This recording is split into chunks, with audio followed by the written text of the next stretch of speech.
A very good morning, everybody, and welcome to headquarters, Twickenham, southwest London, the venue for the Continental Tyres Schools Cup Finals Day.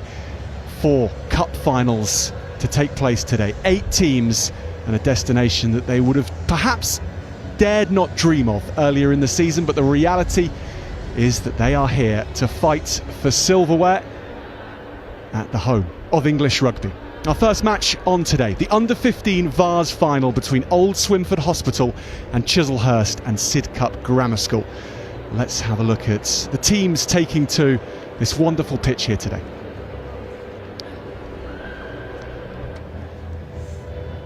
Well, Old Swinford Hospital, from Old Swinford in the West Midlands, their starting 15 looks like this. Starting with the forwards, Will Coleman is the loosehead prop, Billy Spilsbury is hooker, Jacob Priestnell Singh the tight head, Theo Winford and Will Ferrier are in the second row, Luke Neal, Harry Heaton and Barry Jones in the back row, and Heaton is the captain today. Theo Stevens and Oliver Hewitt are the halfbacks. Oliver Tebbett, George Smith and Oscar Fawkes-Underwood are the back three. And in the centres, George Evans and Miles Cutler combine. Let's have a look at how Chislehurst and Sidcup Grammar School have selected their team today. After a long season, this is the 15 that takes to the Twickenham turf. Phil Ubi's side, starting with the forwards again. Leo Currell, Stefano Deja, Giacomo Del Giudice in the front row. Second row, Lewis Hitch and Lucas Hodgkiss. In the back row, Harrison Bowden-Brown, Oluwatise Odunakan, Niall Walker at number 8. The half-back pairing, Seb Little and Austin Burns. The captain is at fly half. The centres, Aidan Hinchy and Nicolo Aprovitolo are in the centres, and in the back three, Ellis Ibrahim, Oji Okoro and Timothy Willis. Here they come, out onto the fields just before 11 a.m. this morning for the biggest game of these young players' lives, and I'm delighted to be joined by this one by England World Cup winner from 2014, Rachel Burford. And Rach, the Twickenham factor, when it's your first time, what is it like? Oh, it's absolutely incredible. The opportunity to play here for these young men is something that will live and remain with them forever. There might be a small crowd out there, but they are certainly noisy, and that's just the atmosphere that you want to have at your first opportunity playing on the Hallow turf. Well, there is Chislehurst and Sidcup, the South East London school, and from a little further afield, the West Midlands side of OSH, Old Swinford Hospital, the first of two Old Swinford Hospital sides to be taking to Twickenham this season. The under-18s in action later on. What a day in the rugby annals for Old Swinford Hospital. Our referee in this first match, Jack Sutton, taking charge on the most glorious day. And Rach, we've seen a few finals where the weather hasn't come out. Today it is glorious. It does not get better than this for cup final rugby. Oh yeah, as always, plenty to play for when the sun is shining. What a platform and what an opportunity, and thank God the sun gods are out this afternoon. So Old Swinford will kick us off, a team which have won 18 of their 28 games this season. It's been a chock-a-block fixture list, and they've lost a fair few, but they've learnt from those, and here they are in the final. Old Swinford kick us off in this under-15 Vase final, and Chislehurst and Sidcup let it bounce but then claim it calmly. Now look to settle themselves into this surface, the biggest pitch I have no doubt that they would have played upon, and the best track too. It is a glorious day here, and the first clearance done by the captain for Chislehurst and Sidcup, Austin Burns. He's hit it right down the middle, and Oscar Fawkes-Underwood, the fullback, kicks forward, asking a few questions of the backfield defence. Sidcup, Chislehurst and Sidcup do their best to put a bit more control on things, and that's an excellent box kick. Distance on that, the chase is splendid as well from the right-sided winger, Oji Okoro. First chance for OSH with the ball in hand in this under-15 Vase final. Good ground made. Scrum half, Theo Stevens today, looping behind the back. Lovely little jink of the hips, and George Evans carries strongly into those purple-shirted Chislehurst and Sidcup players. Theo Winford with his first run in this final. Good drive after contact, those legs were pumping here, and that's good ball for Stevens now. Space in behind, and Hewitt puts it onto the toe. This will go over the try line, and Oji Okoro, who is lightning quick, had to use all those wheels to get back and dot it down. Well, really composed beginning from both teams, Rach. Yeah, both just putting boot to ball and using that to relieve pressure, or to, on the other foot of it, Swinford Hospital looking to dink in behind just to apply the pressure, make Chis and Sid play in their own 22 and try and force the error.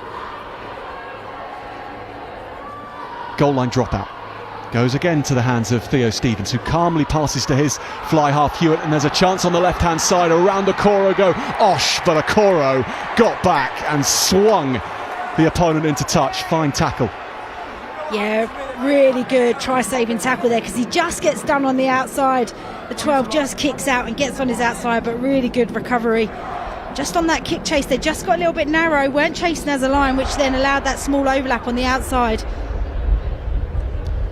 Solid take at the front. They are being penned into the bubble of their own 22 in these early stages. Chiz and Sid.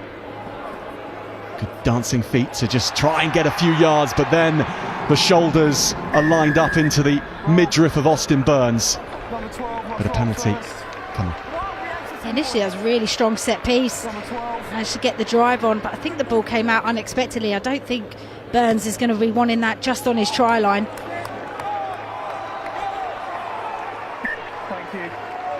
They are undefeated this season. Chislehurst and Sidcup, 13 from 13 wins they've had, and beaten the likes of Whitgift School, John Fisher as well. And less than 2 weeks ago they beat Thomas Hardy School in their semi-final to reach this day. But they are being put to work in defence early on, and again their driving maul is under pressure. The forwards, and Niall Walker tidies up well, the number 8. Turnover ball though for Osh. Stevens looks to launch the forwards into the fringes around the ruck. Now they look to play expansively, and there's a lot of space over here for George Smith, who gets the ball and dives for the corner, and Osh are in. The opening pressure telling, and they have the keys to the Twickenham try line early on. Well, how about that? Beautiful little touch of the ball to Crossfield, recognises the space, but it's all come from the pressure. Old Swinford, right from the restart, have been applying the pressure onto Chiz and Sid, and finally they get their rewards. It's really good, go forward, quick play out the back. They've been punching earlier, but just a quick spot to the outside. You always want to see your winger in the trams to really stress the defenders, and then there was nothing that they could do. And what about that? George Smith over in the corner at Twickenham. I bet he's enjoying that moment. Great exploitation of space from fly half Oliver Hewitt, who gets this touchline conversion opportunity.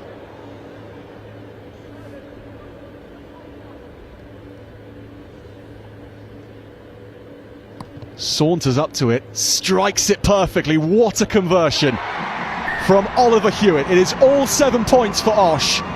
An immaculate beginning. Well, Hewitt just showing his class, first putting the boot to the ball with a little crossfield kick, which sets up the winger.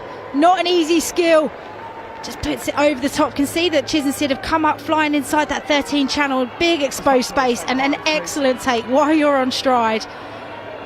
I mean, Chiz and Sid will be disappointed because it all came from the turnover from their own line out, so they were in control. Let's see how they can respond. Well, they get into Osh's half really for the first time with the kickoff. Tackling from O'Donoghue, the open side, but Osh off and running again. Yeah, first man. Turnover this time for Chiz and Sid, and they have numbers away to the left if they can use them to drive through some soft shoulders. Up to the 22 they go. Need to get this to floor because Osh have got hands on. They managed to do so. Lucas Hodgkiss involved in securing that ball. Short pass from Austin Burns, exactly what he wanted, and they're starting to fire some shots now. Burns goes himself, can't get the offload away. Opportunities to the right and to the left, more numbers to this left-hand side.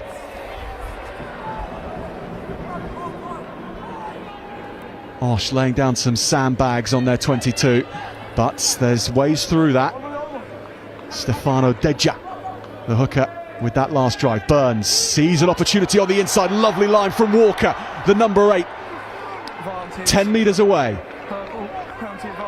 Great response this from Chiz and Sid.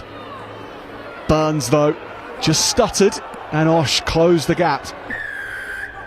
And we'll come back, not spinning away, not rolling away, and penalty. You can see Burns, he's just looking for somebody to run off his shoulder. We saw that happen twice with the number 8, Niall Walker. The lovely little line break from the first one. He's just looking to replicate that on the next phase.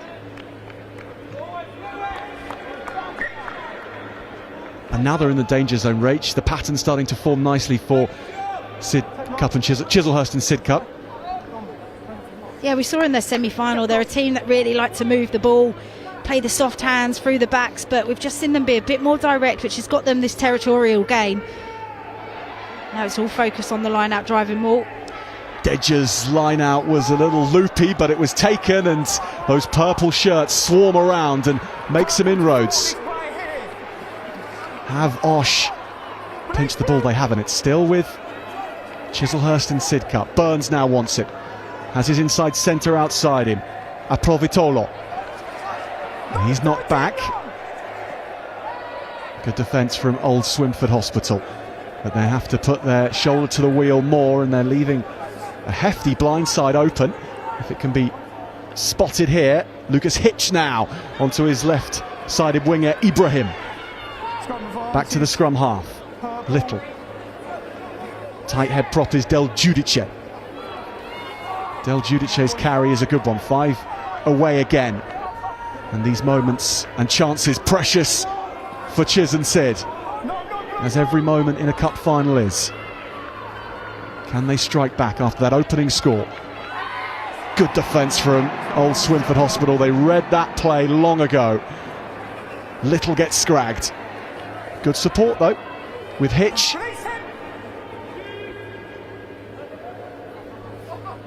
Burns, back line a little more set, and just out of the tackle they go. Then the follow-up tackle is avoided. Penalty coming. Well, Old Swinford Hospital's defence is rock solid at the moment. Yeah, it really is, and they're being they're contested at the breakdown, which is making Chiz and Sid have to put numbers in, and then all of a sudden they get isolated. They don't have many options after the second, third phase. But ill discipline from Old Swinford has allowed them to get back into that corner again. You've got to have a kicker that can take that opportunity. From the middle of the field, Austin Burns has found an excellent touch find. It can't get better than that here. No, exactly. You always want your kicker to go to the lengths that they can within their own strike. But I think he's a good footballer as well, so he's bringing that skill set into the game. Well, Deja successful from the other side of the pitch, as he is here with Hitch. And now they set, but blockaded by Osh. There'll be another penalty coming here, and I just wonder what's in the mind of Jack Sutton, the referee, now, as that was pulled down. There's been a number of penalties, hasn't it, consecutively in the last few minutes. It's so important that when you get into the 22 that you capitalise it and you come away with points. Yeah, you got an eagle before collapsed it. So if it's a maul, let's not be going for the legs, please. That's his first one. So Deja again sets himself, and Lewis Hitch at the front has been the go-to for Chiz and Sid, as he is again, and now they gather round their jumper and look to puncture Osh here, and they get some momentum up to the line. This could be the first score for Chiz and Sid. The ball is placed. The rolling maul gets the job done, and we are one try apiece at Twickenham. Chislehurst and Sidcup Grammar School's forwards stoically treading their way towards the line.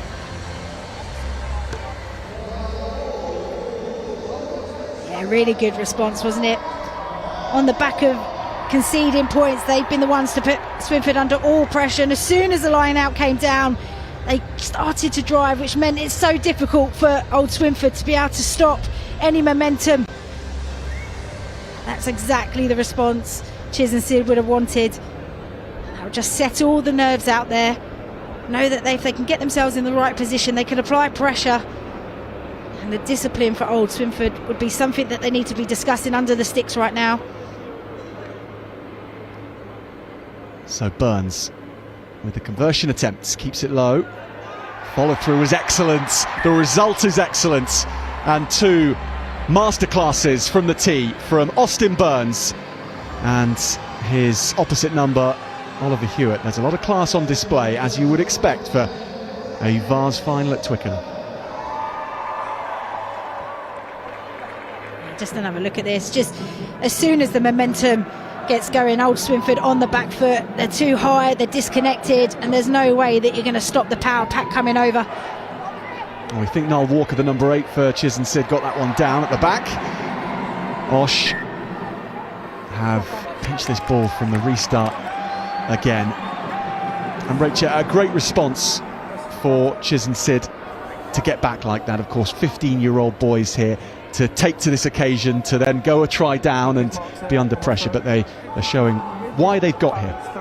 Yeah, absolutely. You know, they're the two best sides, aren't they? So it's going to be a bit of back and forth, and it's about how you manage those moments and how you come back from them, which has been really telling on both sides. They'll be disappointed just there not to take the restart. It's always the coach's killer, that one.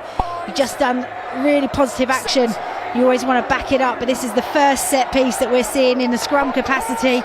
It'll be interesting to watch. It's just gone round first. Oh, well, Theo Stevens' eyes were lighting up there with his backline. And what's that? 55 metres of width to play with here if they can get clean ball. Yeah, they've got everybody loaded on the right hand side. Wait for the ball. Crouch. 8. Be fascinating to see how they play.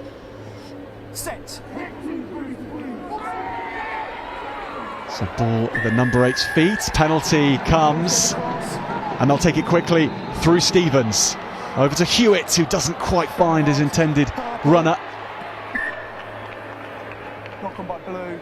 Well, you've got to love the ambition, haven't you? Wanting to play on the front foot, play quickly, knowing that 8 of those players are going to be offside, so why not take the chance and opportunity? You see the backs clearly wants to do a little wrap-around play there. Just plays really flat to the line, but just can't take it. Just almost just overran it. George Evans may well have had thoughts of a Twickenham try under the sticks. I'm sure he wasn't. It was just slight mistiming, wasn't it? But that axis may work later in the match. Burns has taken a very clever option to get himself out of trouble here. What a kick this is. It's going to stay in as well. Taken brilliantly by Ibrahim, but he's tackled into touch. Well, it's a double option, isn't it? You're going to get distance, you're going to get the touch, and if you don't, it bounces up like that for your winger. It's such a clever play because they play open as if they're going to play out, but he swings round, kicks to the blind, knowing that the blindside winger would have come up slightly, so it just exposes that space in the backfield. And Ibrahim's such a powerful runner. He's so unfortunate to not stay in there. He's actually really powerful usually on the touch side. So Hewitt gets his backline moving with Cutler, and that has gone down the other side.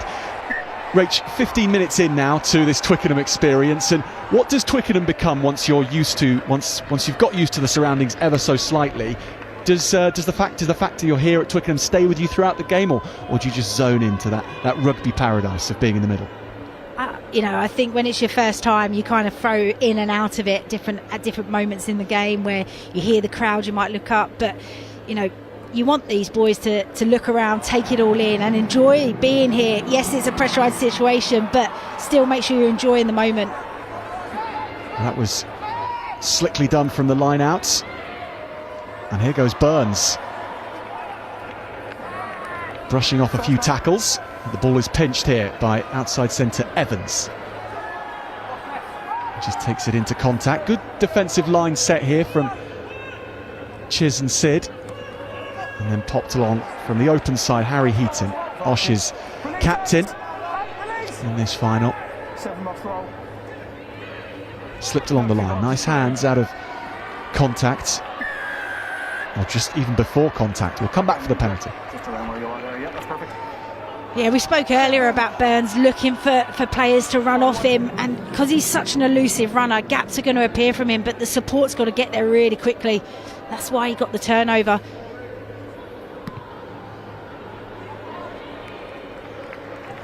Left boot of Ollie Hewitt. Trusty as ever. It's a school which has produced a fair few talents through the years. Chris Pennell is the name I remember the most as an old Swinford Hospital boy from back in the day, but most recently Ollie Lawrence was running around in these colours, and just look what he's done now in an England shirt, and really one of England's best performers this Six Nations. Lovely display of the ball to then go outside, and there's chance here for Osh. Hewitt doesn't get the ball. This is going to go forward. It's kicked by Evans, the outside centre. Going back is Bowden Brown.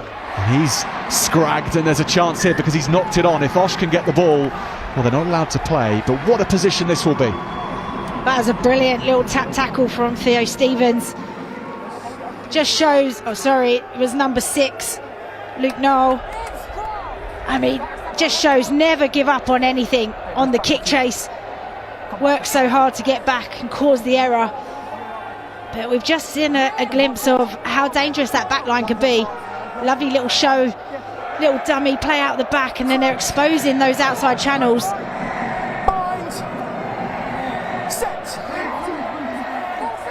Inviting position for Osh. They sweep away to the left with the fly half Hewitt, who gets it to Fawkes Underwood. Show and go from the fullback, and the line is there.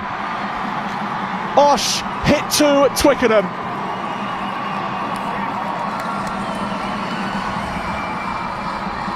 Oscar Fawkes Underwood with a show and go, and he glided through the gap.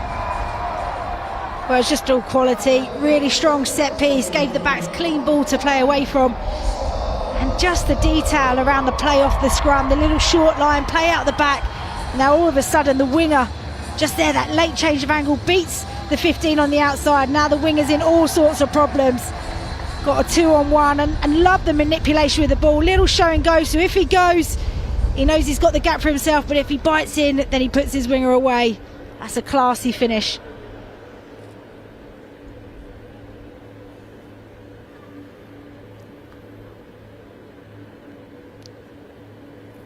It's a different side and a different challenge for Oliver Hewitt.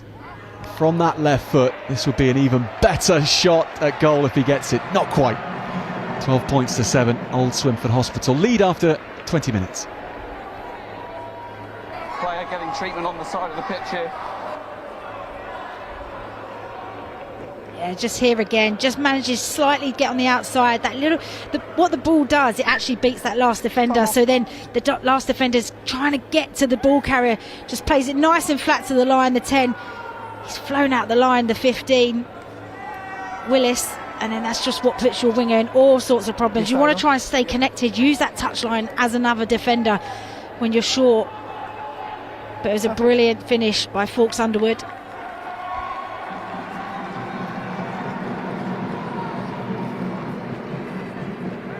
So Old Swinford bringing back on their number 8, Barry Jones, in the red scrum hat, and Chislehurst kick off. That's a clever kick as well. No way that Old Swinford Hospital will be able to run that away, but they might now. Kick downfield from Hewitt. He's found a lot of space, but Oji Okoro is there, and he scored a 65-metre beauty in the semi-final for Chislehurst to get here, and it's going to be called back. And Rach, not entirely sure what went on there. Did you catch that? I think he just fumbled it just as it bounced up off the floor, which is a big relief for Old Swinford because he is an absolute wildfire. Lively wire when he gets the ball, real strong rangy runner. Yeah, just anybody watching, always turn your back towards the ball coming down, because then if you do just have a slight fumble, it's going to have gone backwards. Old Swinford Hospital going backwards at the scrum, but good clean ball, and there's space to work with here, and it's a lovely line again. His back line is starting to tick, and Hewitt at the centre of it, but knock on this time from the left winger, Oliver Tebbets.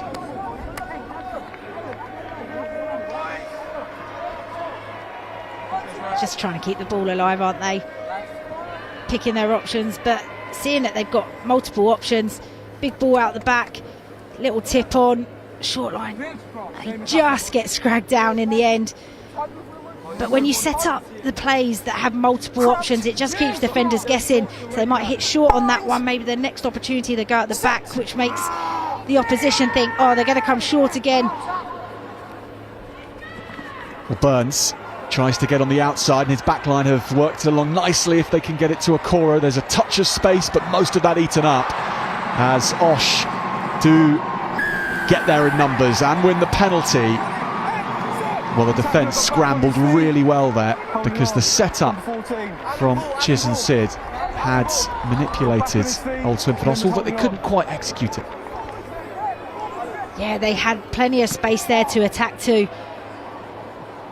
But he's made an error there. His first one of the game. He's kicked it dead, which is an opportunity gone for them. Substitutions. Numbers 6, 15 and 14 coming off. Yeah, just if they have a little bit more depth, then they might be able to get the ball away. They can see the pressure that Old Swinford Hospital are trying to come up. As soon as one defender goes up in the line, they're all following, which is what you need if you're going to put that much line speed and pressure on, because otherwise you get the ball to those channels, then suddenly you're in a lot of trouble. And then the big contact firing in and got themselves the turnover. And that tackle from Harry Heaton, sorry Rach, their captain, with the open side tackle which just levelled Akora. Oh, absolutely. Really good body position, nice and low, got under the ball and just hit him back, which when you put in such a dominant tackle like that, then you're going to be able to get over it and get a turnover.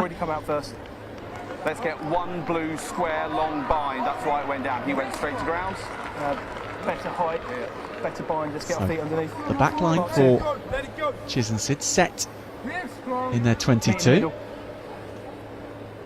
Crouch.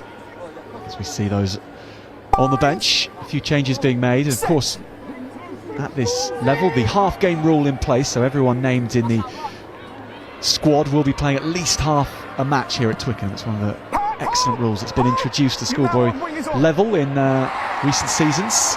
Kick long and the return excellent. Osh on the attack once more. Heaton to his number 8 Jones. Power packed runner Barry Jones. Ball is stripped, so play on. Osh diving down on the ball, desperate to keep it and secure it. There's wonderful commitment to their play, just a little behind George Evans there. Knock on by purple, then knock on by blue, so it was ripped forward. And Chiz and Sid with another scrum, but no, a little bit longer. not in the type of territory that you think they'd attack from, but you never know. Yeah, we've seen a number of those balls go down, just fumbling just slightly flat. If they give themselves a little bit more depth, then not only will that pull the defender onto you, but you've also got the time and the space to get the ball away. Crouch.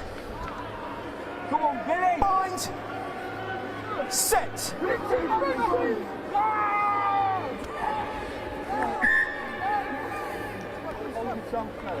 Just gone down. So 5 minutes before half time, It's just gone half down. an hour each way at under 15 level. On the far side, please. Right, so let's go. So they've got the same setup from the second try from Fawkes Underwood. So it'll be interesting to whether they break left and run the same play, or maybe opt to hit the short ball. Right, stand up, stand up. Let's get our balance. Both sides, let's get our balance. Yeah, that back line lining up just off screen for what we can see on our cameras, but yes, it's one which must be very difficult to read for the opposition.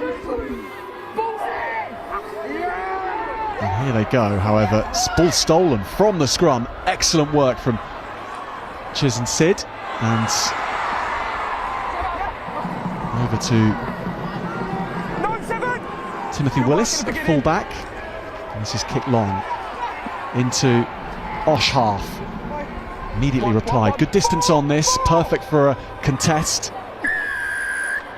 Offside.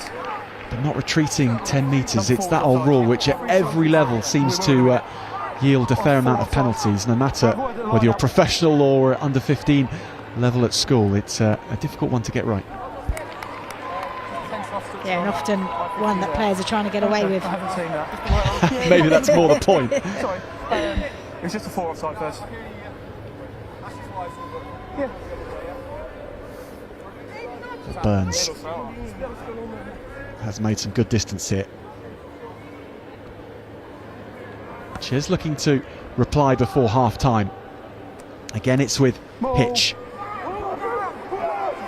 And this maul, which has been a key attacking weapon for Chislehurst and Sidcup Grammar School in this first half, is gaining momentum again. And Osh don't know where to look as those purple shirts keep coming. Little, the scrum half, alights the ball. It's back to inside centre, Aprovitolo. The counter unable to get going as purple shirts onto the ball carrier now. Hinchy chips in behind, sees some space, the outside centre. Great option, and those Chiz and Sid numbers swarming around. Can Osh keep the ball for themselves? Use it. Popped up by Evans. Looking for the low numbers to get Old Swinford Hospital out of some trouble here. Will Ferrier, next man to take the ball forward. Some lovely spot of space, but then the offload doesn't go to hand. Deja gives it to William Loxley. Advantage. Penalty advantage. Lewis Hitch.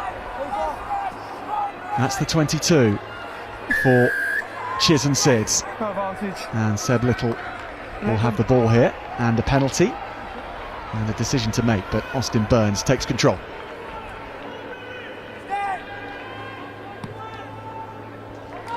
How much distance has he got on that? From a very tight angle, he makes it to the 5 metre. Well, if they're able to do what they just did halfway up the pitch and drive back 15 metres, you'd expect them to do the same setup, drive over 5 metres for a try. Same position from where the first try was scored. Hitch again the target. Now at the back, Niall Walker peels off the score of that first try. He's going down the scenic route this time. Nicolo Aprovitolo drives the legs, the inside centre's there. And Chiz and Sid are there, surely. No, held up. Osh getting back. And it was Theo Winford who got himself under the ball. Well, that's great desperation, isn't it, defensively? Just the fight to not give up. He's got 3 players hanging off him. Still alive with Little, who switches it to Burns. Good hands, under pressure. Hinchy is hit hard. Well, when they're off their try line, they go for the big hits, Old Swinford Hospital. And they're quite often successful. It's such a challenge playing against a defence like that, but Chiz and Sid have had their ability to unlock it at times, just not then.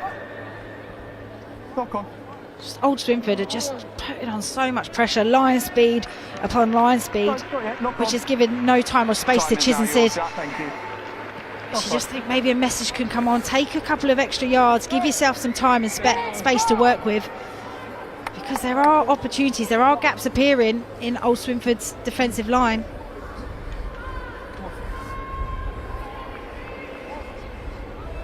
Crouch. Last roll of the dice in the first half. Guys, both sides, we've got too much movement and we're going early. Yes. Okay. Make sure we wait for the ball. Let's go. Yes, sir. Crouch. Bind. Set. Hold the block. Hold them. Little has a solid platform. Now Burns with a backline shaping up nicely, but the ball doesn't go to hand. And here come Osh. Heading towards the line. George Evans is in green space. A breakthrough try in the under-15 Vase final on the stroke of half-time. Evans pouncing. Old Swinford Hospital pouncing. And it came against the run of play. Well, we talked about that line speed pressure, and in the end, these are the moments that it does create. Whether they're clean intercepts or you force the error and then capitalise on it. You talk about moments in your rugby career. Middle of the pitch at Twickenham, picking up a bubbling ball, knowing that nobody's going to catch you, and you go right in under the sticks. Huge moment for Evans, but all comes on the back of his hard work. There's been a fair few moments where George Evans has dropped a ball trying to take a short line in this first half, but this time he profits from exactly that. And that pressure defence rate, which they have done throughout this match, and it has meant that Chis and Sid at times have got through them, but overall it's been an excellent tactic for them. Yeah, it's been really good. I think they would have come into this game knowing that Chis and Sid, you know, if you watched their semi-final game a couple of weeks ago, they love putting the ball through the hands, right to the line, little tips, and they can be really, really dangerous. So they've recognised that, and they're closing that space, giving them no time and putting all of that pressure onto them to either force the error or have to take it into contact, which is exactly what Swinford want. Half-time at Twickenham, and it is Old Swinford Hospital in charge. And this is how the tries were scored. This first opening score, Rach, so well constructed right off the chalkboard. I mean, just how good is schoolboy rugby? That sort of level of skill, execution, the vision to have the awareness around you. No penalty advantage. They've just seen that opportunity, and he's taken it so well, not only in the air but also the execution of the kick, and it was a real settler for them. Chis and Sid straight back to it, however, and Niall Walker, the line coming gratefully to the number 8, and the pack with one up on their opponents. Yeah, they've had a solid set piece, both scrum and line out, and this was, you know, a quick reply as well from the earlier try that they conceded. Really good response, but it didn't last too long as Swinford replied almost immediately with this lovely set-piece breakout. We see this so often, how challenging it is having a defender come short at the line and a player out the back just questions defenders, make them make poor decisions, come out the line, and that just invites Fawkes Underwood into that space. And one of the best attacking positions of the day for Chis and Sid, and it was a heartbreaking outcome. But George Evans, you have to double check in situations like that to make sure your moment's not going to be ruined by someone chasing you down, and he had several checks here. But yes, it is real. It is a try under the sticks at Twickenham. Yeah, it will definitely be clipped up and tagged, and a moment that him and his family and his team will definitely remember, because that was a special one. But it'll be challenging in that circle right now for Chis and Sid, because a lot of the tries have come through their own errors. The first one off their own line out, gifting away possession. The second one, you know, not numbering up, simple things. An error there on that third one that has allowed for Swinford to take such a comfortable lead so far. Last moments of half-time before the action restarts here at Twickenham.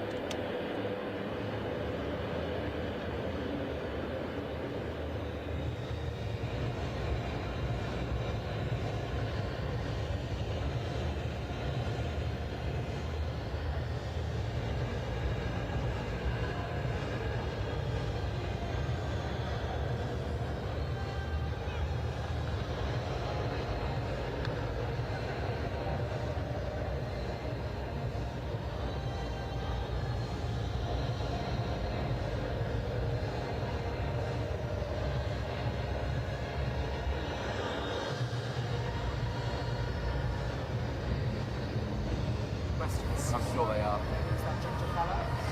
Hands bang, buckle, say, all organised, keep the noise up, keep the tempo up, we control the tempo. Let's go. Keep it up, Jack. Keep going. What to do? High move.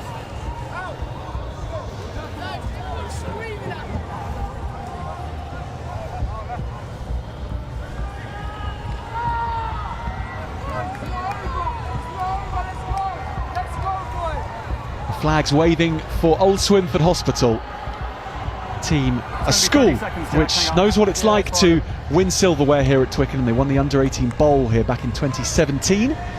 Runners-up at under-18 level back in 2012 as well. Just give me the heads up.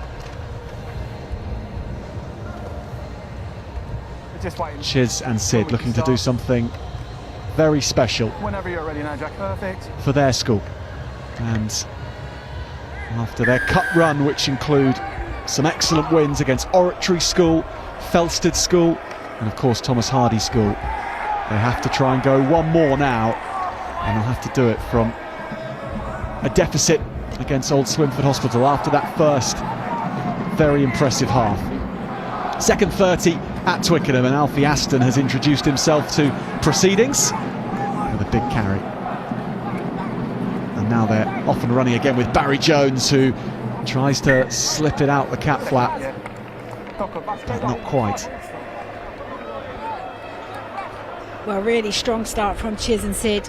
Aggression off the restart, drove the receiver back. Just got to be careful, they do get really narrow because they pile everything into the first and second ruck, but then that leaves them short. And if that ball did go to hand, then they would have been in trouble down this left-hand side. Crouch. Guys. Set.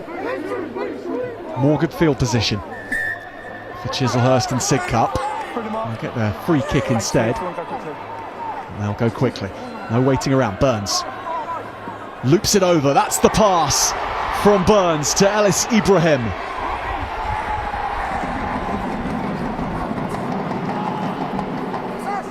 Rucking over. Penalty comes. 12. Mark's over here. Mark's here. It was a lovely pick from Burns, wasn't he? You could see that the defenders came up. We talked about that line speed, so I suspect in that half-time talk, talked about going over. It was a lovely ball to find Ibrahim. Really exciting player, such a powerful runner, big step on the inside. Ball in the wrong hand, probably should have put the ball into the other side because he'd get the fend out. Taken by Hitch, sorry Rach. Chiz and Sid looking to engage Oss in the arm wrestle, but they'll use the backs with Burns and then Atul Vitolo.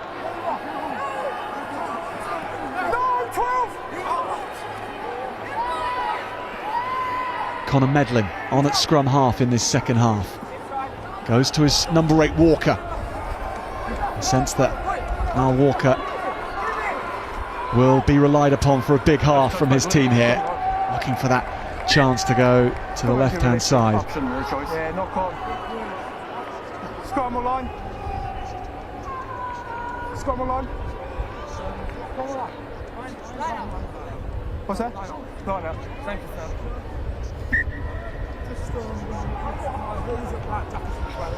Getting old Swinford, they're just piling on the pressure. Every tackle is dominant, which is making Chiz and Sid have to realign, get back, be able to try and gain some momentum and go forward.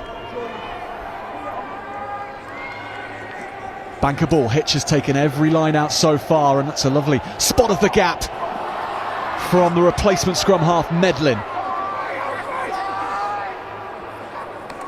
Carry from the tight head Del Giudice. Medlin again looks to the blind sides, and there goes Burns, ghosting through a gap and then cutting back, powering the legs afterwards. Tackle release, everyone blue. Osh up too quickly, and this time Chiz and Sid spring the trap. Good line from Currell.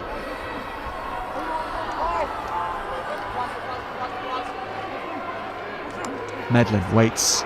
Burns misses out. Walker playing with the advantage. 12 is it? Chiz and Sid needing to get back into this final, needing to launch the comeback, and here he comes to the line. Goes Stefano Deja. Just start looking at the penalty count, okay? The blue wave parted and Deja sprinted through. Well, it was the bouncing ball that had the effect. Swinford stopped what they were doing as the ball was slapped down in the tackle, and then Deja just pounced on it. Little bit of footwork, stepping back inside, 10. and then the power to get over. Thank you, yeah. I mean, this will give them some confidence. They're starting to see Swinford break up. We saw the little break from Medley, the break from Burns. They can see that they're coming. Just stay patient with the ball, keep recycling it.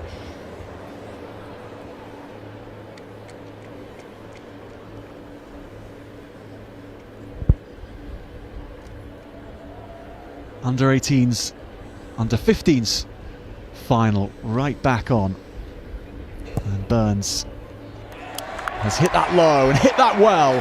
Excellent conversion again. Austin Burns, 2 from 2 at Twickenham, following up from his semi-final performance where he hit 5 out of 7 conversions. And to have that kind of consistency from the T-Rach at this level is so useful.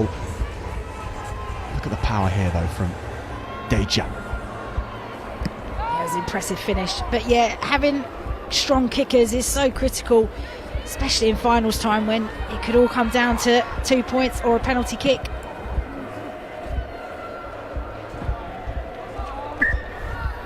So Medlin, not with quite the connection I think he wanted.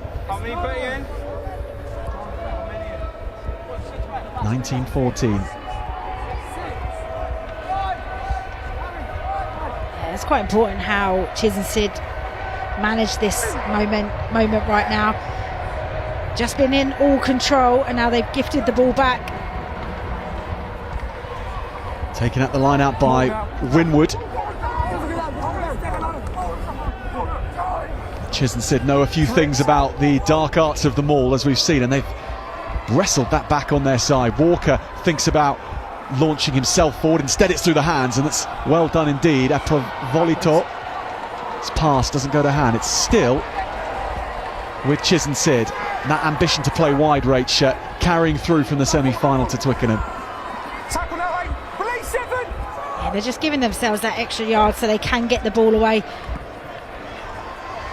But Austin Burns always seems to know when the right time is to kick forward, and he does that here. Tebbett carries back, keeps it alive.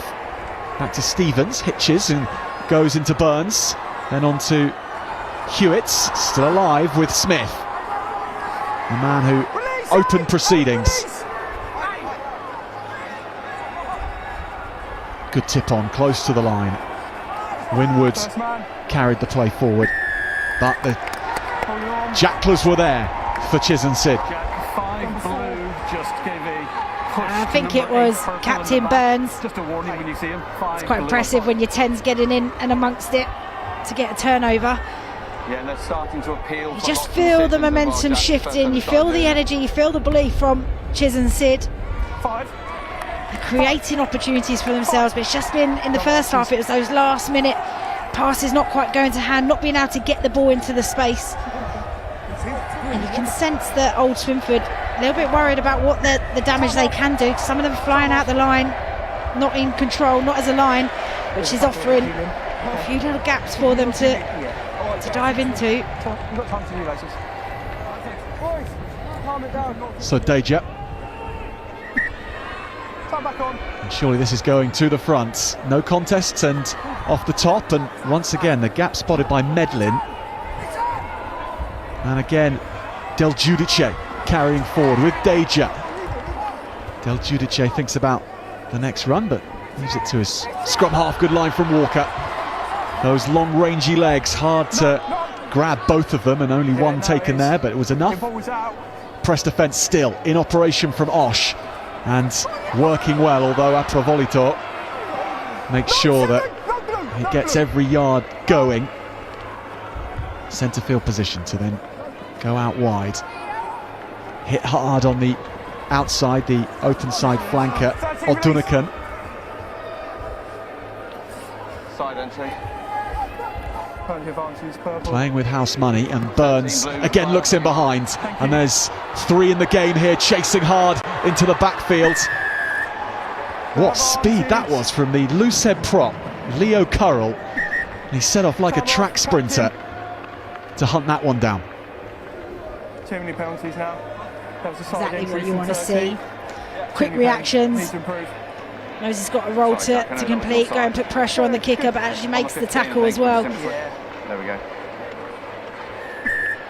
Just pure determination to try and get there. The bouncing ball gives him a bit of time to get across. Sort of attitude you want to have. And why wouldn't you when you're playing at Twickenham? You want to give every ounce that you have.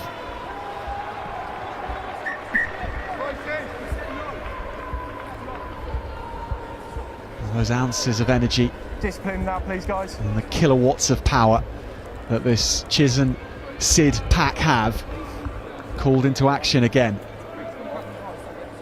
starting to assert a bit of dominance in terms of time and territory of the ball here. Let's go. Who's coming in? One of you come in? But still behind and needing 5 points to level up the match. Just wait there, we'll go again. Go again, everyone's in different places. Hold the mark here, still line out. Okay, make the numbers very clear, please. So will Osh challenge, or Yeah, let's go. is the threat of the rolling maul too much? They have to stay down, they do. It is to Hitch. And those body positions set themselves again. Niall Walker has the shirt ripped off his back. He doesn't mind meddling along the line from Austin Burns, and there's the gap for Niccolò Apravolito to slide in. The forwards softened up Osh, and the back struck, and Apravolito, for the first time in this final, makes a clean break, and he makes it count. Oh, well, it was a brilliant step and go. I mean, he's been carrying hard up the middle, drawing multiple defenders and trying to set a platform, and this time it just opens up for him. Look, 2 hands on the ball, shows to the outside like he's looking to move the ball out there, which just keeps that outside defender away from him, and it opens up and he's got the wheels to finish. And they're right back in this game now with the conversion to come to go ahead for the first time in this game.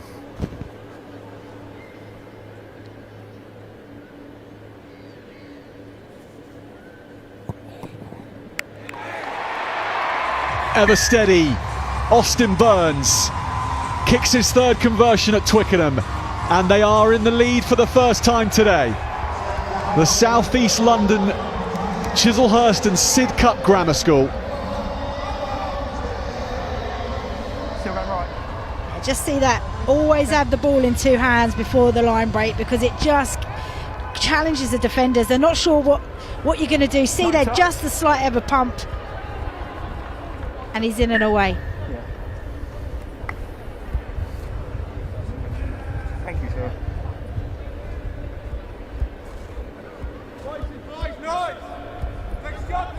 We'll see now, Rach, what Purple. and how Purple. Old Swinford Hospital handle come across. the need to chase the game. Thank you. Yeah, step across for me a little bit. Stay there. Yeah, well, there's plenty of time still in the game. Come on, What you let's don't go, want to Purple. do is start forcing anything, and then that's when errors can creep in. Ill-discipline. More!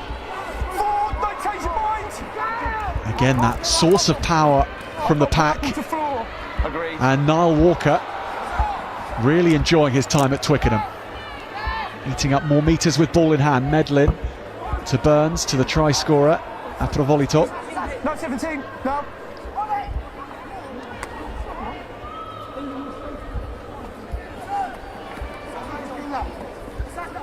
Lost now. 17. Lost. Burns.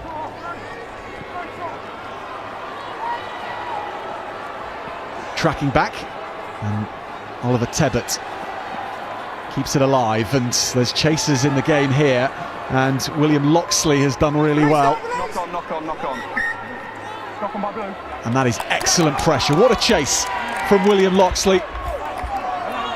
He led the charge and his teammates got behind him, and enough pressure put on. Oh, it's good game management, isn't it? You've just gone up, you're in your own half. How do we relieve this pressure and turn it on its head? Initially done so well to stay in. He's literally centimetres away from the outside, but just a fumble as he goes down. But it all comes from the 3 purple shirts that are all around him. Now they've got themselves an opportunity to strike off the scrum.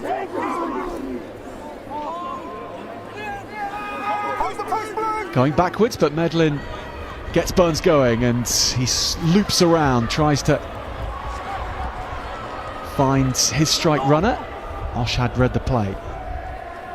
And Walker cuts back, beats a couple of defenders, and takes 2 more to take him to ground. Upended in the end, beyond the horizontal, no doubt, but no problem from the referee. And there's good hands here if they can work it. Osh's defence again up in the face of the purple jerseys. That's right, he's definitely pushing the back foot. Just on.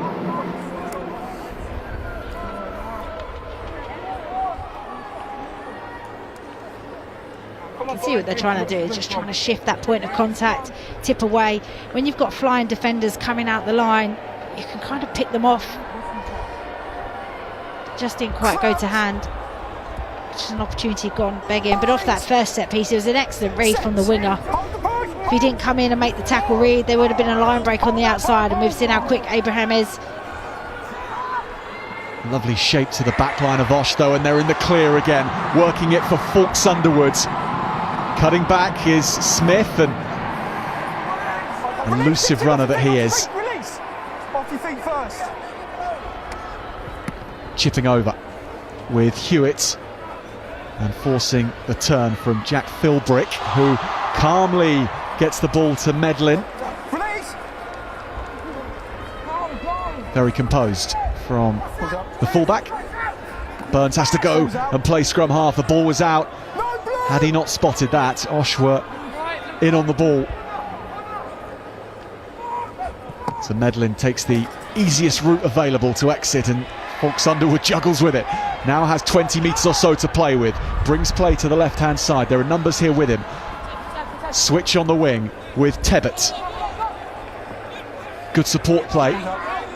The ball has to be played quickly from Fawkes Underwood, and they'll go out for a line-out. Nice counter and nice shape from that counter-attack from Fawkes Underwood. Number 4 coming off. Number 4. Yeah, it all came from the little kick over, which then put a lot of pressure on Chislehurst in their own 22. Probably getting a little bit tired bodies out there. Not the easiest place to kick from the middle of the pitch from a box kick. You're always going to end up probably finding either a winger or a fullback, and it just gave Fawkes Underwood a free 20-30 metres run up to pick where he wants to attack to. But ball presentation has let him down on a few occasions.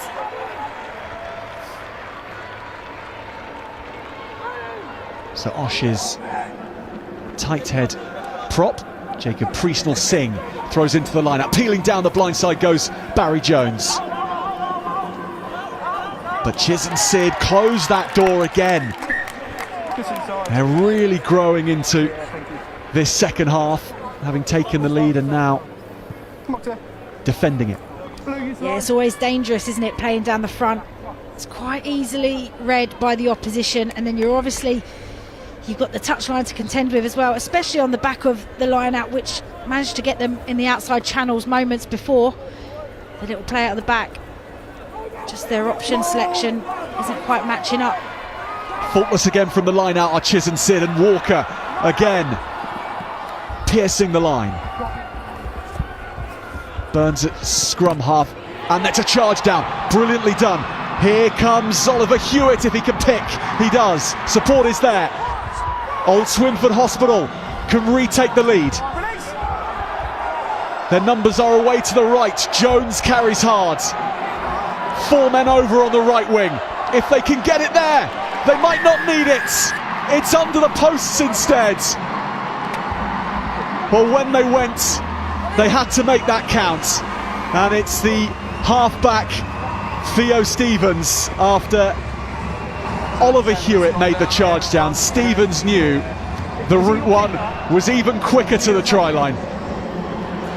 And Osh back in front. Such good work initially on the charge down, and then like any good darting 9, challenging at those fringes, manages to find the smallest of gaps between 2 defenders and finishes the job, which was all started by Hewitt, which at the moment is taking some medical treatment. Chislehurst were completely in control, had a really good go forward from the number 8, who's been everywhere this afternoon, Walker. And then the kick just charged down too flat.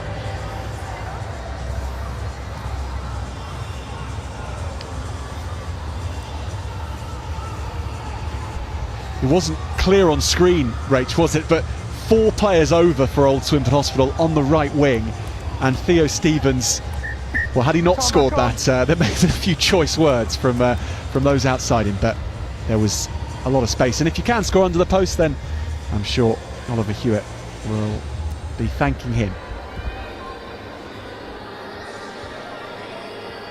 good to see him back on his feet.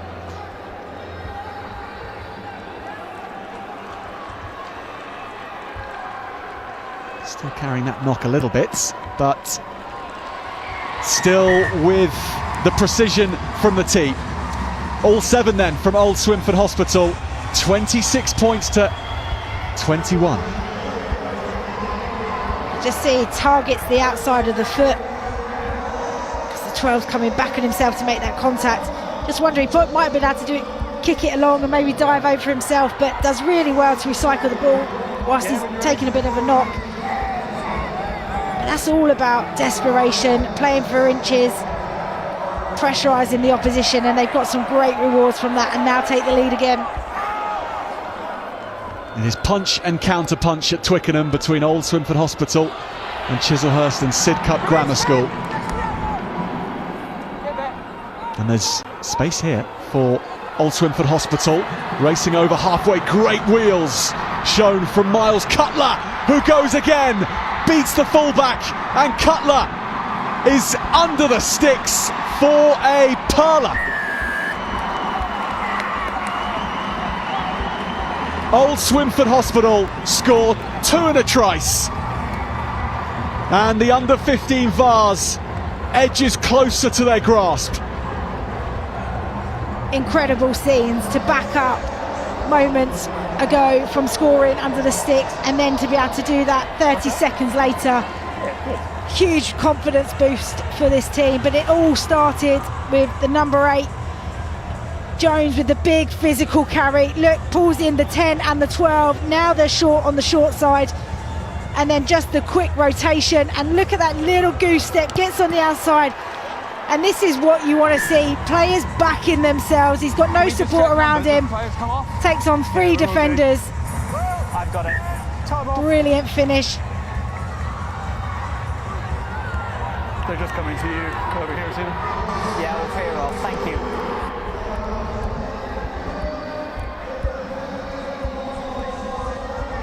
We've got about 8. Old Swinford Hospital Numbers all good. stamping their authority right back on this final. Time back on.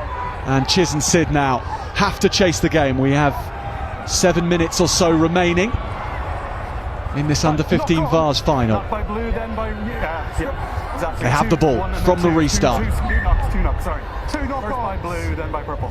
First by blue, then by purple. And then a moment, lacks of concentration, allows the restart to bounce, and then you end up scrambling for the ball, which is gifted a scrum opposition, which allows for Chiz and Sid to get straight back into this game. There's still plenty of time here.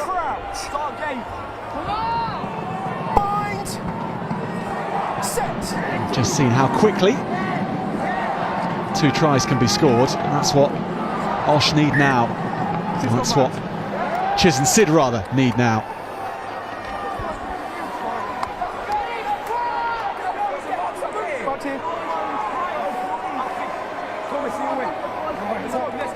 Well, those in blue feeling very good about life at the moment.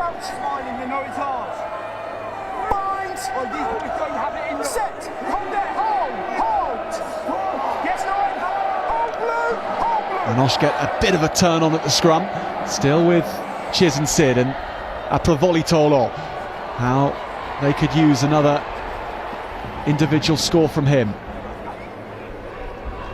Medlin, Burns, little juggle from Niall Walker, but he grasped that well.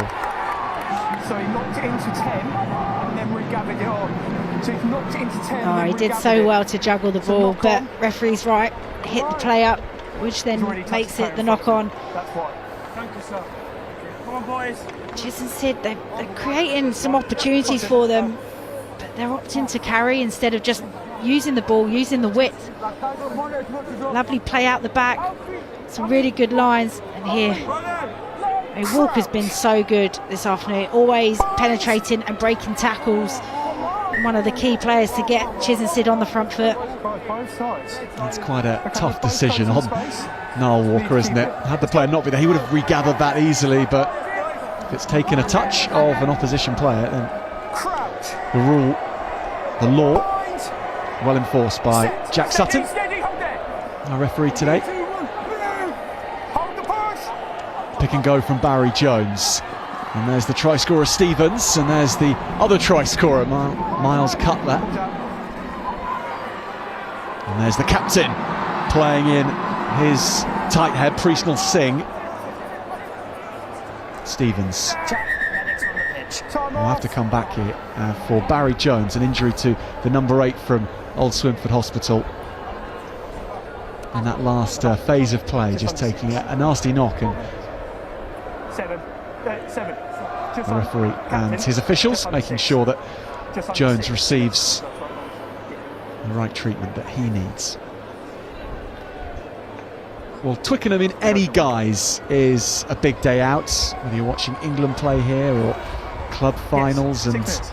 I don't think as days come out, though, it doesn't come bigger than watching your mates, your schoolmates, play at Twickenham, does it? Definitely not, and I think it's brilliant that schools allow for supporters to come along, because it's a momentous occasion. Good. It's not guaranteed again for some of these boys, so to be able to mark it with your supporters and your school, friends and family all around you. And not just for those currently at the school, the former players, former students, tends to gather quite a old boy gathering as well. Yeah, fine. Where the water is. For Chis and Sid, not too far to come today for their final, a little further for Old Swinford Hospital. And there's what they're playing for.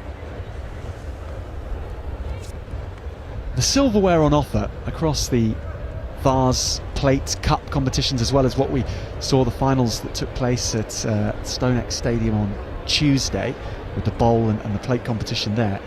Really fine silverware. They aren't. There's a real strong thud factor to these trophies on offer. They're hefty pieces of silverware that you get to take home.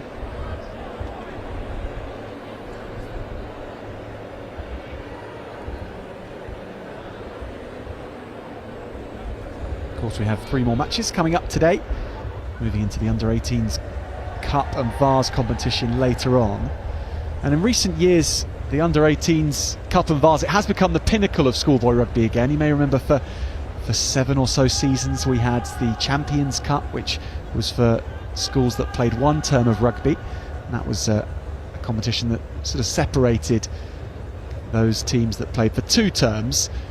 But now all those schools filtering into 1 competition, so we are back to being able to say that there is no higher level of schoolboy rugby that you can play, at least from schools. Of course, we have the Ace Colleges League as well, and that concludes in December time, and there's so much excellent rugby to enjoy in the Ace Leagues as well.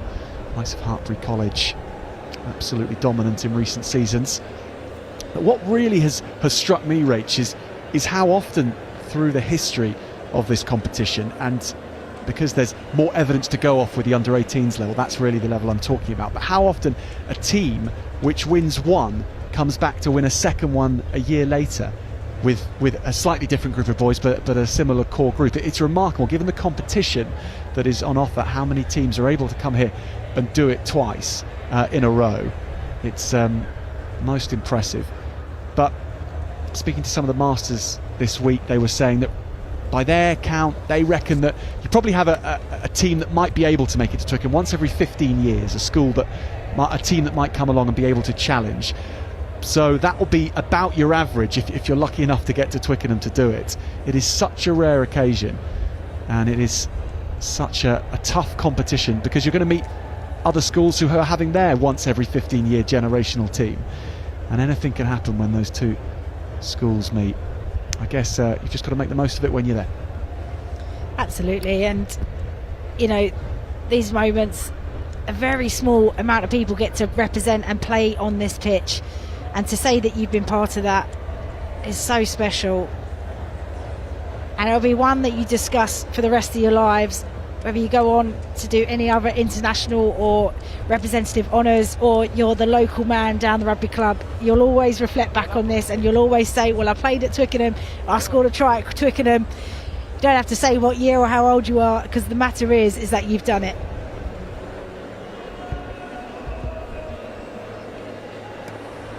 And Rach, a try at Twickenham, and I know there's been plenty of tries in your career, but across the line at HQ before? Yes, in club colours. Club colours? I can't remember, maybe in England colours as well, but definitely in club colours. Big game against Leinster, scored just to the left of the sticks. Brilliant moment.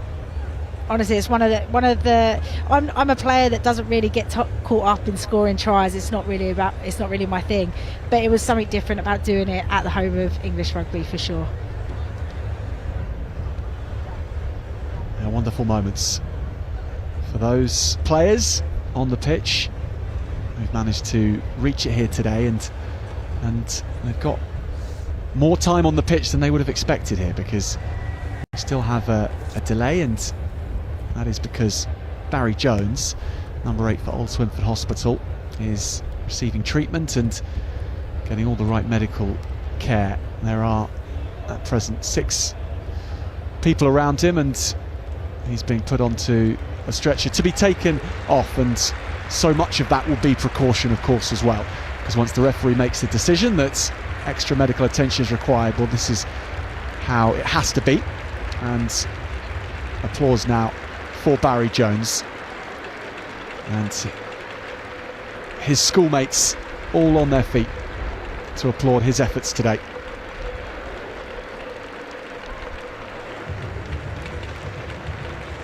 And you can't choose how your Twickenham day turns out, but what you can do is make the most of it, and Barry Jones has played an important part in Osher's performance. He's been active with ball in hand, and he raises an arm to salute those mates of him who have come out to support him. That's a good sign to see.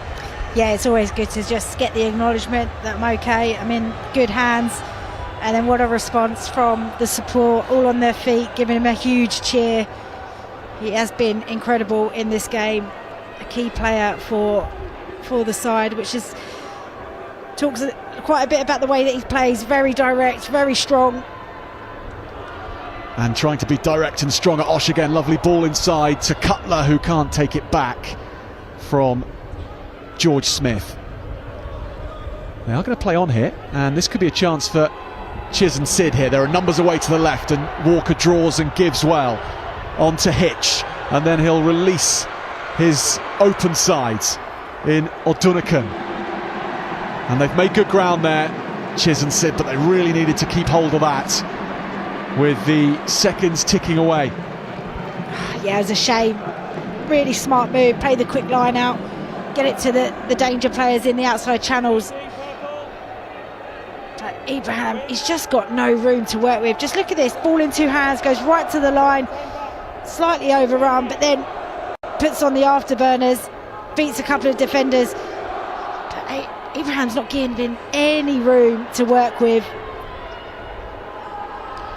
And what we know from the semi-finals is Ellis Ibrahim is a powerful boy, but Osh's covered defence was up to the task, and they're on the attack here again. And there goes Evans. 2 of the try scorers in the centres combining nicely today. Here's another one. Theo Stevens goes straight, and they're playing with a swagger now. Old Swinford Hospital. Will Ferrier knocked back. Chiz and Sid clinging to their opponents, trying to get the ball back, trying to make chances for themselves. And Denzil Ikediayashi with that carry gets in on the fun here at Twickenham. There's the captain Heaton, chips over. Now this is for Smith again, but it's taken by Ellis Ibrahim, and now he'll see some of that power. And what a carry against traffic from Ellis Ibrahim. Runs like Arundel, just really strong, low sense of gravity, bumping players off. It's a shame we've not seen him with the ball in hand in a bit of more space. Yeah, those hips don't lie when they hit you in contact, do they? From Ellis Ibrahim. Now here goes Burns, but crossing in the midfield. Well, that could have made things very, very interesting.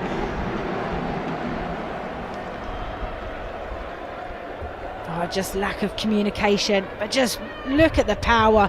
Drops his body height, leg drive through. So much power. When you've got somebody hitting you that hard and you're able to stay on your feet and bump them off, it just shows the power that he has as a young man.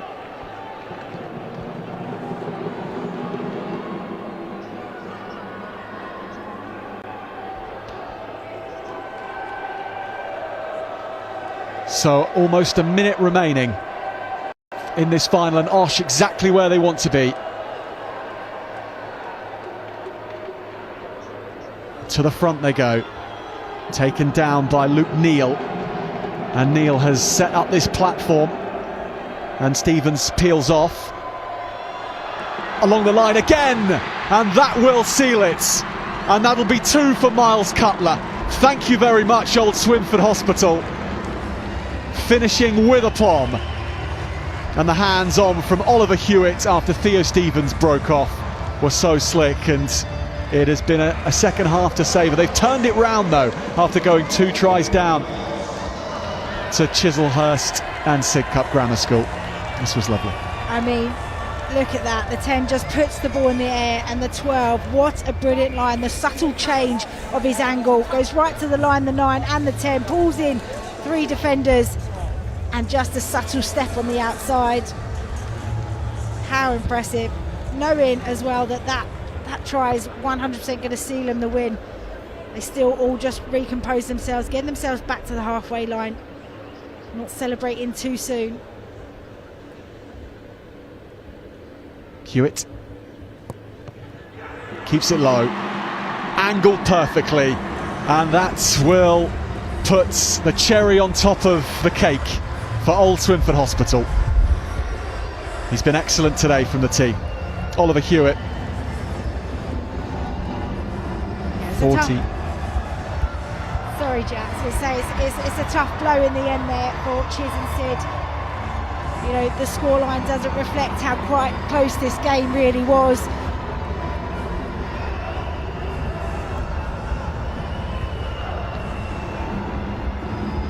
Well, it's the first party of 2 for Old Swinford Hospital today, with their under-18s team in action later on. They are off to the perfect starts, this under-15s team, bringing home the silverware.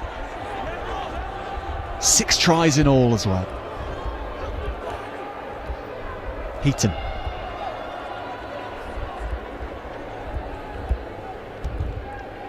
Theo Stevens.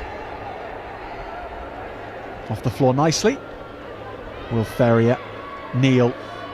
It's good hands again from Evans, although only initially, then things go to ground a bit. George Smith. And these final moments, so enjoyable for Old Swinford Hospital, and they're going to make the most of them. Breaking upfield again. Superb carry from Alfie Aston. Now Theo Stevens. Little jink on the outside, and then it goes through the hands again, and they're into the backfield with Fawkes Underwoods, who has support on the inside. Oliver Tebbett just knocking on in contact. What a way to end for Old Swinford Hospital. At HQ, at Twickenham Stadium, they have won the under-15 Vase competition. A second half to savour, a season to savour, 40 points to 21. And the drums are banging.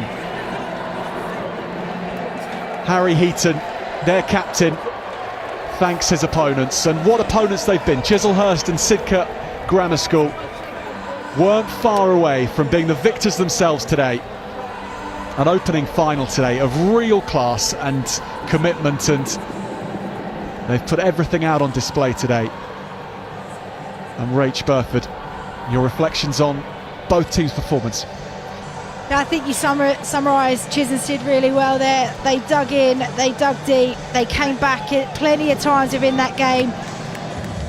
Took the lead at one point, but just couldn't hold on to the momentum of the game. And in the end, the class, hard work and determination from Swinford just allowed them to pull away.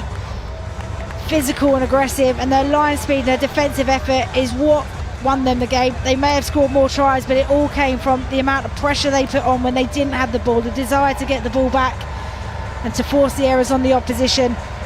And they took some wonderful tries, set up nice and early. First try, crossfield kick, taken like a dream by the winger. And it was a thoroughly entertaining game from both teams. George Smith it was who got them off to the perfect start here. all the tries scored by the backs in this final for Old Swinford Hospital. The forwards were well in on the act for Chis and Sid, and Niall Walker with a moment to say, but this was a lovely show and go, wasn't it, Reg? Oh yeah, it's exactly, as a backs coach, what you would want to see. Timing perfected, and then this one was just, again, we talked about the pressure that they put on in defence. Let's force some errors and capitalise on it, and this young man completely punished the opposition, picked up the bubbling ball and then ran the 60 metres in to score under the sticks.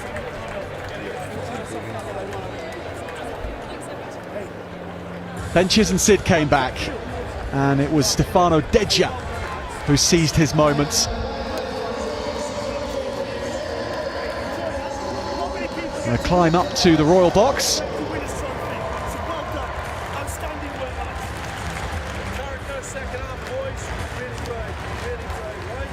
And our dignitaries handing out the medals today. Peter Robb, Marketing Director of Continental Tyres. Jeff Simpson, the President of England Rugby.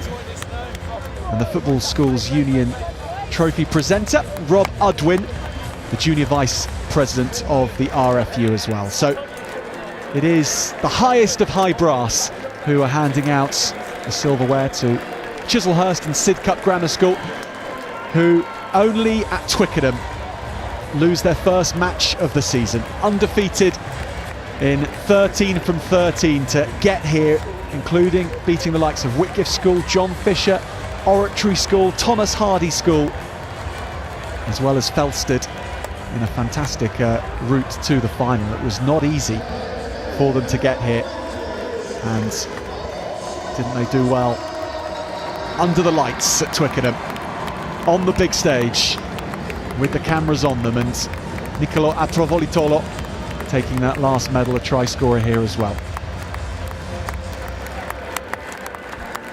Here come Old Swinford Hospital. They join the successful under-18 side from 2017 to win the bowl here at Twickenham. And they also have gone one better than the under-18 side in 2012, who got to the final and lost to Dulwich College on that occasion, part of the Dulwich dynasty with 3 wins back-to-back. And Swinford Hospital unlucky on that occasion, but they have topped the rostrum here today.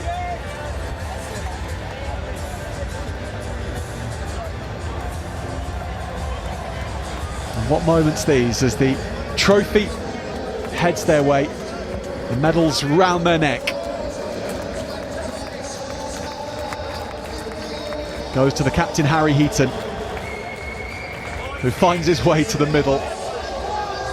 And here we go, Old Swinford Hospital, the under-15 Vase champions for 2023. That's great scenes, isn't it? All the hard work over the season, into quarter-finals, semi-finals, and then here today. They played outstandingly well from minute 1 to minute 60. They deserved to have the trophy, but they're all getting their individual photos. It's a moment that they'll treasure, and I'm sure the bus journey on the way home will be one with the medals out and the trophy making the rounds around the bus. But both teams plenty to be proud of, the opportunity to play here, to then have aspirations to potentially go on and just have a taste of it here today. It's wonderful to see. And that trophy is going to be the hardest working piece of silverware in southwest London this morning. It is going to be in every photo going. It's going to be tucked under the arms of every single one of these players at some point. And of course, one of the things you have to face first off after you've won a trophy at Twickenham is the photographers, who are so on it and so careful about the photo to make sure that it is one to last for all time. But woe betide you if you don't look at the camera when they want you to. This will go on and on until the photo is right. Well, they're looking picture perfect to me, Rach. Yeah, they are. And look, you want to capture these moments. I'm sure that they've got plenty of photos like this from previous experiences on the wall. taking pride within the school. Yeah, right from that photo, which I'm sure is taken the first time you play mini rugby, the first time you get any sort of medal from a mini rugby tournament, and through the age groups, from under 8s, and even before that, of course, to under 10s, under 11s and under 15s, and yet so much more to come in the careers of these young men.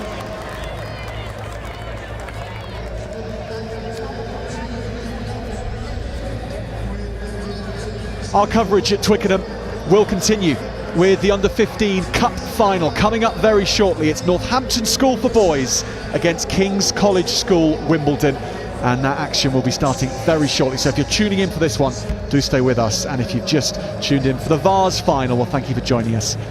What a day, what a morning it's been.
Welcome back to Twickenham, everybody. It is time for the Under-15s Cup final. Northampton School for Boys against KCS Wimbledon.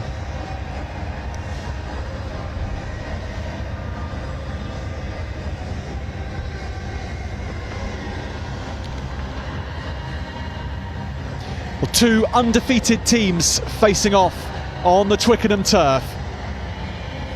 Northampton School for Boys, they've been here before to Twickenham as a school, but of course as a year group this is all very new.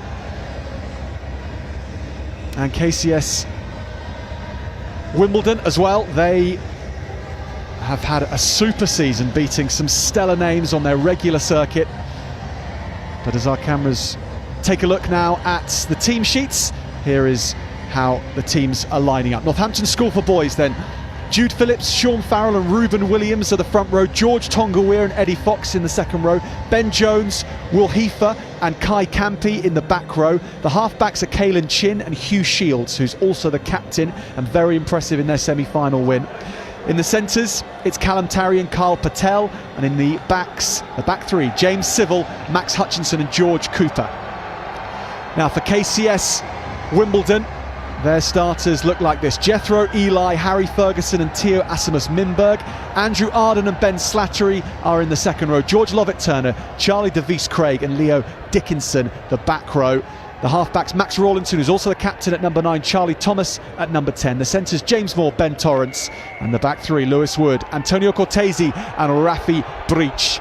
And we're underway. Northampton School for Boys in blue, KCS Wimbledon in red. And NSB into the action, thick and firing.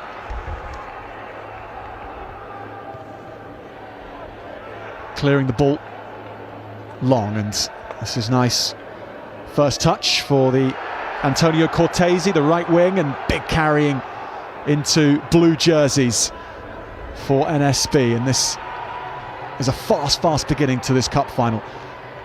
Caelan Chin, or rather Charlie Thomas, is going to put that in behind, and that'll be a nice settler for KCS Wimbledon and also for Northampton School for Boys, with a solid exit. Well, both teams wanted to assert the physicality early on in this game, coming out absolutely firing, both managing the kicking game well. It's going to be a fascinating match-up between these two teams. Both have plenty of power and pace, threats all over the place. First take of the day by Will Heifer, the open side flanker for Northampton School for Boys. They're scrapping on the floor from KCS. George Lovett-Turner has gone in on the act, won a penalty, and that is the first excellent piece of defensive play of the match. And that's found touch nicely. KCS's Max Rawlinson, captain the side from scrum half, and he has a splendid piece of field position to work from here. Well, the kicking game serving KCS really well. Open play kick, then force the turnover, being an absolute nuisance around the breakdown. Now they've got themselves into a really good attacking position into the 22, first time. And the first run for Leo Dickinson, whose carrying marked him out in the semi-final. This is DeVries Craig, the open side for KCS. Haven't had far to travel today, KCS fans, to get to Twickenham, and they are making the most of these early exchanges. Lovely break and go from Max Rawlinson, who dives in under the posts. They start at breakneck speed, KCS Wimbledon, and it's the captain who goes over first. Well, exactly what you want from your leader, to step up, lead from the front early on. It was really good patience, the build-up. just resetting themselves, not forcing, not playing early, making sure they've got enough numbers. And then because they played to the pods on the last two phases, and all of a sudden defenders are looking at the pod and not what's in front of them.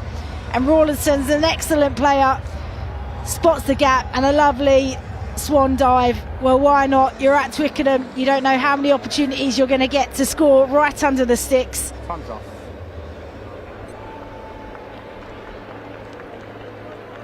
Max Rawlinson going to collect the ball to try and convert his own.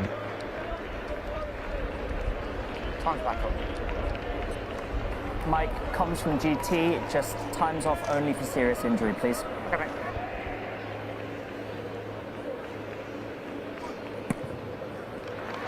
It's all 7 for Max Rawlinson. KCS with the first steps in this final, and they make it count. Yeah, it's a perfect start, isn't it? Managed their field position really well, patiently went through the phases.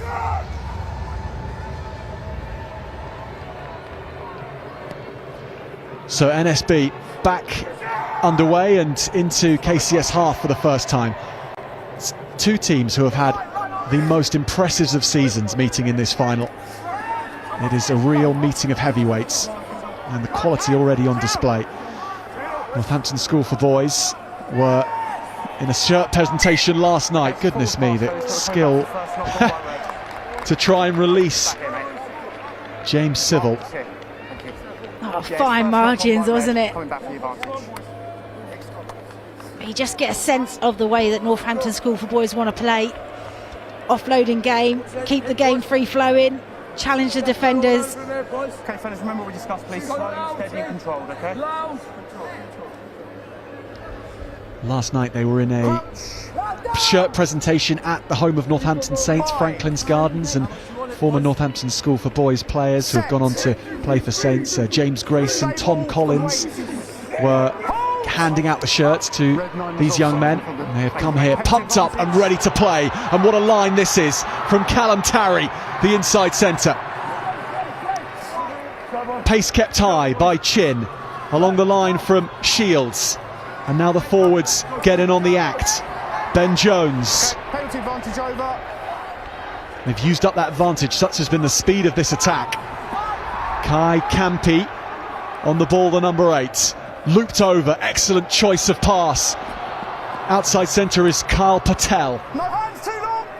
Now Northampton School for Boys looking for a quick riposte. 6 red, never on side. Spread nicely, and good hands from Jude Phillips to claim that one. Tackle the roll. Chin looks right and then left and sees the best option in Reuben Williams. Now changing the angle again. Big carry to the line. And they are that close. Northampton School for Boys from replying. Good line again. There's the score. Eddie Fox it is.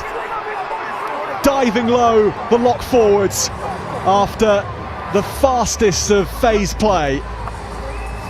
And it hasn't taken them long to respond.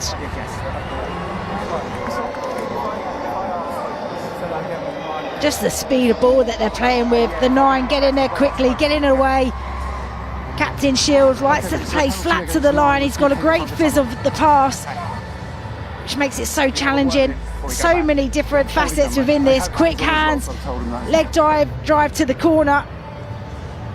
All came from the big line break through the middle, and then they just kept on coming with the pressure and the momentum.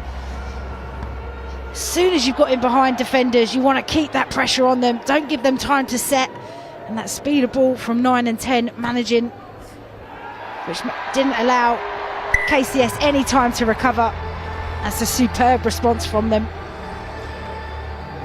Hugh Shields with the first points of his afternoon. He's the son of Paul Shields, the former Northampton Saints player and now team manager at the Saints. But rates the skill here from Eddie Fox to take that high and then go low for the line and still get it down.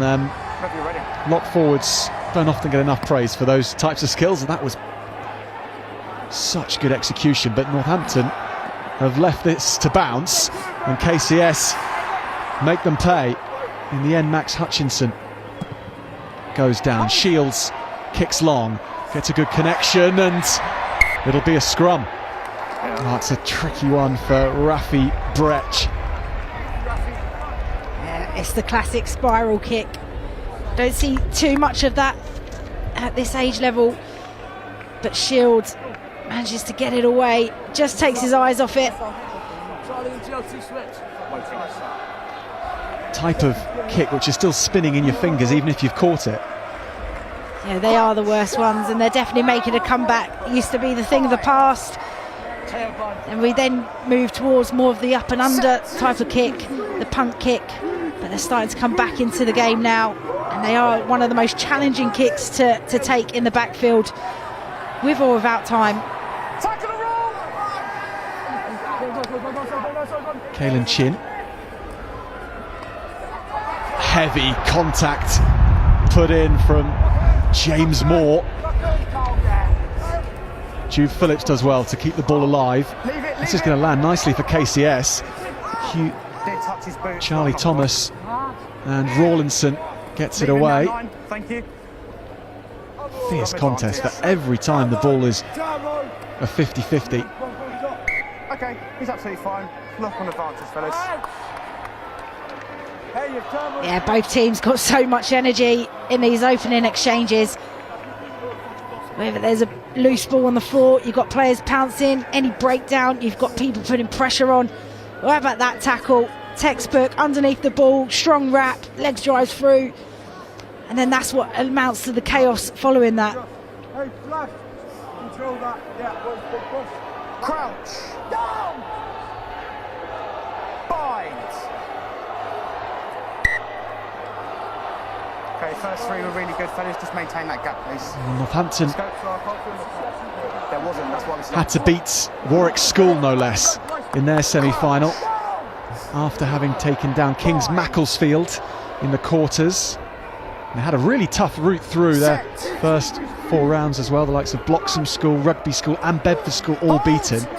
It's a tough old fixture list to reach this stage, and that's a lovely set move landing in the hands of James Civil, but look at the way KCS have got back to wrestle the ball on the floor. Yeah, it's a great variation. We've seen lots of team attacking wide channels, but just offering the winger on the inside. You've got the looping players, then all of a sudden a small gap opens, but then he gets disconnected from his support in Patel. And really strong, 2 players locked over the ball.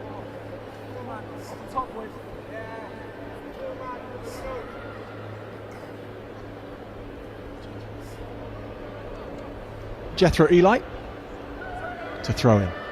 Goes to the middle, no challenge. Off the top nicely, Rawlinson, lovely pass to Shields. And then he'll get his number 8 into the game again, Dickinson.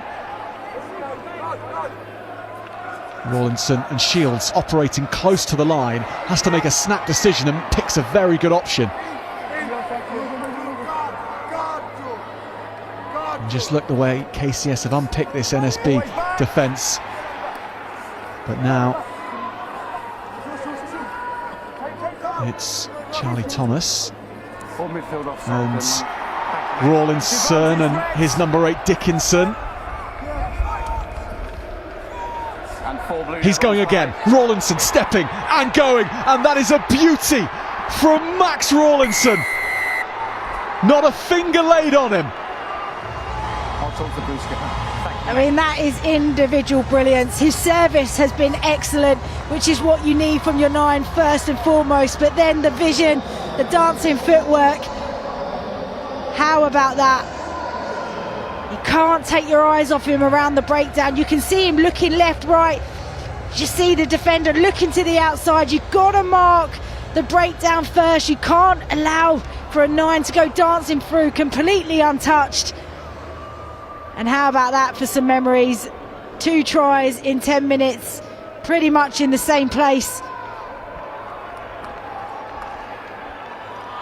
Max Rawlinson, his first try was just a warm-up act. That was the star of the show.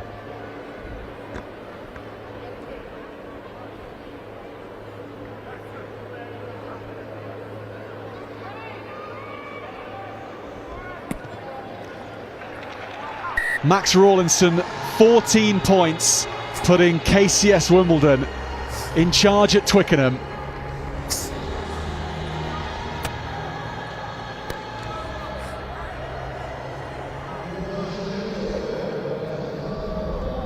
Just there, scanning left, right, looking for options. Defender just comes up, gives him and invites him into that space. And he's celebrating before he's even got it down. Jethro Eli. 9 U's. And Rawlinson is going to be a marked man now, surely, but can they stop him? Lovely offload to Cortese. And then Ben Slattery. Tackle! Everyone clear! Still the forwards come with Dickinson, who doesn't slow down into contact. And here's the fly half, Thomas, Charlie Thomas, slipping the ball nicely on to Ben Torrance. NSB back slapping each other, and they needed to arrest the momentum from KCS, and they've done just that. Hugh Shields will clear from here. Yeah, it was a good turnover. Just got isolated again. So often you see when players make half a gap, half a line break, sorry, and they've got to try and link up with their support or try and stay on the feet for as long as possible until the support gets there. But the pace that KCS are running onto the ball makes it really challenging defensively. Dickinson has been busy already. I suspect he's going to come into the game even more so. Big ball carrier, gets them on the front foot. Good take again by Will Heifer. Backwards 9. 6 red side entry, 6 red side entry. And NSB playing with the advantage. No 6. Pack looks very cohesive when it gets going. Shields over to Carl Patel. His legs are taken. No advantage coming, fellas. Time is off. Both skippers, please. Both skippers. So Hugh Shields and Both Max skippers. Rawlinson called I'm having a lot to... of calls from my R's about offsides on both sides. Okay, talk to your teams now, and then we're going to go. Okay, you've got 2 penalty advantages. So Mike Lamb is our referee today. We didn't get a chance to introduce him. He's 10. making sure everyone You have knows 2 he's penalty fully in advantages. charge One here. is here, and the other one is over And there, Rach, I don't believe we got that to one. introduce you today either. It's great to have you alongside me today, of course. Number 6, swimming. Here at Twickenham for these schoolboy finals. Edge of the dash here, mate. Mike, red And substitution, Shields is please. putting Number this nicely 15 into a coming off. dangerous territory. Red 15, please. Sorry, hang on 2 seconds. Yeah, last time Northampton schoolboys were in this territory, they managed to capitalise. The referee just having a word with both captains. A lot of activity from the assistant referees, commenting on the offside, just both teams eager to get off the line and suffocate one another in defence. Excellent line out again from NSB. Once backwards 9. Gets slightly disjointed, but the ball is at the front of that maul, so the fact that the trailer came off didn't matter too much. Chin goes to his inside centre, well kept alive. And that is George Tongaweer who carries forward. That's a difficult one for NSB to get their heads round. That set move just not quite flowing. KCS did really well to disrupt the line out, didn't they? Drove it backwards, which then forced them to have to break away and play. Then all of a sudden you've got all your forwards on the floor and you've got a 10 trying to find a good option and make a good decision. Well, as beginnings to a match go, and add in the fact that it's a cup final and we're at Twickenham, they don't come much better than Max Rawlinson's. He looks entirely at home at HQ. And he's got his team into a great position in this final. Kicked downfield as well. Field position sorts. And the return from George Cooper. What about that? That might be a 50-22. 50-22 is on. He's absolutely nailed it. So he's got his team back in the exact same position that they were in, but really well fielded. We talked about the spiral kick being a challenging one. He actually come onto it on the bounce, but then just scanned up, saw that there was a bit of space and managed to execute it. And that's our first 50-22 of today's finals. It's given Northampton School for Boys this field position. KCS have done well to stop that from developing. Little chip through, well read. Rawlinson is there and he gets those fast feet going. Looking to play expansively out of their 22, but this is a difficult one for James Civil to take. He turns 5 in the chase for KCS. It's so impressive, but Civil's done well. Rounds a couple of players. Make sure he gets beyond that first squadron of teammates to help him out. Here goes Tonga, but he plays scrum half this time, and Tarry is knocked backwards, but Shields keeps it alive, and through excellent hands now NSB are into the clear here, trying to unlock this defence. The offload just doesn't go to hand, instead it goes forward. It might just be play on still. Scrum advantage. Box kick from Rawlinson. Okay, no advantage coming, fellas. Back and comes the knock on. Sleight of hand from NSB's captain Hugh Shields, which was really nice to unlock that last attack. Yeah, it was such a shame because they'd done all the hard work, drawing defenders in, keeping the ball alive, offloading. Sorry, substitution. Just here, just probably could have squared up on this defender, give the ball early. You've got 2 players outside you. Let's go, fellas. And Rawlinson, being as good as he is in attack, also in defence, makes the cover tackle and actually forces the error. So often we see the simple things not being done. They're often the key things to unlock teams. Bind. Set. And Leo Dickinson peels off but doesn't take the ball with him, and that's because he just knocked it on. NSB will get the ball back here. Let's go, fellas. Yeah, tight head, I've got stepping off, okay?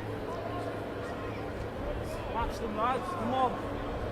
Control and stability, fellas. So many Come in. familiar names have come through Northampton School for Boys through the years. Their alumni include Steve Thompson, Courtney Laws, Ollie Slightholme, and James Grayson, and we've already mentioned Tom Collins too. Chin, lovely line to Tarry, who is proving a real handful at Twickenham this afternoon. Callum Tarry, great field position, and Shields loops it along the line. Number 8, Kai Campi. Cooper locked out almost of the 22, and KCS have done it again.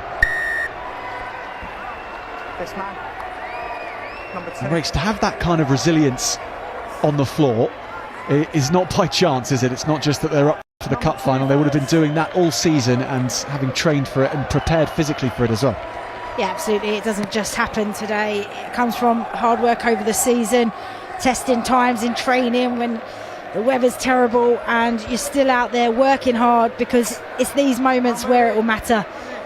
And that's really strong resilience now. That's 2 big opportunities. So I say 3 big opportunities that Northampton have had in the 22. And KCS have managed to turn it over. Rawlinson to Charlie Thomas, and again Dickinson. Thomas goes for the crossfield kick. Taken well and kept alive brilliantly by Miklichanski-Maddox. And now he sets up Antonio Cortese, who is still going. Cortese. Rawlinson again, and that's good hands, lovely hands from Thomas. And here come KCS once more, in the hands of Lewis Wood. Dragged towards the touchline, but he stays in. They've gone from one edge to the other, and still the support is there. And Slattery, the next man to carry forward. Rawlinson goes off on one of his own runs. NSB's turn to be the immovable force over the ball. Back we go, same for them fellas. Both teams getting marched back for a bit of back chat. Number 8. Yeah, just probably the wrong option there for Rawlinson. Didn't really have anybody offering themselves. Ball got a little bit snarled up there and gets isolated. You can't watch the defence come over the ball like that. You've just got to go in there and try and get them off the ball. Another strong carry from Cortese off that right wing. He's popping up everywhere. So Rawlinson sees a bit of space. George Cooper's read it nicely. And Cooper looks for space himself, finds it down the gunnels of the pitch, keeps it alive. But into KCS hands we go. And this matchup between two undefeated teams this season is proving to be just as entertaining as we hoped. It's not just the quality rate, but the belief they both have that they can go from anywhere. Yeah, it's hugely exciting, isn't it? Both teams love to offload out the contact area, want to keep the ball alive. The transition from turnovers, every back three player just wants the ball and a bit of space to go and explore and enjoy and take somebody on. And you can see that belief in both sides. George Cooper, the fullback, not only has he hit a 50-22 today, but then decides that he's going to dispense with that skill set for now and show the other side to his game. And look where it has got NSB, right back up the pitch. Chin. Here's Tarry again, and you can hear the contact when Callum Tarry carries from the stands.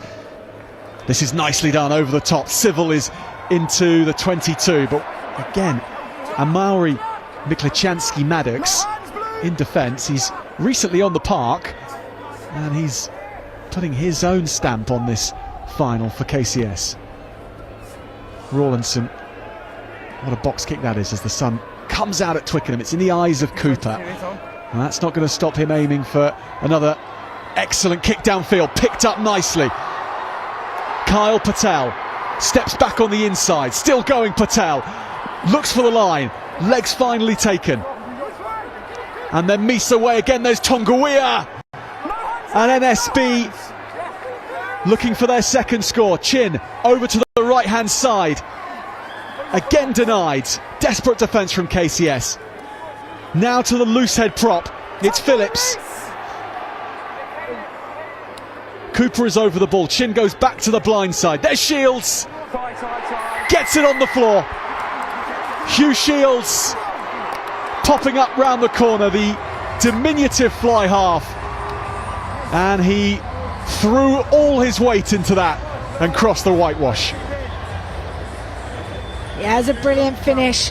Two players on him and still manages to get one arm free to slam the ball down.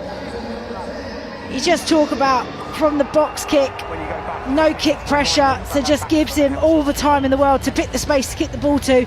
Brilliant take by Patel, and then they're off to the races.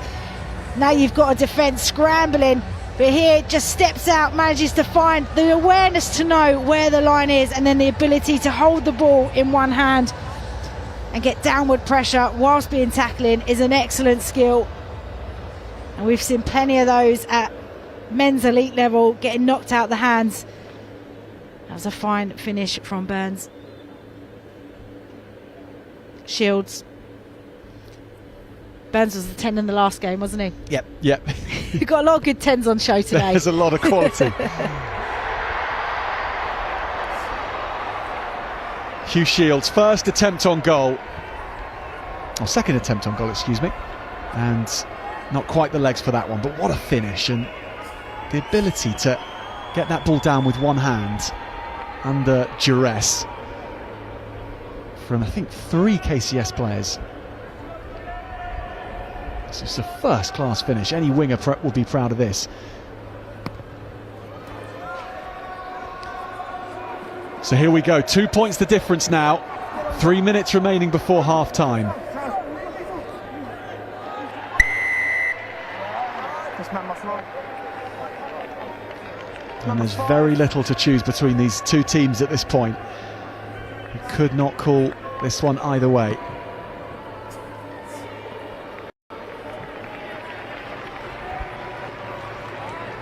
Sorry? Yeah. Northampton Blue on the line, fellas. have such an excellent relationship with clubs in the area. Northampton School for Boys, this team drawn from 6 local clubs, many of them from old Northamptonians, and they work together between school and club to make sure the players are in their best physical state and also developing as they should be. And it's also a day for the clubs who these boys play for as well as for their school. Let him go. Riding a couple of tackles there, and Chin looks to the blind side. He gets whacked, but illegally so. Great chance this for Shields and NSB. You just feel KCS just feeding the pressure a little bit, giving away 2 penalties consecutively, which has just given and gifted the opposition such good field position. You don't want to start chasing a game already. They've got plenty of good moments. That's the difference of the pressure when you just slightly go behind. Taken by Heifer. It's been the go-to man in the line-outs for Northampton School for Boys. Backs piling in. They'll have to go from 15 metres or so here if they are to score this. But the form is good, and KCS giving away the penalty. Chin, Shields ducking back and looking for that route down the blind side. Max Hutchinson put into touch. Number 4 collapsing. Yeah, Shields knew that the advantage was coming, so it's a bit of a shot to nothing. Try and find a little bit of space down that short side again. Scrum called.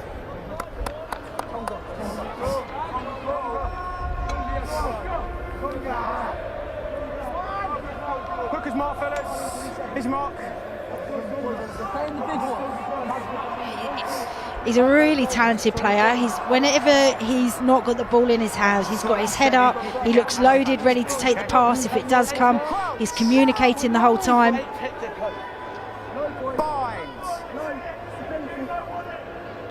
And he's got his backline well set for this, Hugh Shields. Caelan Chin has a platform here. It's pick and go from the number 12, Callum Tarry, who's smuggled the ball in at the corner. What a move, the inside centre from the 8 position. He is unstoppable today, and it's a 3rd try for NSB in the first half. Well, you don't see that too often, do you? Putting your centre in at number 8 and your number 8 out in the back line. But clearly, for this reason, his power off the base and leg drive through, taking a winger on the outside. Superb execution from Northampton. Every time they're getting themselves into the opposition half and 22, they're able to come away with points.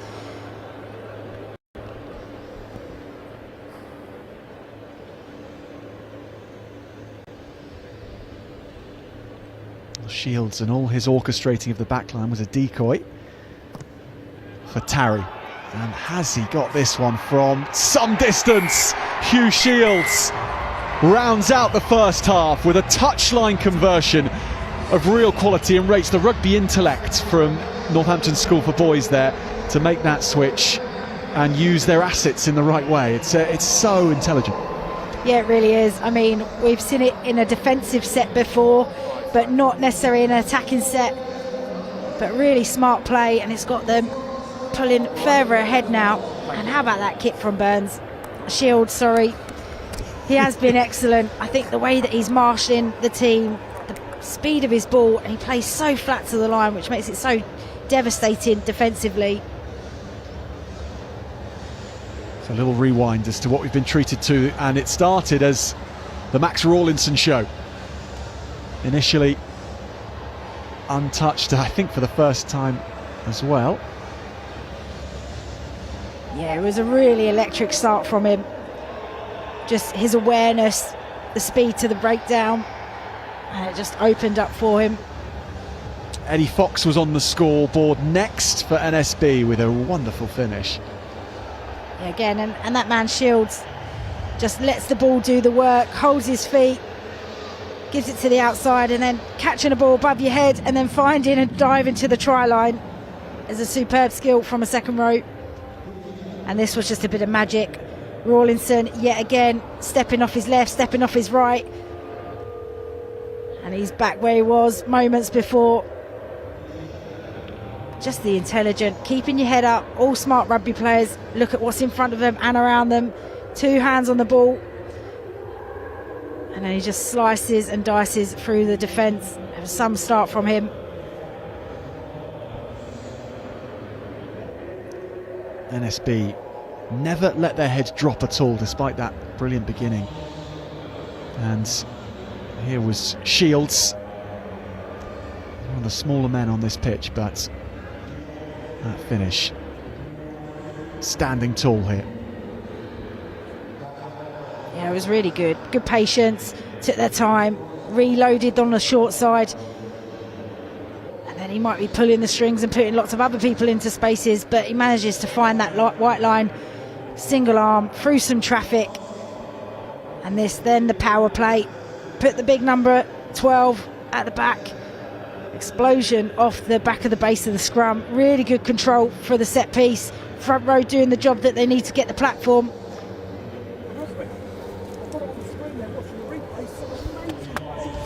So still a few more moments for the coaches to pass on some choice words for both teams, and NSB with their noses in front at Twickenham. Wins the cup. What do you do? Get in your heads. Get in your heads. We don't concede. That is as simple as that. Field position. They cannot. Not good enough to get out of their own. Not good enough to do that. Get the ball back and turn them round. They're slow. They're lumbersome. They turn them round with proper fire. Everyone with me.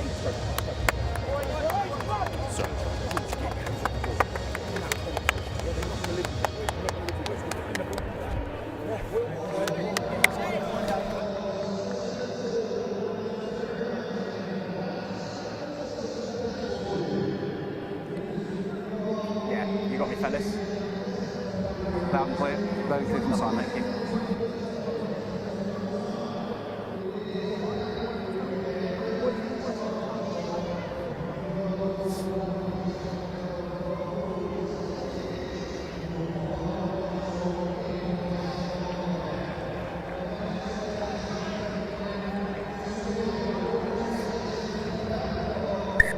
Let's go.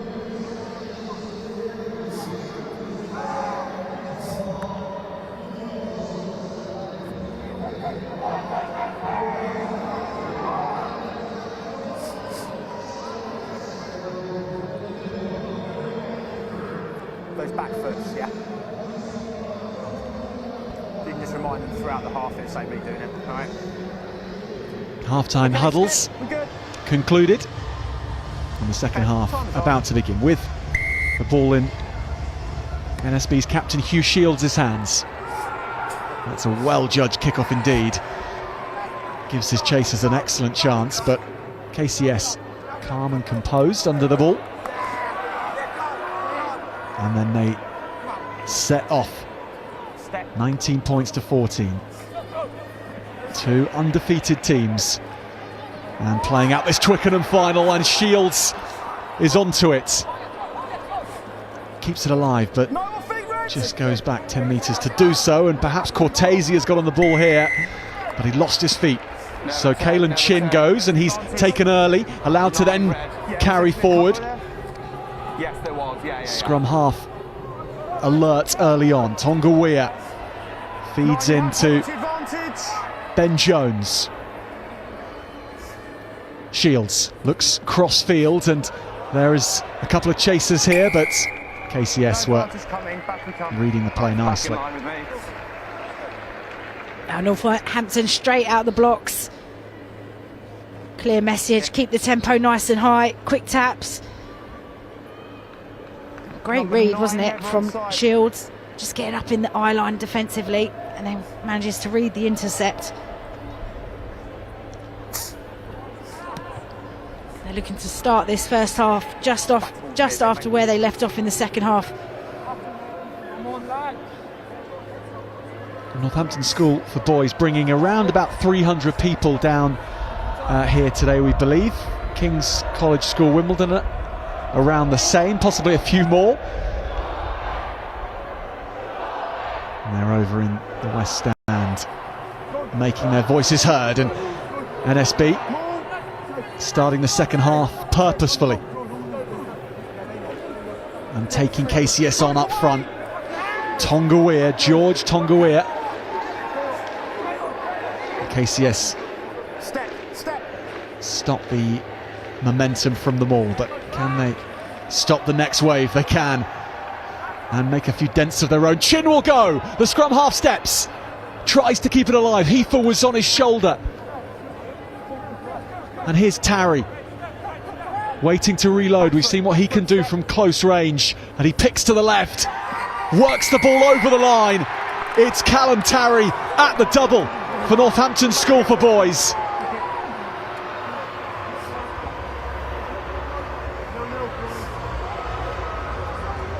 But what a start for the second half. All pressure from the restart, then forced the error, managed to get the intercept, and then got themselves into such a strong position, and then Chin just picking off. And this here could have given the 50-50 offload, but good decision, secure the ball, knowing that the pack can do damage around these fringes. It's just the patience here, and then the power of the players as he comes through all on his own. Big power, gets nice and low, and if you aren't underneath, then you're not going to be able to stop him. In for his second at Twickenham.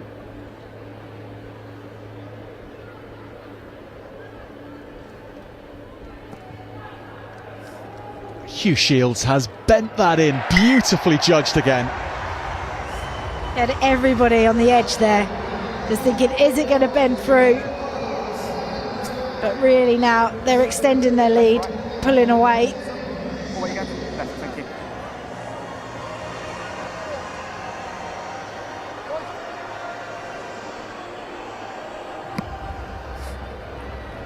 There is daylight between the sides for the first time in the match. 12 points the difference. KCS on the ball, however, retaining that restart, and that's some work too. Put in nicely, but the ball will beat everybody. It's a good option. Fullback was really over on the right hand side, so there was a good bit of space in behind. Winger was up flat. Probably didn't want it to kick out.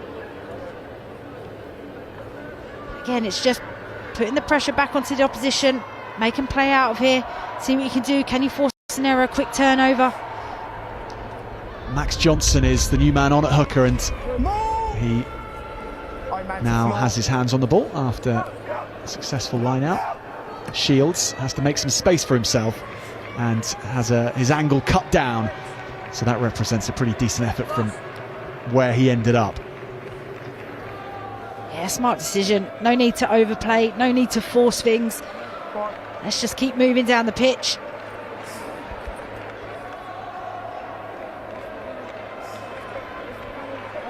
Wait for the ball to leave before we go, okay?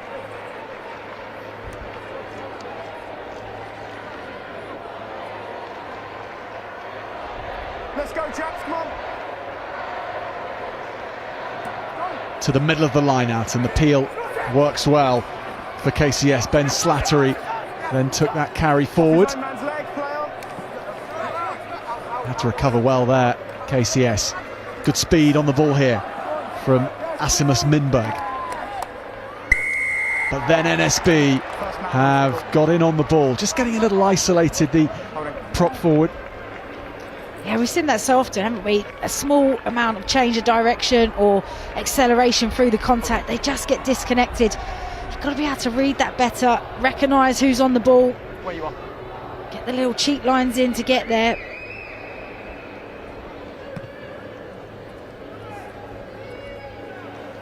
NSB steadily making their exit from their half. Just seems so in control at the moment. Nothing's phasing them defensively. Picking the right options in attack.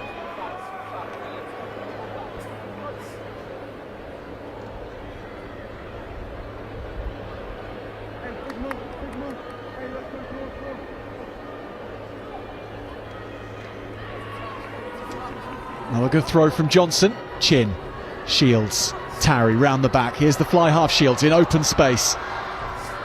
Picks an excellent pass out to his left winger, James Civil. And Chin gets there to keep the play forward, as does Tarry. And Chin looks for the blind side, changes the direction of the attack so well. Caelan Chin, and there's Shields with the offload. Here's Cooper! Looks to have gone in at the corner, but dragged into touch. The last-ditch defence was enough for KCS. Yeah, it was a great scramble down that short side. They've clearly identified, once they punched one way, to re-attack down the short side, because there's slight overlap down there. But Shields, for me, from the initial break, Red off the mark, please. Blue, come up. what makes him such a good player is that he's always looking for space for others, not just for himself.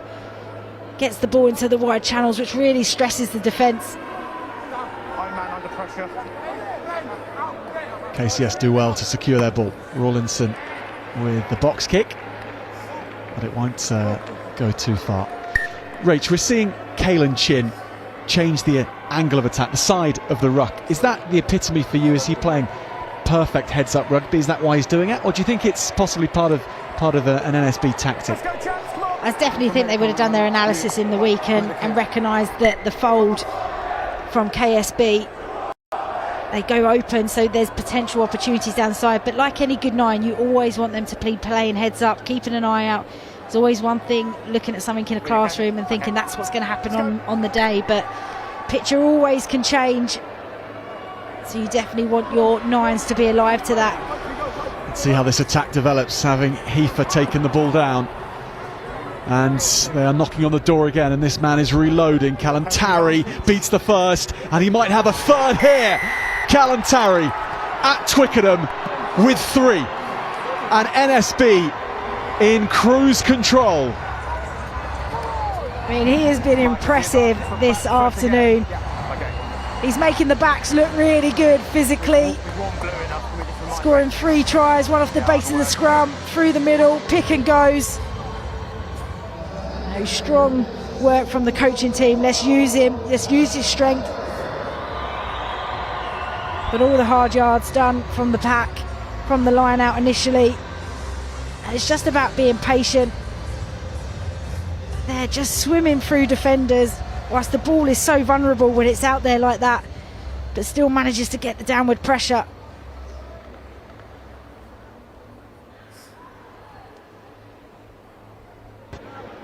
Shields with one of the easier positions from which to convert that he's had to do today, and he does it again. 31 points to 14, and with the conversion 33. And we have 20 minutes remaining. KCS will have to throw some caution to the wind here, but they have the talent to do it, no doubt. Things have to fall for them a little bit now, however. NSB in control, and Tarry's on the ball again, allowed to play after the charge down. Rawlinson going back and then knocking the ball forward. Collecting it nicely was Jasper Smith. NSB on the attack again, and there are numbers away to the left if they can get there. Shields has seen how much space there is in behind, and it's Cooper who's racing after this, but it's Heifer who gets there first. And there's Tonguia, and he wrestles the ball to the ground, and it is all blue and red at Twickenham. NSB on the rampage. That's absolute quality. Straight from the charge down kick. Quick reaction from Tarry. Jump on it, then switch the ball. Little kick in behind, turn the defenders. And Rawlinson with a rare mistake from him. But again, it's Shields He knows where the space is. He knows how congested KCS is defensively. And when you've got players just working so hard to get into the space, free forwards, Thanks, guys. all around the ball from a crossfield kick. You expect to see your centres and your fullbacks and your wings, but it's your 6, your 4 and your 7. Just shows the hard work and the heart and desire that this team have. It's the post which denies Hugh Shields with that last conversion. What a purple patch NSB are in, and that was a lovely takedown from Will Heifer, and just the right man arriving to pick and go in George Tongaweah.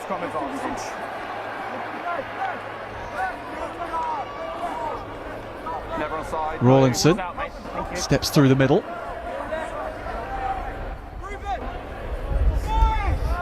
And a carry now from Ben Slattery. Dickinson. Carry from James Moore. Now Cortese. It's proved a handful today.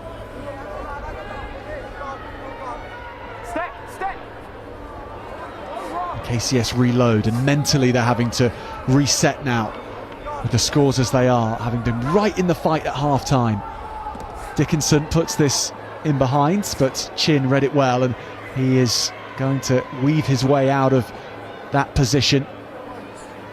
Ben Jones follows up. Shields goes long, goes very long. And Rafi Breck. Lewis Wood.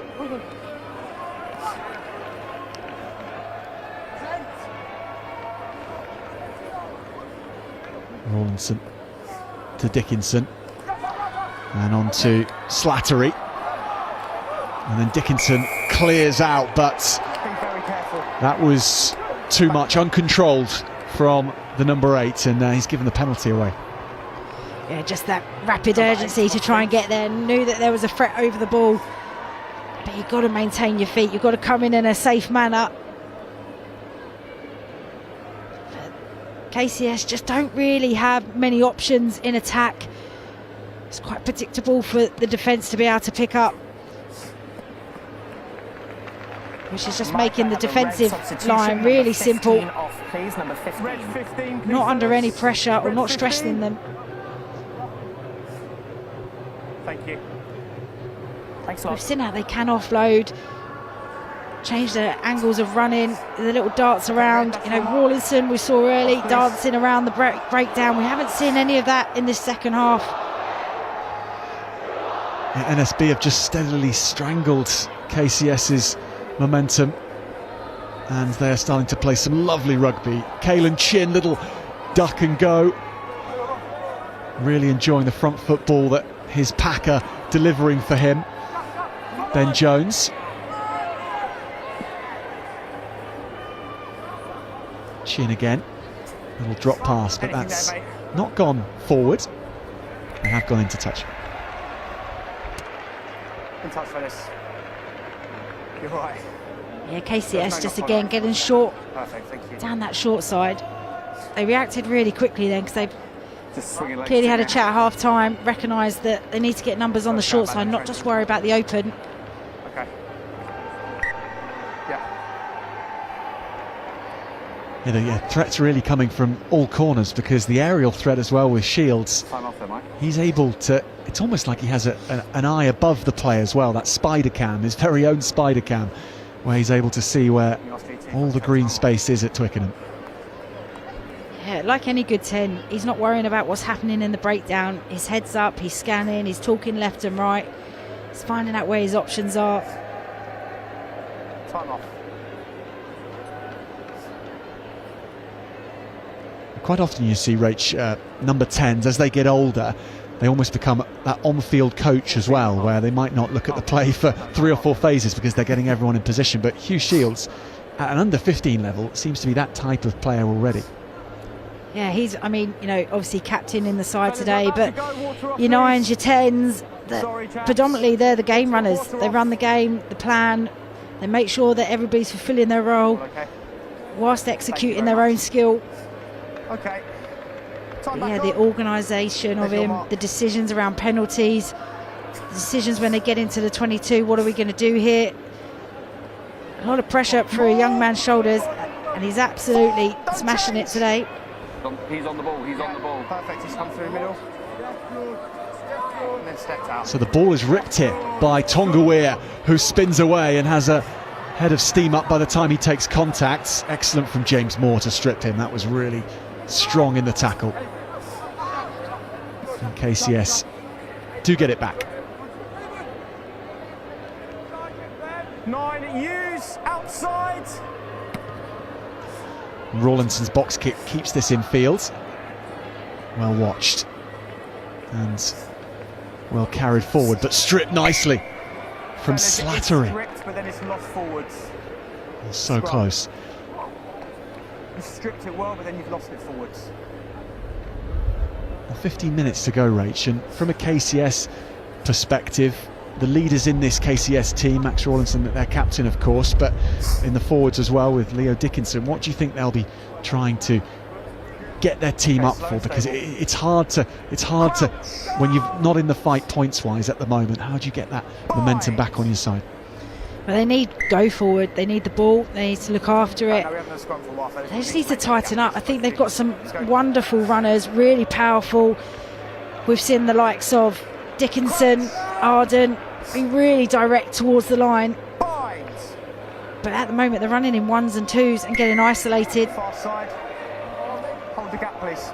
They can get some go forward and put Northampton under pressure. There's still time. Well, this man will surely be to the fore if they are. Max Rawlinson and Slattery still going. Ben Slattery, big run from the lock forward. Dickinson, good hands to Thomas, and there's space here for Cortese, who'll look to go off on a run of his own into that 5-metre channel. Great sense of where the space is, Antonio Cortese. A great sense for the physical stuff from Dickinson. Thomas, Slattery again, and here's Arden, and Arden is going. And 5 metres away, a KCS all of a sudden. Tonga though has got his mitts on the ball. Now the big man has tracked back well there, got back on side, and he's made an excellent steal on the floor. But it's Rawlinson, he drops it, Chin takes it, still the advantage, an advantage over, and that was a meaningful run from Jasper Smith. Mike, I have a red substitution. That's much better from KCS. We talked about just getting big ball carriers, making dents in the defence, and then suddenly the space opens up because you condense the defenders. There, Arden, brilliant run, backed himself, but there you've got to do more on the floor. You've got to be able to buy some time. When you can feel yourself getting isolated, you know the desperation from defenders around their own try line is going to be all over you.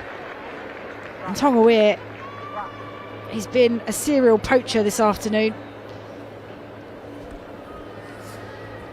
Rawlinson's pass to Thomas is a good one, and big kick from James Moore, which has stayed in, devilishly so for NSB.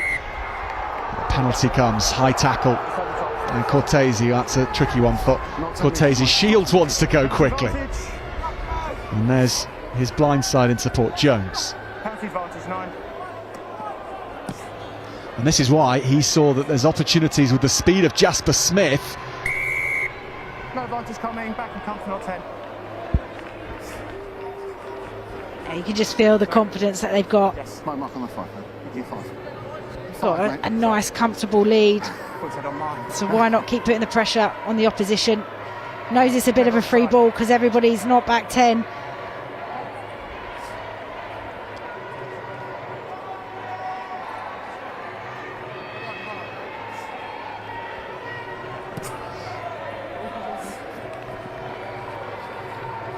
Good clearance from Shields. Yeah, thank you. And what a position this must be for Northampton School for boys, Rach, in that type of zone where they're playing well, the points are with them, The sun is on their backs, everything going their way. And yet 10 minutes to enjoy this experience. Yeah, it's going really well for them, but even so, even moments where they feel comfortable, in control, Shields again just playing in the right areas, not trying to force things, just managing their way through the game. Shields picks out Patel.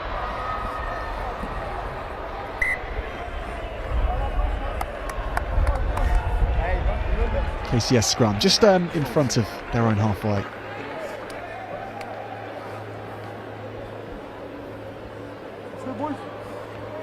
I thought he was unlucky there. I thought the ball went back as he went down. Both sides. Step up, fellas, we're too far. Thank you. Crouch! Still that back row of Lovett, Turner, DeVries, Craig and Dickinson on the field for KCS. I need to make this very, very clear. I need a gap between your shoulders before we have an engagement, okay? Hold this credibility for me, please. Let's go. Crouch! Bind! They've got everybody stacked on the left-hand side with the winger just in behind the scrum. Dickinson needs the ball and he does get it, but Chin gets him and scuppers the plans that were afoot. So they have to reset. Thomas, fly half, has to go himself.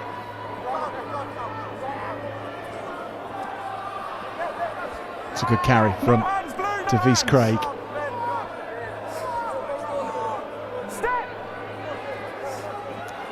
Looped back behind the game line. Thomas Moore, and unfortunately Miklichanski Maddox can't take it. We've seen how quick he can be and how dynamic with ball in hand.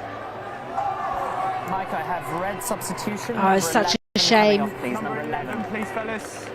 You could sense half a line break about to happen. He just changed his angle. Thanks a lot, mate. He saw that his inside centre was going to be under pressure to get the ball away. This is better, moving the ball to the space.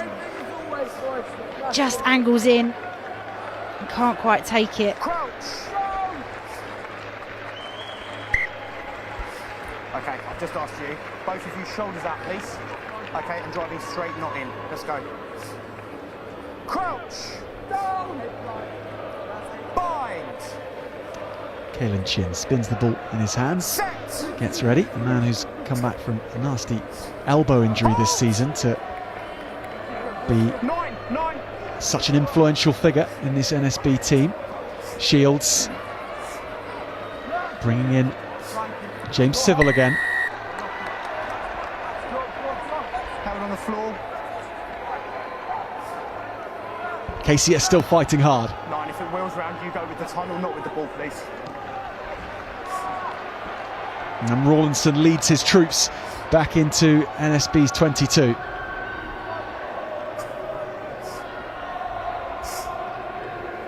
It's been a second half which has just got away from KCS Wimbledon. But there may be more fun to be had in this final still for this team, who've had such an excellent season and beaten some tough schools on the way to this point. Epsom, Camford, Clifton College. Front line out move with Dickinson, who keeps fighting, and his teammates gather round.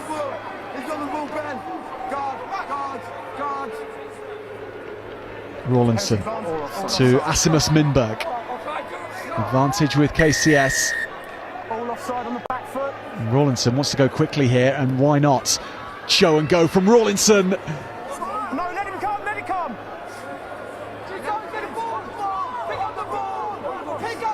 NSB making a mess of this ruck. Let it come, Blue, let it come, Blue, let it come. They'll have to let KCS have it. Driving through. Back foot, Blue. A reset. Rawlinson, show and go from the scrum half. He'll have to try and roll.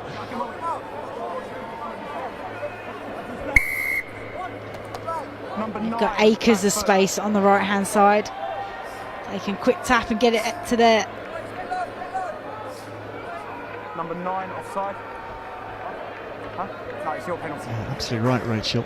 It's not clear on our screens where that space is, but there is acres of it. But Dickinson drives straight the number 8, and he'll cross the whitewash. He's carried hard all game, all season, Leo Dickinson, and from 5 metres out, musters all his might to get that down. Well, they've been knocking on the door in the opposition's half and creeping their way forward to the 22. And here it's just about pure strength, determination and power. 3, 6 and 15. Coming to the end of the game, but still Thank you very much. showing all of his power and his determination not to give up, to keep pushing and to finish on their terms. Yeah, thank you. We're coming off the back here, Harry. Yeah. Got just under 4 remaining. Third score for KCS. And for a third conversion, and through she goes. Max Rawlinson, perfect from the tee. 38 points to 21 with 3 minutes to play at Twickenham. That's not an easy size of number 8 to try and stop from close range. He's got that precious quality that not every big carrier has, of not decelerating into contact. He is at full tilt every time he hits an opponent's jersey. And here he is again. Let's have a look here. Goes around the first and keeps his feet well. Tackle, everyone clear. Thank That's you. one way of stopping him. Just completely lift him up off the ground.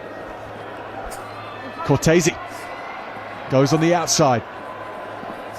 Really impressed with this right winger for KCS today. He was super impressive in the semi-final. Really busy, really strong in the contact. Charlie Thomas. Heifer is looking to steal that. And it comes back to Rawlinson. Here's Torrance in the scrum hat.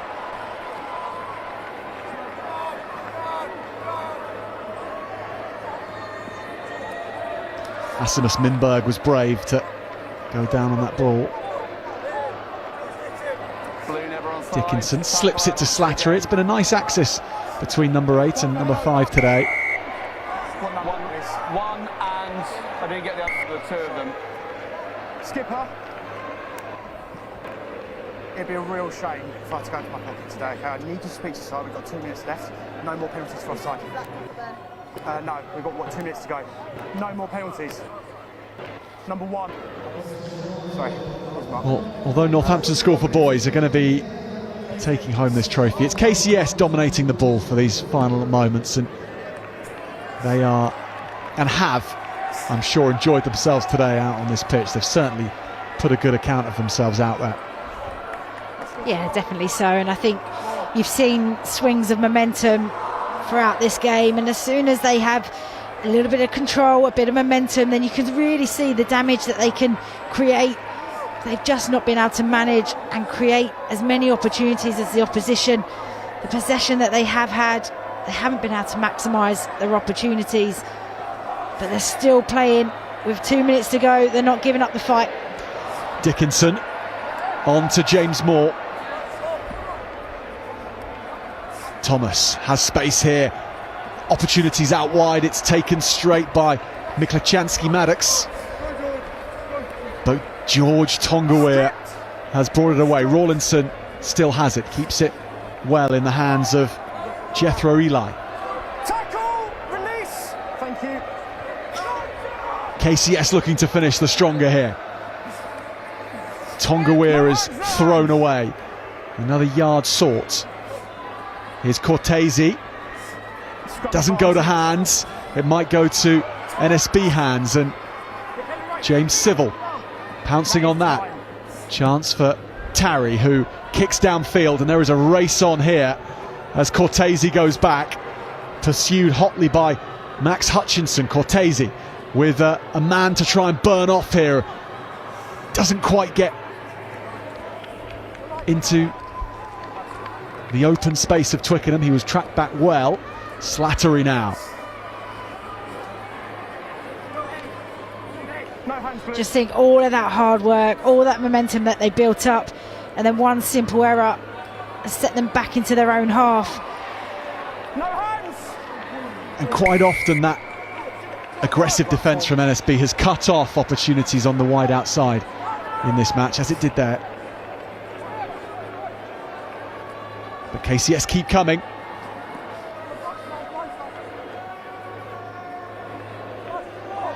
Use it! Rawlinson kicks this and That's time. into the 22. Jasper Smith kicks it out at Twickenham, and Northampton's School for Boys have won the under-15s Schools Cup, and they join previous achievements from the school. In fact, they better previous achievements at the school from an under-15 level. In 2019 they came close against Wellington College. In 2020 COVID ensured that there was never be a final anyway, and in 2023 they have gone all the way and performed and displayed just how good they are on the biggest stage of all. Well done. Well done. Well done, mate. Yeah, and it very much was that, Play, chaps. you know, the resilience that they showed when they went down early. They were under all sorts of pressure, but that didn't faze them. They built their momentum, put themselves in the right position, their relentlessness in defence, and they took every opportunity that they created. Shields right in the middle of it, marshalling his whole team. Chin really came to life as well, the number 9 throughout the game. But yeah, superb performance. And KCS started so strongly, had brilliant moments as well within the game. But Northampton School for Boys just too strong in the end across the board.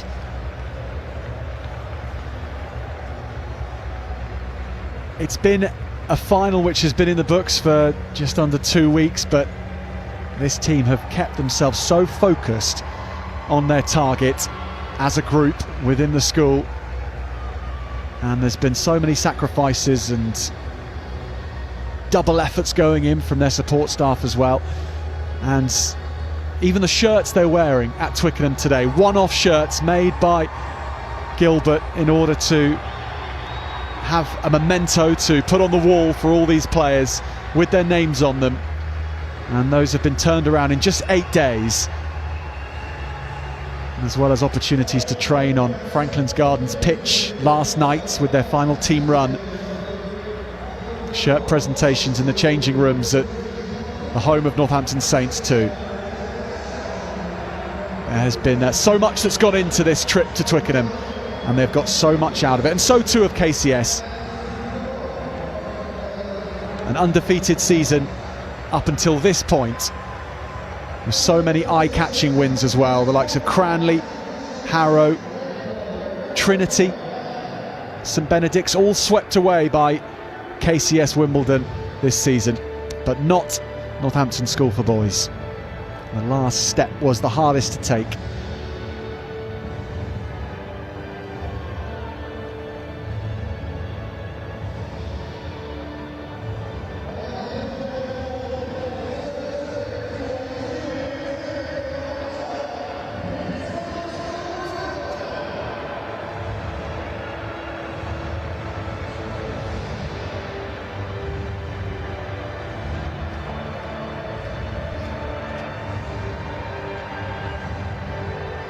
Well, those making the trophy presentations include Peter Robb, the marketing director at Continental Tyres, the sponsor of the Schools Cup, Jeff Simpson, the president of England Rugby, and Rob Udwin, the junior vice president of the RFU.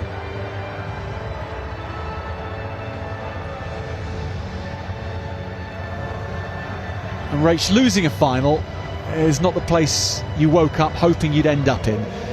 But how do you interpret, at least in your career as well, how did you interpret moments like this? When does the satisfaction start to knock you on the head and say, hey, we still had a great run here? Yeah, I think initially it's very raw, isn't it? You've just come off the back of a loss, something that you've focused on for so long and worked so hard for. It's tough to take. but on reflection you recognise how proud and how much work you've had to do just to get here, and then to put in a competitive performance. You know, it does take some time, but upon reflection, this was still a moment that not many others get to have. And again, like I said, you put out a competitive performance again against an opposition, and sometimes, you know, you can walk away with your head held high. From the winner's perspective, I imagine this is all about the overriding emotion is just wanting to celebrate and party. Yeah, it's definitely one of relief and pride as well, that you have, knowing that you've achieved the goal that you set out to achieve. You know, all of these teams would have at some point had ups and downs over their season. Players would have been injured, come back, moments where performance wouldn't have been quite as right, tough training sessions. So when you get to this moment and it's all paid off, it's all come to the dream that you wanted it to, you know, it's an incredible feeling moment. And you know, these stories will go on forever. They'll be talked about in the school for years and years to come, and you'll have plenty of photographs and clips and images from today just to remember just how special this moment and this occasion is. Well, chief amongst those pictures might be about to take place. The trophy lift for Northampton School for Boys. Hugh Shields, their captain, their fly half. What an individual performance, but this team have been brilliant. Undefeated this season, and the cup, the under-15 title at Twickenham to take back home.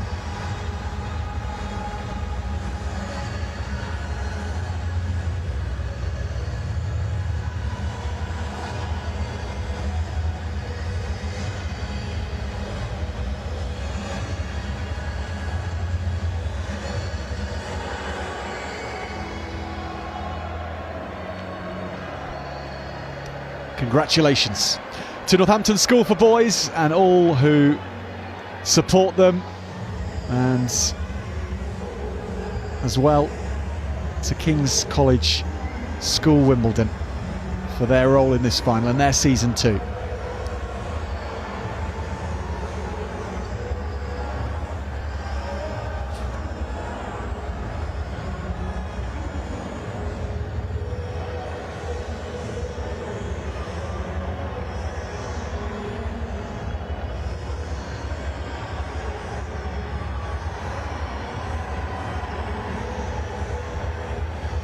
Hugh Shields with the trophy, the last man to go down the stairs, and well, one hopes that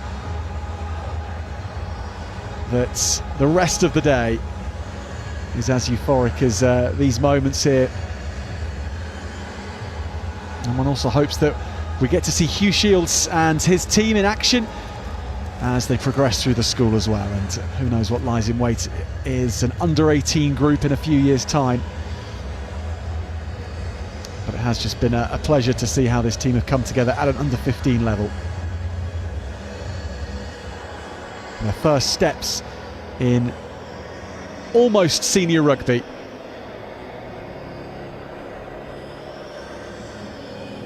What a group and what potential they have.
Well, the Schools Cup action at Twickenham now takes a short break. Our next match on will be the Under-18s Vase competition at 2:15. Samuel Whitbread Academy from Bedfordshire against Old Swinford Hospital from the West Midlands. Now that's starting in just under half an hour.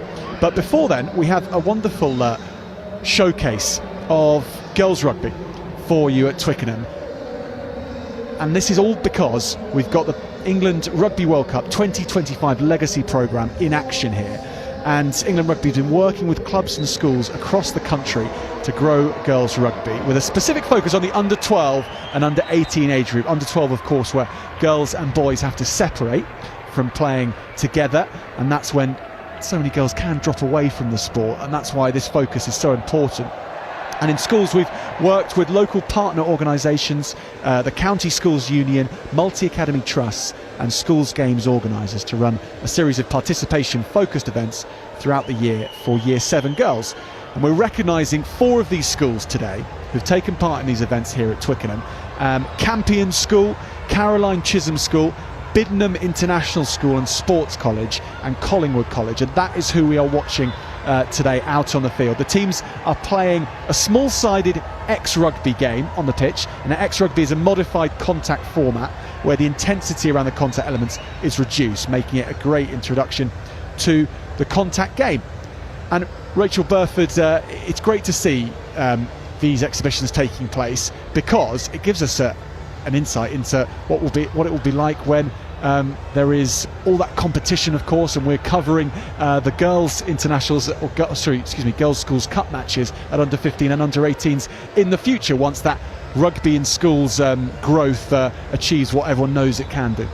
Yeah, absolutely. I mean, it's magnificent to see the girls out on the pitch today, and I think the key thing here is creating a game that introduces them into the contact element. It breaks down those barriers and the stigma around the game. So this is wonderful to see. And you know, the future of women's rugby, we know that it's growing. Girls rugby, we know it is growing, but we've got to keep on with the initiatives like this, so that one day we do have a replica of what we're doing with the boys rugby, and we make schools rugby just as competitive and strong as it is in the boys and men's game.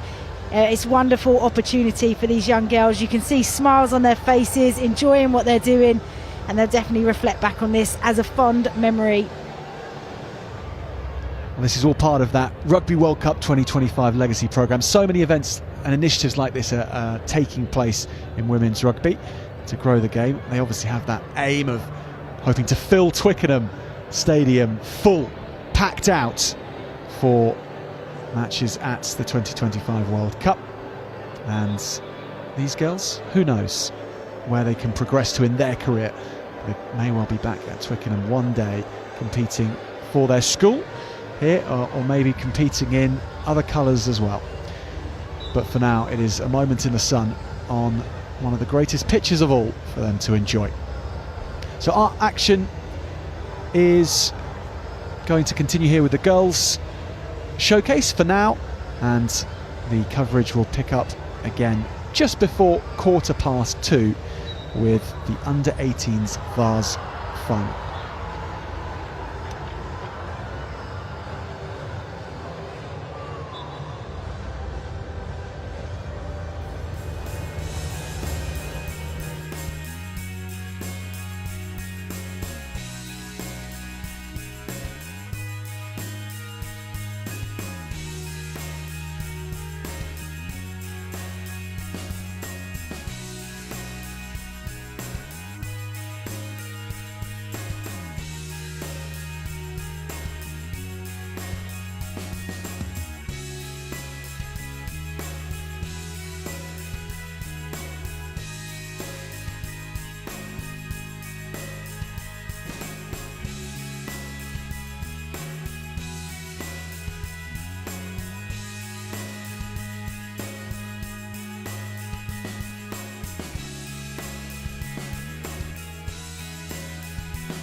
It's the start of the under-18 Vase and Cup matches now at Twickenham in the Continental Tyres Schools Cup. It has reached its conclusion and we have Samuel Whitbread Academy and Old Swinford Hospital still standing. Well, starting with Samuel Whitbread Academy, those selected to play on this glorious pitch today look like this. Starting with the forwards then, Noah Fawcett, Harvey Hart and Ben Watson are in the front row. Casper Butterworth and Aaron Nahani in the second row. Jensen Beale, Max St Leger and Will Wright are the back row. The halfbacks are the Millwoods and Will Dorasami, who's also the captain, and the centres, Kieran Deans, Ben Radnor, and the back three, Albie Matthews, Owen Williams and Sam Valpy. Old Swinford Hospital, well, they line up like this. Jacob Tompkinson, Ruben Uppel and Emmanuel Olaleyi in the front row. Tom Miller captains in the second row with Tate Skinner, and the vice-captain Will Waterfield, Finley Hayward and Max Truby are all in the back row. The halfbacks, Ollie Cartwright and Will Terry. Then in the centres, Ollie Ingram is with Jack Teague, and the back three consists of Daniel Lee Ajala, Luke Bimson and Zach Priestnell.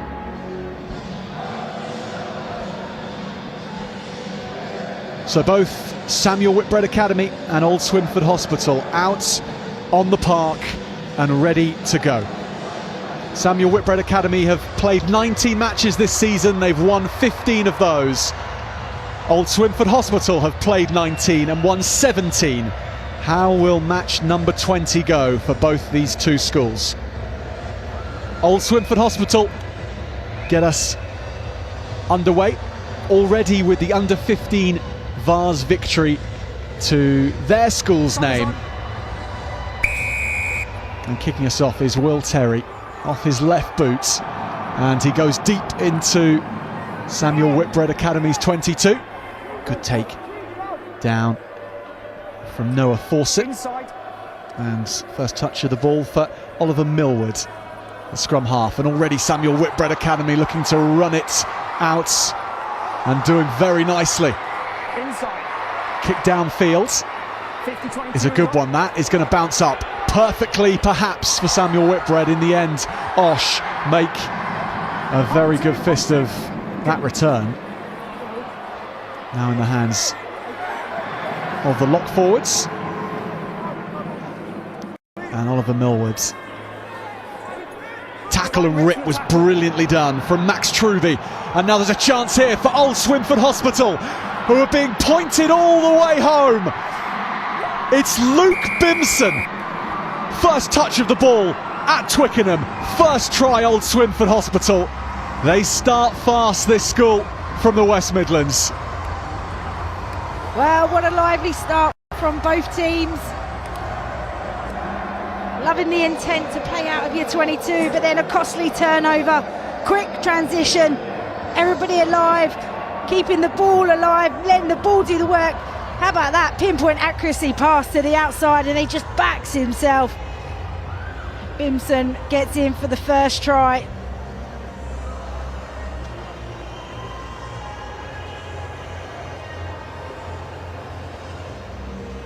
The French started pretty fast at Twickenham last weekend. They didn't start as fast as that though.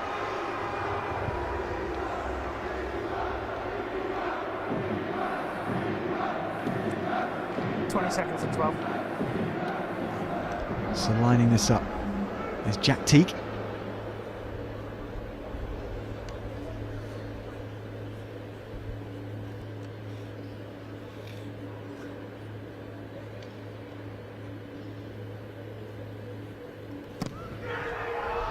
And Teague has set that off in the right direction. It's all 7 for Old Swinford Hospital. And those Osh flags are flying in the stands again. It's all about the physicality in the breakdown. Big man on big man, but strips the ball. And then it's just the transition. Suddenly from attack to defence, from defence to attack. And then you get it in the speedster's hand with a bit of space.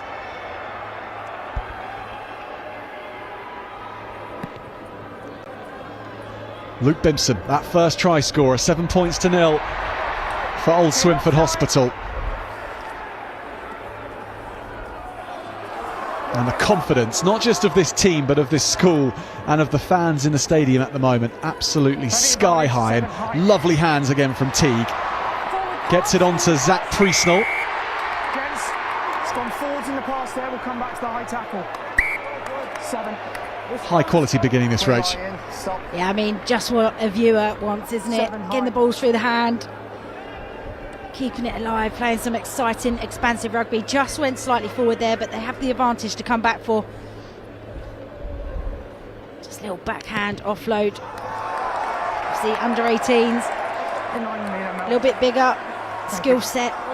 We would expect to be more aggressive, physical, and the ability to move the ball to be that much higher of the under 15s. In you come then, Blue. We've seen 2 excellent displays at that age group. Old Swinford Hospital, straight off the top, and not looking to kick long. They're looking to play ball. Blindside flanker Waterfield. That carry. Samuel Whitbread piling into that breakdown. Their speed of ball's really good, but the support to the breakdown is excellent, which is then what's trapping players in there who are making the tackle. Got to make an effort to get out of there. That is a mammoth kick from Teague. Use the line of touch. Just make sure you're coming through the game. Basics. I mean, when you give away a penalty in the middle of the pitch, then suddenly you're on the 22 line. It's a big weapon to have in your armoury. So on the Samuel Whitbread 22, and again good off the top, and now more ball for Terry and Teague, and that's a lovely line through the middle from Finley Hayward. Can't get the offload away. Taken by Ben Radnor, and Radnor's an excellent runner of the ball, but he had to track back, and that was some excellent timing from the outside centre.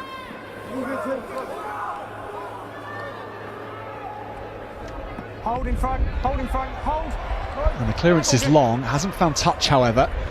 This is spun into midfield by Teague, and we're going to work this away over to Binson's wing, are we again? And he, or Ollie Ingram, struggles to get out of that tackle. And Samuel Whitbread are living off their wits a little bit, but their desperation to close Old Swinford Hospital down has won them the ball back here.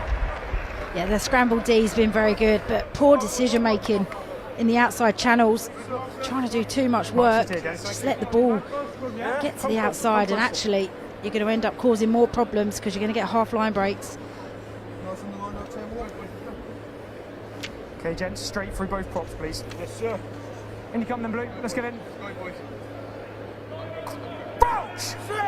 Semi-final victory for Samuel Whitbread against St Ambrose College, 30 points to 25 to get them here, whilst Osh beat Sutton Valence School 40 points to 19 less than 2 weeks ago. That so they've known about this moment for a fair few days now and have had time to prepare. Samuel Whitbread now cutting up fields, lovely break, support is there from the fly half Doris Sammy. That's big defence from Truby, but they're going to have the penalty with Millwards. Gents, turnover would have been good. Just taking the man beyond. Yeah, rightly so. Lifted the player above the horizontal. 8 Blue. Just taking the man beyond. Again, just a glimpse there of what Samuel Whitbread can do with the ball in hand, getting into wide spaces, elusive runners, good support play. Yeah, what's that, son? Now we get an opportunity to see how they can operate in the 22. Put pressure onto Old Swinford Hospital. Both binding, drop at the same time, hence the shoulders twinning. Doris Sammy, Binding and shoulders. that's number 10, who was resolutely upended. I think Max Truby can count himself quite lucky. I think the level of danger that the player went down in, he was able to protect himself with his arm, but rightly penalised. That's an overthrow. Might still work out for Samuel Whitbread. The bounce of the ball is going their way, and lovely feet from Max and Ledger. Here's the hooker, Harvey Hartz, 4 or 5 metres away now. Ben Watson doesn't get any speed on the ball, so Osh swallow him up. Now from Millward to the hooker, Hart again. Steadily building Samuel Whitbread. They go over to the left and the fullback just slips it on.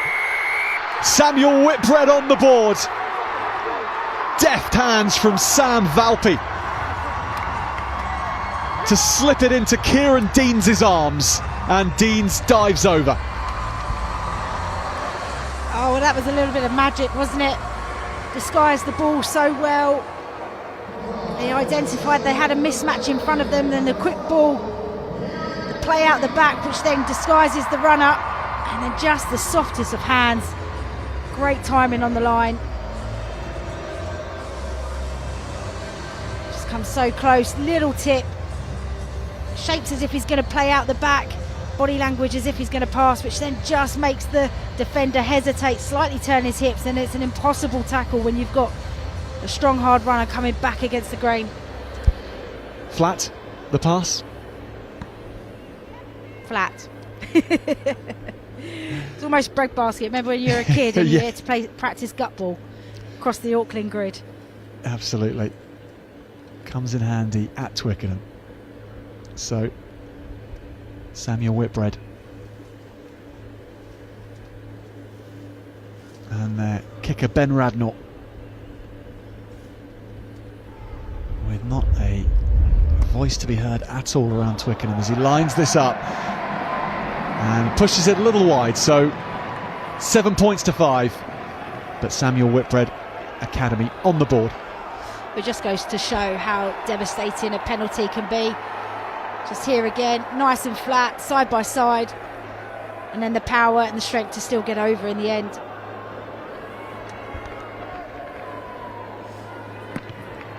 Jack Teague with the kickoff, and that is up in the air for eons, allowing Old Swinford Hospital to get under it and reclaim it. Ollie Cartwright at scrum half.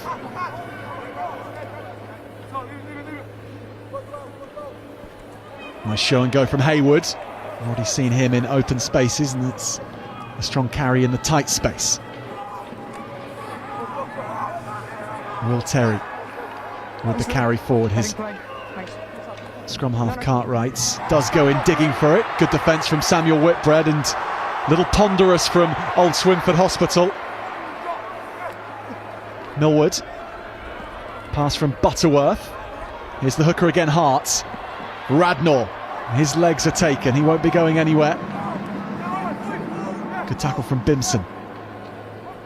Step upfield from Millward.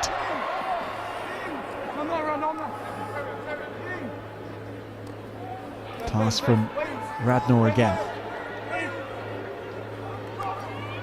Inside. Dorasami. And there are good numbers after this. That's a difficult ball to take, but brilliantly taken. No time to sight that ball, and they're off and running again. Hayward releasing his outside backs and then providing link man. Daniel Lee Ajala back to Ollie Cartwright, and here is Zach Priestnall and Old Swinford Hospital in again. And every pass a picture. Well, impressive team try, the interlinking, the back and forth, the support play. It had it all. Really smart decision on the first pass to play inside, so then you've still got the man on the outside to play to.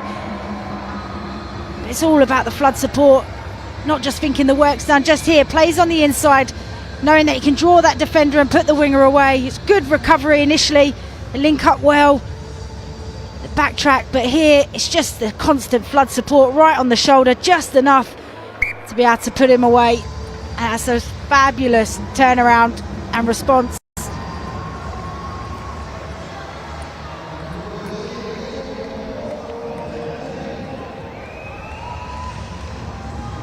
Jack Teague with the conversion. We've seen some fast starts today, and this is right up there. And the composure here, Rach, is so impressive. Yeah, it's impressive, but I love the ambition. They know moving the ball, moving the point of contact is going to stress defenders. And we can see that both teams have got great handling ability, and that one definitely paid off. Watson's carry, and Osher on the ball again. Hold him, 3 back. 12, just back in. Just a bit static taking the ball there, which then just allows the defenders to sack the attacker and then straight over the ball. Big left boot that Jack Teague has. Yeah, interesting that he went for the right side instead of the left, which he would have been closer to the touchline, but potentially preferred to play off the right hand. In you come then, please, Blue. It's been a composed start so far for Old Swinford.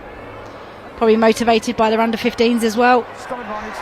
Goodness me, there was so much composure on display from those young boys too. Samuel Whitbread get that ball back, however. Doris Sammy, he's found a lot of space here, and that's a nice nudge. Yeah, he's managed to thread that between 2 defenders, between them. Should have been able to field that, not allowing it to bounce. Yeah, just moving their way up the pitch. He's a big man for number 10, Will Dorisamy. Samuel Whitbread's captain too. In you come then, Blue, let's go. We saw just how he can marshal a backline in the semi-final against St Ambrose College. It's taken in the line out, excellent claim. Challenge was good from Will Wright. Millward. St Leger, power-packed runner on the open side. St Leger. Fawcett. Dorisamy wants the backs to be involved, and Dean's the try scorer, but he is isolated and there are Osh hands on the ball. Not for long enough. Hart evades the first challenge of Hayward. Pick and go from Nahani. Fawcett is hit well. Nothing he could do there, the loose head, so has to be an exit option. Plan B is put in place. Chasing after this, Owen Williams. Priestnell. He knows what the open spaces at Twickenham are like now, and he's now under pressure. Hayward.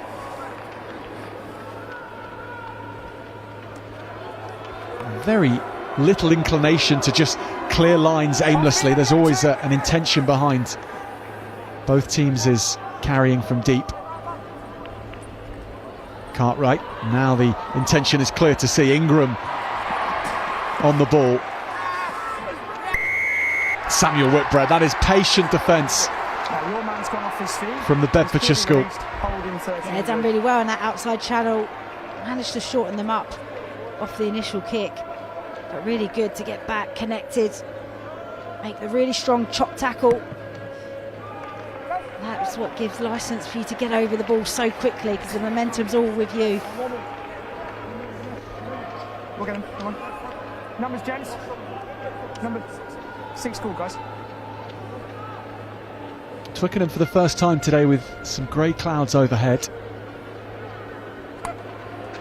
It's been glorious sunshine across the morning, but not that Samuel Whitbread will mind. The track is still good. The field position here even better. Dorisamy has another good line cut from Matthews onto Radnor, and Samuel Whitbread cross again. Set piece execution at its best. Yeah, absolute quality. You can definitely see that straight from the training paddock, just lifting the ball into the air, knowing your support play is going to be there. I mean, this is impressive from Samuel Whitbread Academy. 2 entries into the 22 and coming away with points and executing their opportunities. Run straight to the line, little lift to the top, and the 13 right on the shoulder, and then the leg strength to get over and finish. Not an easy pickup for him. It's everything nice and square to the line, drawing players in. Now suddenly there's a disconnect between the centres, and he picks on the inside line to get over. And that's all your dreams come true as a centre, isn't it, Rach? Seeing the split between 12 and 13 horrendous when you're the defender.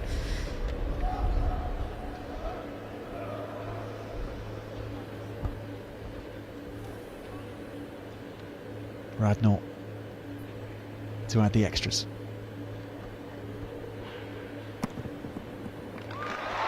Does the job.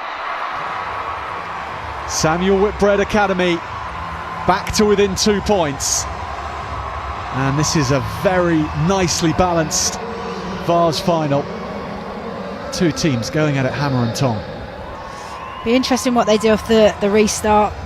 Old Swinford have gone for the 10 every single time and managed to dominate that possession. Okay, 12, let's go.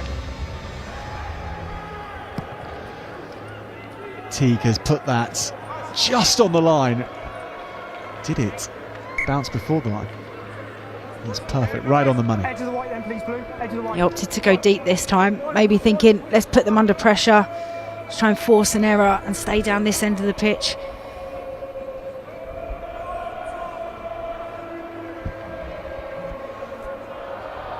Harvey Hart throws in here, and now we get the first appearance of this match from the Sun. That's over the top, taken by Tompkinson. Cartwright wants quick ball, gets it, but this is going to bounce, has to be tidied up, and it is from Teague. Steady. Forwards arrive to secure that. They had to be live to that threat. Here is Olaleyi, Emmanuel Olaleyi. Off feet, let it go. Big carry from the prop. Haywood now onto the ball. Osh knocking on the door again, and there's Teague with a bit of space. He finds the offload well, gets it into Ingram's hands. It's not on the right, decides Terry. Just has to suck up the tacklers.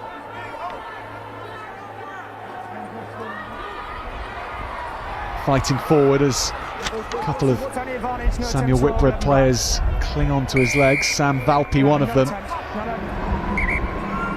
Long way away from the mark. 11, no roll.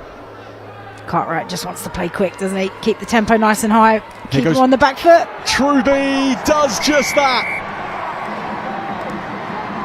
Diving over, knocking black shirts to the floor as he went. Yeah, impressive stuff.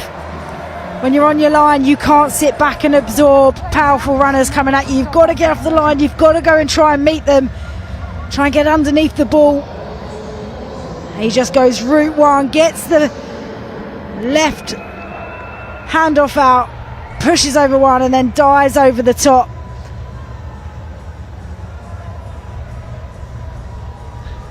He set up the first try with a lovely pass after ripping the ball, and he just went back to his roots as a number 8 with that try.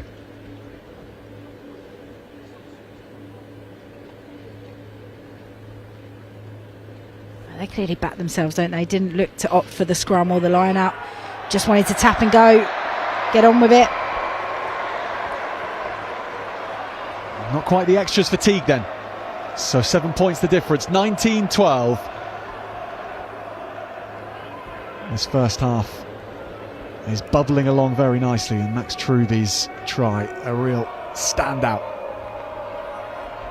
Yeah, he's identified he's got a couple of backs in front of him and fancied his chances. Dorisami back underway. Radnor takes the ball right from kickoff. Ben Radnor racing home, and that is how you do it.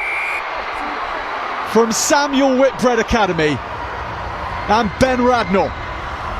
Ben Radnor in for his second. Now that is something special, and that's something that you need in your team, just to give him the lift after conceding.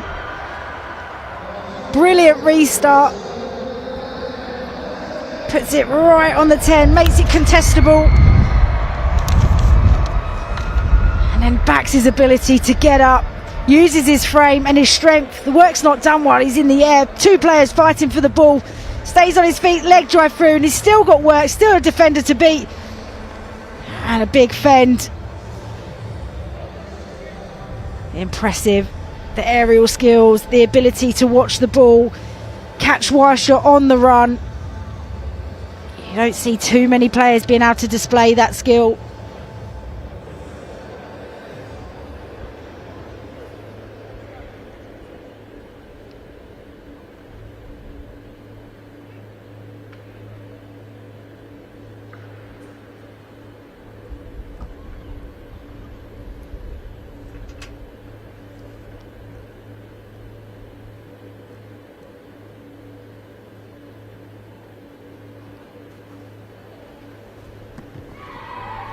Radnor with the extra 2. It is as near a perfect piece of rugby as you can find anywhere across the globe from Ben Radnor. You very rarely see the try scorer, who's also the kicker, miss their own conversion. That's a huge response from him to get his team back in the game. So up we go. Old Swinford Hospital, having been pulled back level by Samuel Whitbread Academy, 19 points each. It is such an exciting first half, this, in the under-18 Vase final. Dorisami kicks long.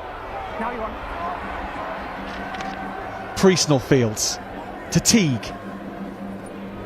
Checks, then goes back to the right-hand side. Sees a few blue-shirted mates, and they can run into spaces here. Cartwright, little juggle but well held by Olaleyi until it's pinched off him. Butterworth with the offload. Millward, Dorisami, the charge down is good. Just pressure from both sides coming in at all angles, desperate to get the ball back in defence, desperate to attack. Just feel that both teams just slowly starting to settle into the game now. Starting to work out the opposition. Doesn't feel like either side is in the ascendancy, Rach. They're both just playing at such a high level, and that is why they're meeting each other head on. And 3 tries apiece, 19 points all. It is such an enjoyable prospect to watch. For those of you at home with allegiances to either team, however, I'm sure it is nail-biting. You hold your weight, okay? We talked about a gap in the change room on the bind. Let's have it, please.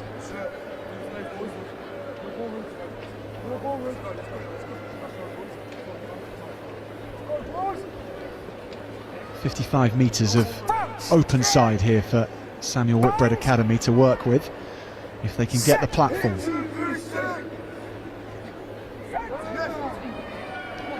Solid enough. Millward gets it going to Deans, and he's through again, racing away. Kieran Deans just gets it off the floor. Dorisami has to ruck instead. Millward in support. Osh have scrambled back well. Here is that man again, Radnor. Surely nothing he can conjure from that position, but he'll try his best. Good line again. Maxon Leger, and it's marking out Samuel Whitbread Academy in this match, the intent with which they're carrying the ball.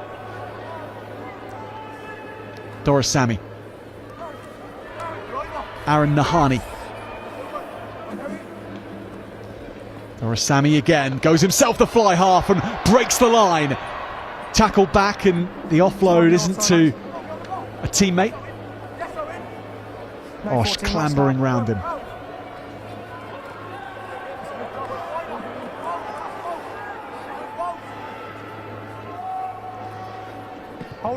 And the exit here is the long route, but it's in the hands of Sam Valpy, who can run and he can kick, looking to cause all manner of problems here with this bouncing around, taken into touch.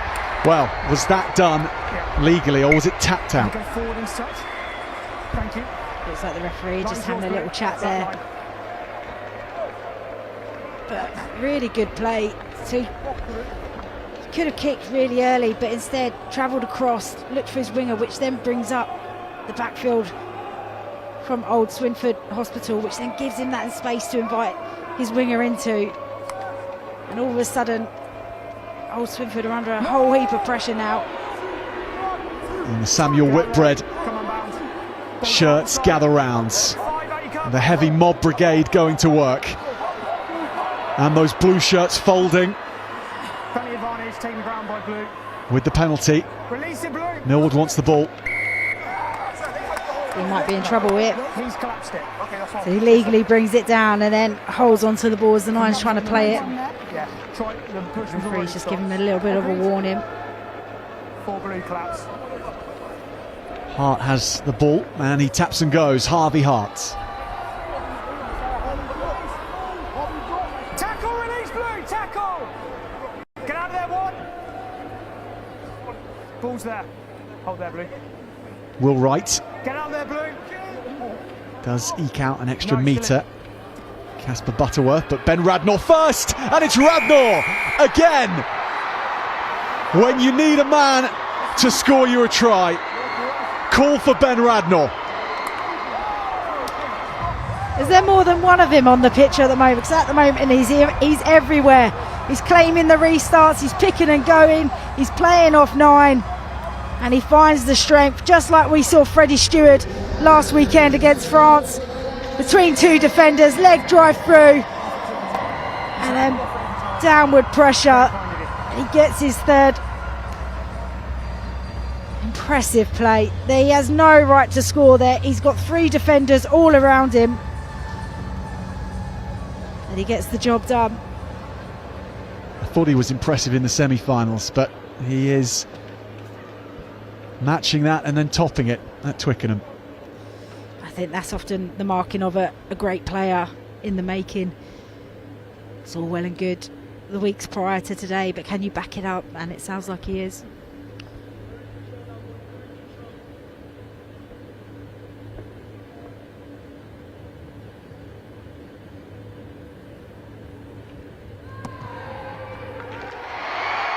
And that rule applies again, Rach. Rarely seeing someone miss converting their own try. Radnor has a hat-trick at Twickenham, and Samuel Whitbread Academy in the driving seat. They've had to hang on to Osh at times in this first half, but now they hit the front. Yeah, he definitely felt that more momentum was with Swinford Hospital, playing in the right areas, putting them under pressure, come away with early scores, but Samuel Whitbread has come right back into this and taken it. Just watch that for us, Jeff. Dorasami. A lot of confidence in this Samuel Whitbread side, and so much speed. And Maxton Leger is burning up the Twickenham pitch. Turnover's good. Now release 2. Jack Teague working a marvel there to slow that down and steal it back. And here is Waterfield. And Osh now on the wrong side of the scoreboard at the moment for the first time in the match. You didn't need to do that. 5. Taking the man beyond the ball. Didn't need to do that. That is Tate Skinner who's penalised there. Oh, that was lovely soft hands, wasn't it? Just a little tip on, knew he had pressure, and then how about the speed? That's what you expect from your winger and fullback, and in the end I think it was the blade of grass that took him out. But again, another glimpse of the power and the threats that they have across the board. Yes, please, thank you, Blue. Disappointing for Old Swinford there. Stupid penalty has now allowed for Samuel Whitbread to get back into their 22. And there are just under 3 minutes remaining of the half. Samuel Whitbread scents more opportunities. Millward at the back. Okay, static once, 9. With Harvey Hart. Hart peels, spots a gap. There goes Millward. Good line again from Deans. These hard running centres causing all manner of problems for Old Swinford Hospital. Held up. You've dragged him over the line. Goal line. You've not released, then you've dragged him over. Goal line. That's good defence in the end. Do we need to stop and get him checked? Medic's having a look. Should we pause for 1 second? Time's off. Time's off, gents. Do you want to check? They were just having time off just to double check Happy? potential head contact. Just checking on a player, make sure he's okay. We'll just keep an eye on general. Okay, thanks. Time's on.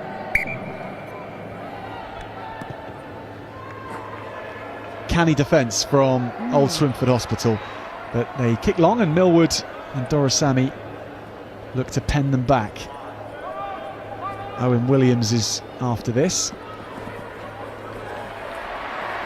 but it's Luke Bimson who He's got the ball. has it for Osh. Turnover for Samuel Whitbread. Now where will they spring from here? It's Hart who'll set first and Plenty advantage. goes a bit laterally, but this is now straightened up by St Leger. Tackle release now, Blue. Still playing a penalty advantage. Half-time knocking. Can Samuel Whitbread conjure something more? Dorasami goes along the line. Opportunity knocks here again. And guess who? Ben Radnor has a 4th try at Twickenham. The man cannot be stopped. Just have a word with the skipper. I mean, that was his easiest one of the afternoon, but how impressive. Talk about being in the right place at the right time, holding the whip as soon as the referee's arm came out for advantage. Great ball to get into that 13 channel, and the simplicity to get the ball to the outside. Draw on the final man, but this is important. Straight to the hand, out in front, out in front. Nobody getting checked on the passes.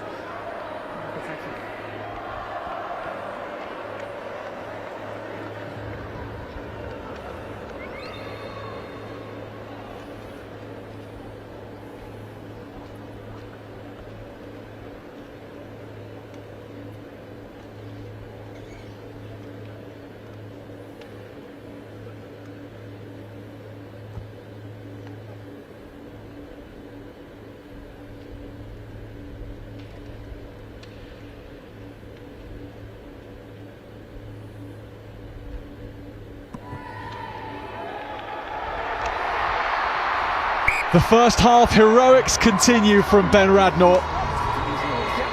The man at the middle of it all, taking it in his strides. He is a figure of complete calmness out there at Twickenham, and he is leading his team to a first half lead of 33 points to 19 against Old Swinford Hospital. Samuel Whitbread Academy have just put together the most sensational 35 minutes of rugby in a Schools Cup final that I think I've ever seen. The challenge to back it up in the second half. Yeah, rightly so. I think let's have a look at how that first half started. It all came from Old Swinford. Great physicality early on, causing turnovers.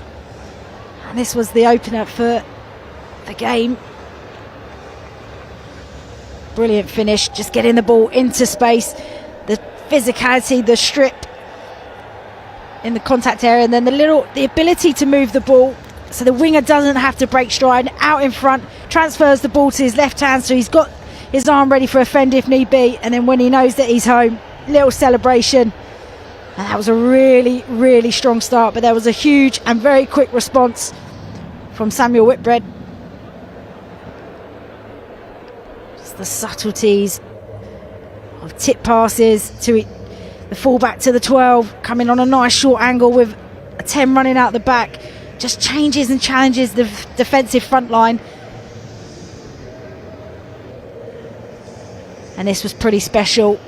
Getting through multiple hands, great decision making around the contact, how they're keeping the ball alive, always scanning for support. Samuel Whitbread didn't give up though, kept the chase all the way to the end.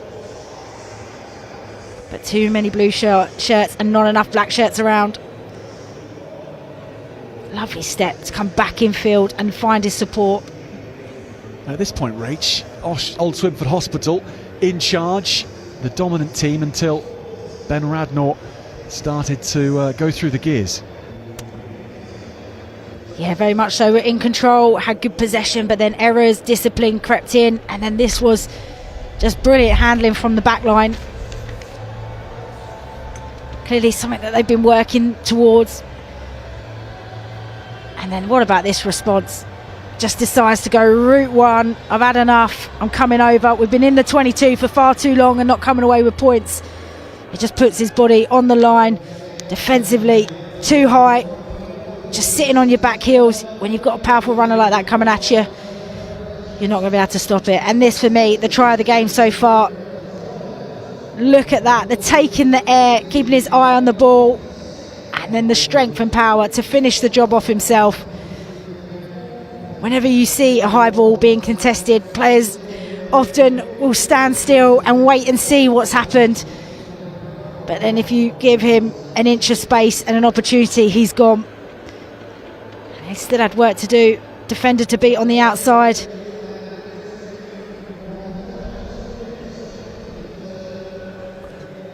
And then he just couldn't start scoring. Ranor, just good power.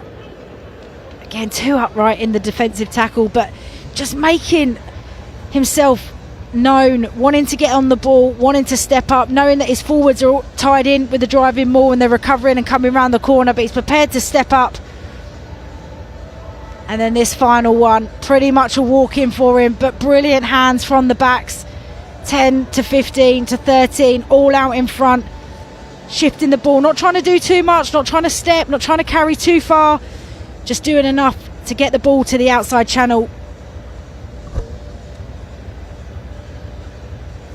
Act 1 most impressive, and Act 2 about to take place. This is a thrilling Vase Cup final.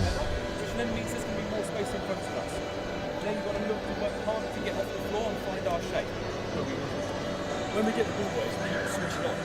Let's switch on defence. It's probably work harder than we are on attack. Let's go. Let's go. Tight, 1, 2, 3, work. 1, 2, 3, work! Hot.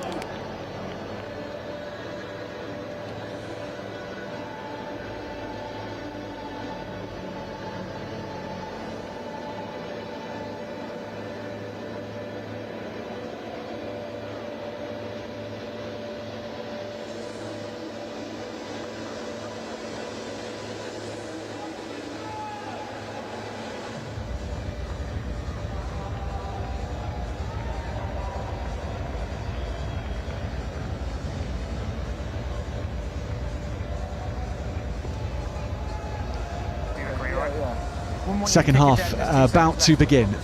Samuel Whitbread Academy leading Old Swinford Hospital 33 points to 19. Time is on. And there are so many more twists and turns in this one to come. You feel it has that shape about it, this match. Two teams who have played so well in the first half. That's fine. Rips in the tackle. Release it, Blue, let it go. Leave him alone. Samuel Whitbread securing possession right back from kickoff, just through the force of their tackling. Dorasami Radnor, who scored 28 points himself in that first half. 28 points himself in 35 minutes of work. And it's not a match in which Samuel Whitbread are running away with it. It's still a tight game out there. Lost forward in his touch, scrum or line out. Scrum option taken. Lost forward in his touch, scrum option taken. Okay, just holding that mark for a second. Right, come on. Yeah, boys, come on. Let's go. Gents, remember, have that gap on the bind, okay? Come on. Come on. Crouch! Yeah, boys. Bind! Yeah, boys. Set! Yeah. Okay, hold the push! Excellent scrum from Old Swinford Hospital. Into heavy contact goes Ingram. Carries well. This is Osh at their best. Running hard lines off 9 and then using the space on the outside when it's there. Osh with the advantage. Max Sherwood is the man on that scrum half in this second half. Good hands on from Truby, showing the skillful side of his game. And that had to be kicks. That was going nowhere fast, so Osh made the most of that. Here comes Ingram again. Tackled by Dorasami. No two lost. Counter is good from Hart. Nothing Max Sherwood could do with it other than take it on. Come back, side entry. He did well with it, the scrum half. Side entry. Just a little bit loose around the breakdown.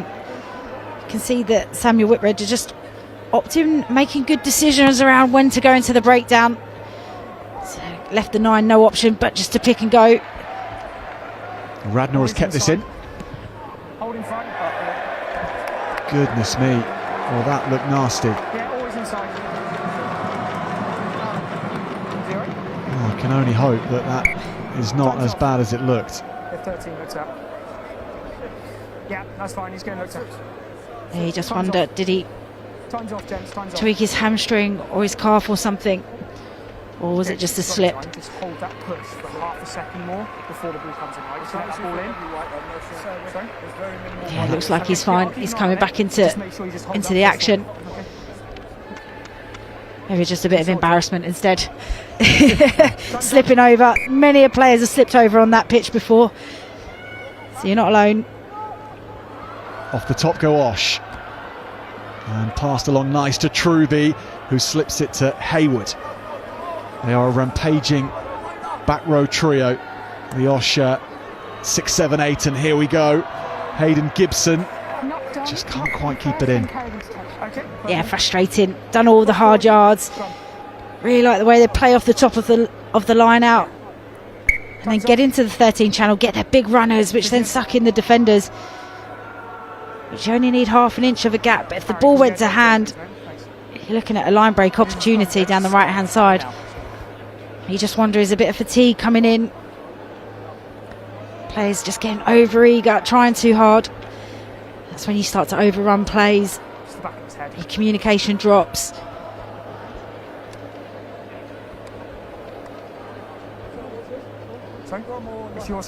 Will Wright is just receiving a bit of treatment for Samuel Whitbread Academy. That's why they'll hold their weight. I just need you to our break is on.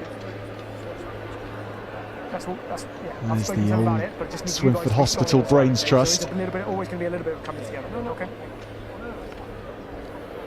Only lost twice this season. Old Swinford Hospital to Clifton College and to Kirkham Grammar School. 17 wins across the season.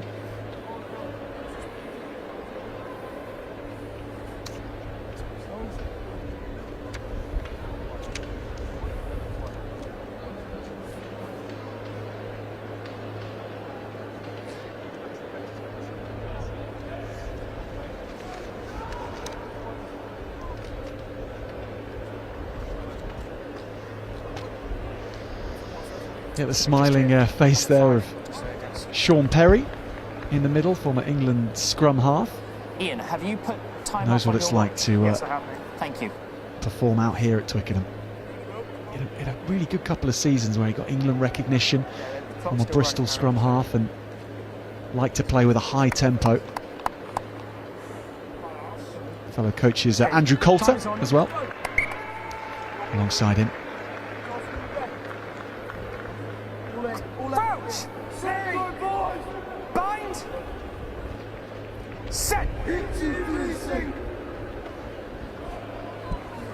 So Millward with a bit of a creak in the scrum, but that's a lovely pass onto the man to get him out of all corners, Kieran Deans. Don't creep 10. Hart, little pop on, and St Leger is pumping those legs again. No, he's not on the ball. No, leave it, leave it. Dorasami with a lot of time to pick the right kick here, and he's put that in a pretty dangerous position. But Osh might work their way out of it just about. They've kept that in, and they've done really well to scramble, and Max Truby will straighten them up.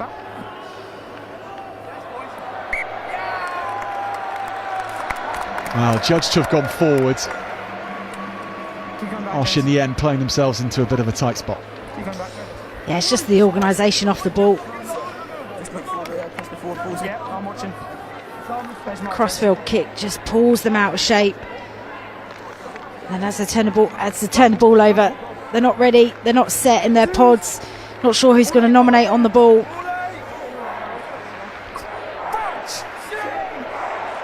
Bind. Set. Let's get the ball in then, right?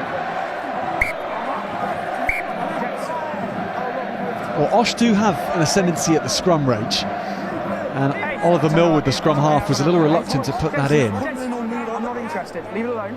Leave it alone. Let's go. Thank you, Cup. Ian, from my It side, certainly could be Black needs to go straight. one of the Ian needs ways to for go Old Swinford Hospital This to side. AR's watching this get side. back You need on to go straight, not across onto the hook. level terms in this match with Samuel Whitbread. 9. Ball needs to come in quicker. Let's go then, gents. Yeah, let's. So Ball needs will to come in. Millwood Too long. heed the advice of referee Ian Key? Crouch. Bind. Set. Blue, blue, blue, blue, blue. Leave it there. Better 19, platform 19, get out of there. for Millwood. He's happy with that one. Dorasami. Deans. Thanks, Jeff. Jinks back inside and then keeps it alive. Oliver Millwood Tackle, release, unsure please, as to Browns. the safest path forward. Valpi. Hearts. Steady. Fawcett. Osh have turned it.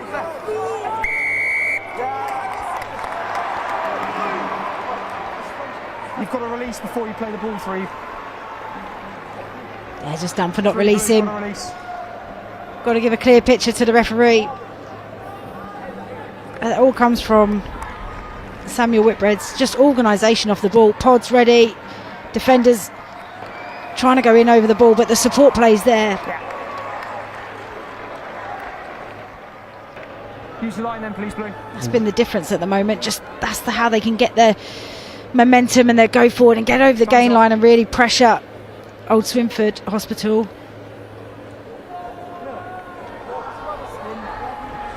In kicking that kick to touch, Will Dorasami has gone down with possible cramp. Okay, so That's for what me, it looks Jeff, like. what did you see your side? Very good nudge, but he was then hopping around madly afterwards, and he's on his backside on halfway line, receiving some treatment. We can't reward you if you do that, all right?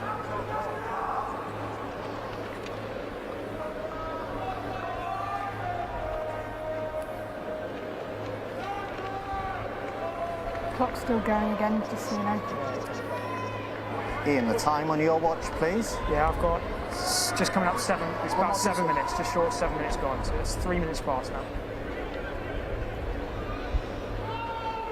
I think he's just getting some electrolytes in, help with that cramp. It's been the type of match which is going to induce cramp with the pace of it. Do we need to change him, guys? Yeah, different firm surface as well. A lot of running rugby. Okay. It's just as he landed there, it looks like it is cramp.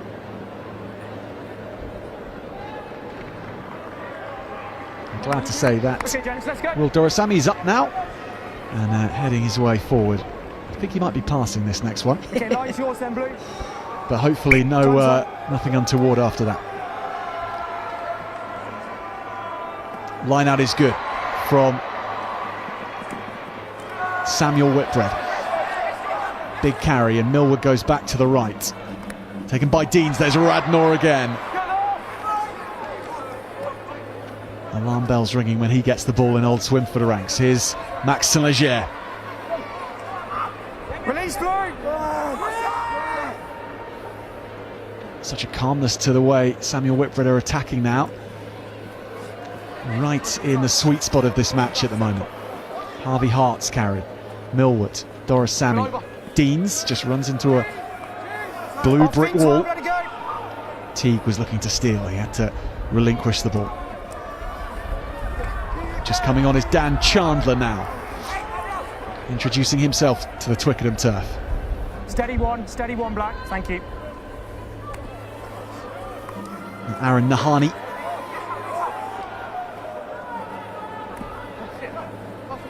Really composed construction of this attack, but maybe there the error comes in. Good defensive set piece from Old Swinford. Just being really disciplined, good back foot, applying line pressure, double hit shots, and in the end Samuel Whitbread just running out of options, hesitation, makes him step in, and then in the end comes the error. But this is an opportunity that Old Swinford need to capitalise on. They need to be able to get some go forward, get out of their own 22. So much time remaining in this game. There isn't any need to rush for Old Swinford Hospital. Over 20 minutes of action. And Max Truby won't need anywhere near that amount of time to make an impression. The offload is just forward and will come all the way back. But don't take that away from Jack Teague. That was a glorious run nonetheless. Oh, it's such a shame. Sometimes you just wish the referee might have missed that one. But yeah, good go forward. But that's where you're just trying to force things at times.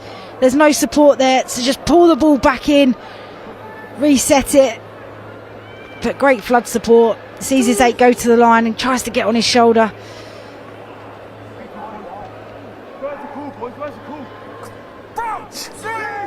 Max Truby has made inroads in every part of this game from number 8. Let's get that gap. Hold it. You can't control your weight, mate. You can't control your weight. Want it. Bounce! Bind! Set! Okay, hold the push now, bro. Osh get the squeeze on again. Samuel Whitbread holds enough, but the ball is spoilt and then it's pinched. And Osh are finding a way to cause Samuel Whitbread problems now. Fawcett, or Tompkinson rather, gets it going. Tackle, release. Sherwood. Tom Miller, Old Swinford Hospital's captain.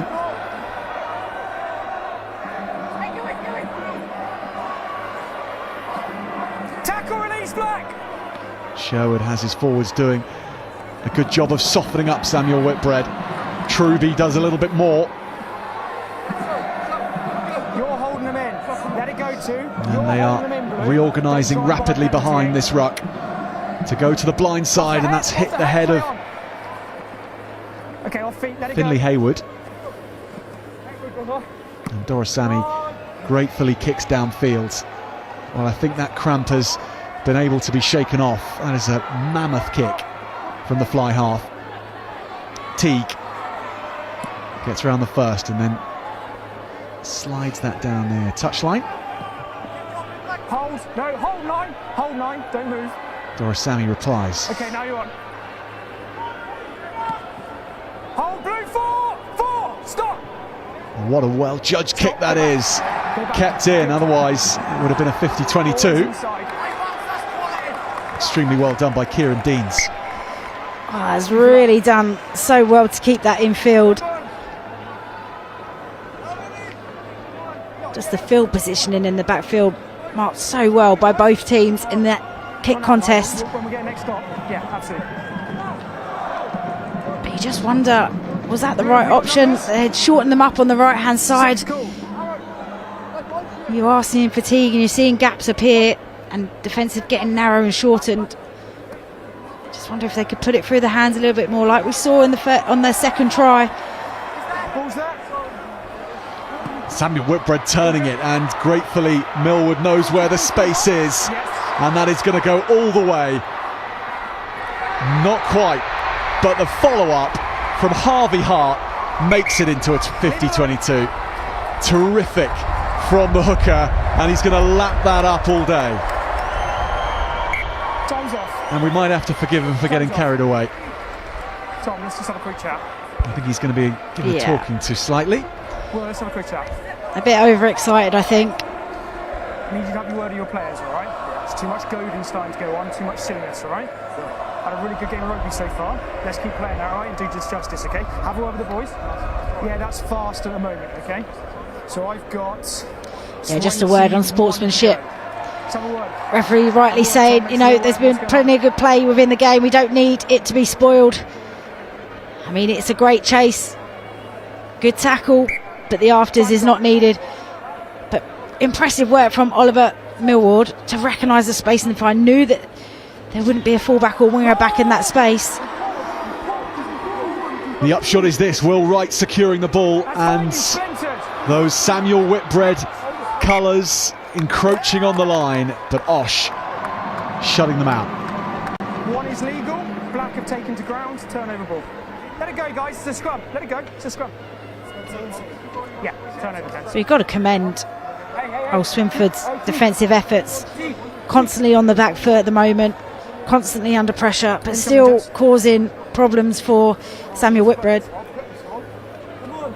For all money, you would have thought that they would have driven over there, but the disruption and the fight, and we know what they can do with their set piece scrum. So I wonder if they're going to try and hold this in, try and push for a penalty, get themselves out of this area of the pitch. They've been so good on Samuel Whitbread ball, and they're solid on their own. Winger is on. And here we go, the crossfield kick is the option instead. And how will this bounce? It's for Sam Valpi and also Max Mariani. And here's Hart. Off feet, let it go. Attempt to steal has to be conceded, and Dorasami with options either side of his shoulder. He's been well looked after, the fly half.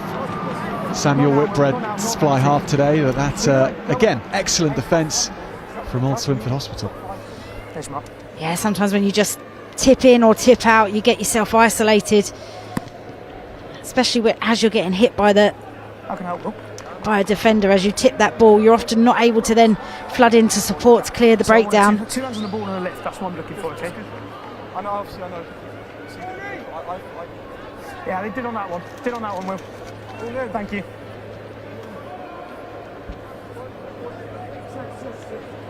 Osh not panicking, and that's the main thing. They have time. In you come then, Blue. Let's go. And they've steadily worked their way upfield. A couple of indiscretions from Samuel Whitbread.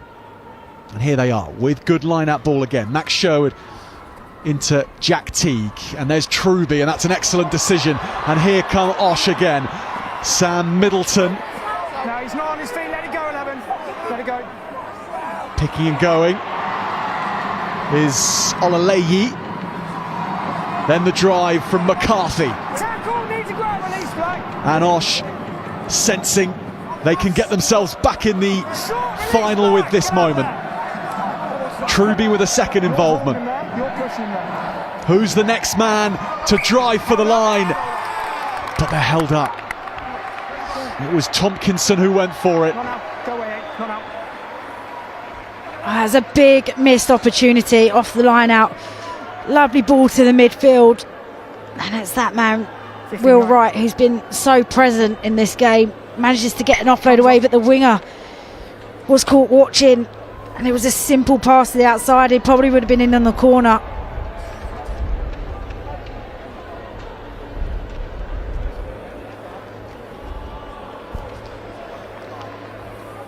Well, cramp going down with everybody, it seems, at the moment in the Samuel Whitbread side. Okay. Okay, let's go then, Black. Time's on. Held up. Goal line. Make sure you're behind, gents.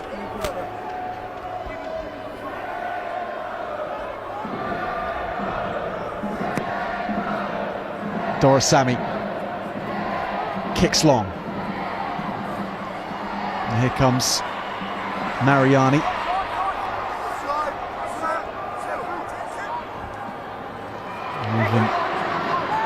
Olaleyi. Teague doesn't go to hand though. And Samuel Whitbread again survive when Osh were looking menacing. So as soon as they start to create a little bit of momentum, bit of go forward, an error creeps in. Just there, not sure whether that was for the player or was meant to skip him. But again, that lack of concentration, lack of communication, slight bit of doubt and hesitation often leads to errors. they'll be disappointed. They know that they're better than this and that they can create more and finish off their creations. But at the moment, they're just struggling. Just that final part. This side, number 1, pushing early. Yeah. And then there you just see that's frustration coming out, going early, trying to do too much, wanting to rectify an error and try and get the ball back for his team. The hoik from Dorasami. It's going to land nicely for Samuel Whitbread. Casper Butterworth Turnover would have been good. We'll come back to the knock-on. was following up, and Old Swinford Hospital having knocked on, and that's also a nice tactic to see. Just the old-fashioned up and under. Nothing more complicated than that, but with a good chase, you're going to be under a lot of pressure. Yeah, exactly. A lot of players now opting on a free kick just to put it high, go contest it, force the opposition to try and catch the ball whilst under plenty of pressure. Okay, half a step forward, please, 3. Thank you. The ante being upped by those in the stands now. Old Swinford Hospital being cheered on, and Max Truby trying to translate that into action on the field. Millward under pressure again, but he has kept the ball, the scrum half. Ripped forward by Blue. He's ripped it, it's just gone forward. It's an interesting one, Rach. The rip forward, it sometimes divides people, saying, well, it should not be a forward pass, it shouldn't be interpreted as that, but it was there. Just not. Shot call. Just there. Thanks. Tom. Maybe he's not happy with only 28 points, wants to get over the 30 mark. You just see, it takes a couple of minutes out the clock. They've been under a lot of pressure. They've managed to weather Old Swinford's possession in the last 10-15 minutes. So why not just give everybody a breather. Moments ago we saw 4 players all with cramp under the posts, so it just gives his team a bit of a breather, time to reset. My last scrum was about Blue went to deck as it went forward, but because the ball was played away, nothing to give. Okay. He just goes to deck, he's going past the metre and half, then he's going down. So 2 metres Correct. from the posts or so. Ben Radnor with 28 points to his name already today.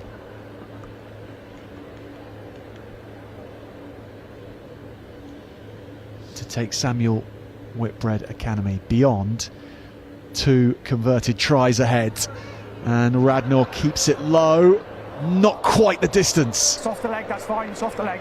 And Osh can play away. It was dropped, but it came off the leg.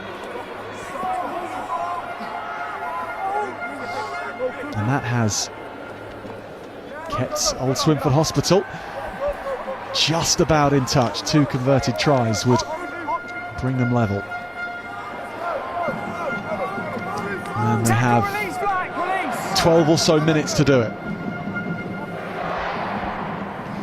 First part is to clear their lines and get themselves out of their 22.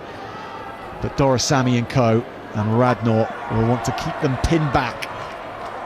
And Radnor kicks, it's chipped ahead again. It's going to land nicely for Sherwood, but Sherwood can't find his fullback Priestnell. Forward into touch. That's cool, that's cool. It's just one of those days and games. As a player, I've been in those games where just some things just won't come off. Right intent, right decision, but just can't take the last pass. Line out, option taken.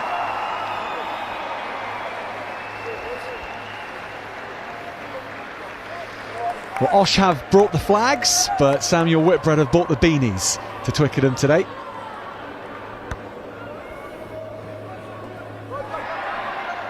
Tap back. Taken back. Into the 22. McCarthy plays it to those outside him. Such good field position from those in the backfield from Samuel Whitbread. They are just keeping the ball in the 22 of Old Swinford and asking them to run it back, and Ingram will take up that challenge, as will Truby. No, feet black, let it go. Miller. Good hard line. Finley Hayward Tackle release. on the carry. Samuel Whitbread have their hands on it. Got to roll before three's on. Eight's got to roll. Yeah, great option to run that one. Samuel Whitbread have put in 4 to 3 players in the backfield every time. There's got to be space somewhere in the front field. A really good go forward. Turns into a penalty, and now they found themselves with a great opportunity to attack in the 22. It's all about that mindset now. Being able to concentrate and execute. Yeah, I have. You've got 11 to go. The try throws Osh a lifeline, In you come then, Blue. but it needs to happen soon. To the back they go. Ollie McCarthy claims it, and Osh's body positions are good, and the drive is there. Has speed on it as well, closing in on Samuel Whitbread's line. Just about. Samuel Whitbread stop it short. They go again to the left. Sherwood happy for his forwards to go again, and his forwards happy to take up the challenge. And there it is for Old Swinford Hospital.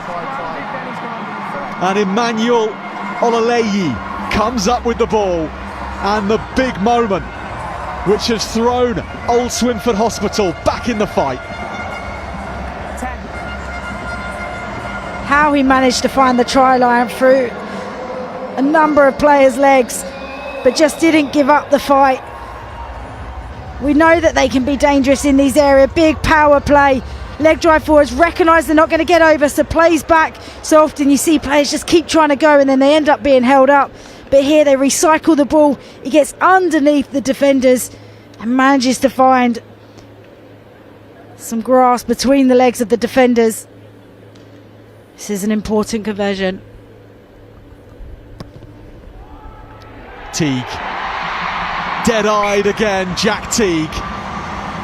Osh 7 away from Samuel Whitbread and from levelling up this under-18 Vase final. And they'll need every flag flying, every voice behind them now. But we are in for a very exciting 8 minutes at the end of this thrilling encounter, which has just been given new life by Emmanuel Olaleyi and Old Swinford Hospital. And Will Dorasami and the rest of his teammates are looking to close this out and make nothing exciting, just to keep Old Swinford Hospital penned in. They've done the hard work in their books. They now need to see themselves home. Sherwood. And speed being put on the ball, and here's Olaleyi with a good offload, out of contact. Now Priestnell in the hands of Daniel Lee Ajala. And from one corner of Twickenham to the other they go, Old Swinford Hospital, a little bit isolated, but then those players make a double effort to get off the floor. McCarthy, who's made a real difference since coming on. Attempted intercept, it's going to stay with Old Swinford Hospital, and Max Truby with the big fend. Has to lay the ball back. Tompkinson takes it on. Chip and go, and then it's into touch, and they are throwing absolutely everything at Samuel Whitbread Academy. And it's funny how one moment, one try can lift your energy, bring some belief to what you're doing, and think that, you know what, we've got a chance, let's play, let's go for it. And you suddenly just see everybody's shoulders get 2 inches wider, 2 inches taller, and they feel like they've got a chance to get into this. Water off. We're going. Numbers, gents. He's on. Well, Max Truby in that last phase of play suffered an awkward looking injury, and he's on the sidelines now. So their power running number 8 is watching on now. And here come his teammates, and they'll have to take on the mantle And isn't Will Waterfield doing just that? Sherwood back to the left. There's Hayward. Beats the first and then puts his head down. McCarthy with him. Samuel Whitbread Academy holding on here. Emmanuel Olaleyi from a similar position goes again. But it's Samuel Whitbread with the ball. They've claimed it back. Dan Chandler at the heart of that effort. And old Swinford Hospital hands will be all over this. And that is why Dorasami wants to kick long. And kick long he does. But it's only going to go to 15 or so metres from his line. Opportunity is not gone for old Swinford Hospital. No, they've given themselves a little bit of breathing space. Samuel Whitbread, brilliant turnover, just inches out from the try line. But old Swinford will still be fancying their opportunities here. Blue 18, but the medical staff are dealing even though he's coming on to Samuel Whitbread are ahead, the pressure feels on them at the moment. You can feel the momentum swing. Sean Perry on the field. Make sure the doctor checks 18 and if the coach is concerned. And he's making sure that everyone is not just in the right frame of mind mentally, but also physically. As Tom Bourne that was, who is just being checked for, I think, injury, making sure that he's okay. He might have taken a hit to the head, and Tom Bourne is off. So old Swinford Hospital having to dig into their full squad. It has been attritional rates, this one. Harry, the doctor's happy, they've got people around, etc. Absolutely, it's been such a physical back and forth contest. A lot of sore bodies out there, but fair play to the coaching and the management, removing the player that's not 100%, no matter what's on the line.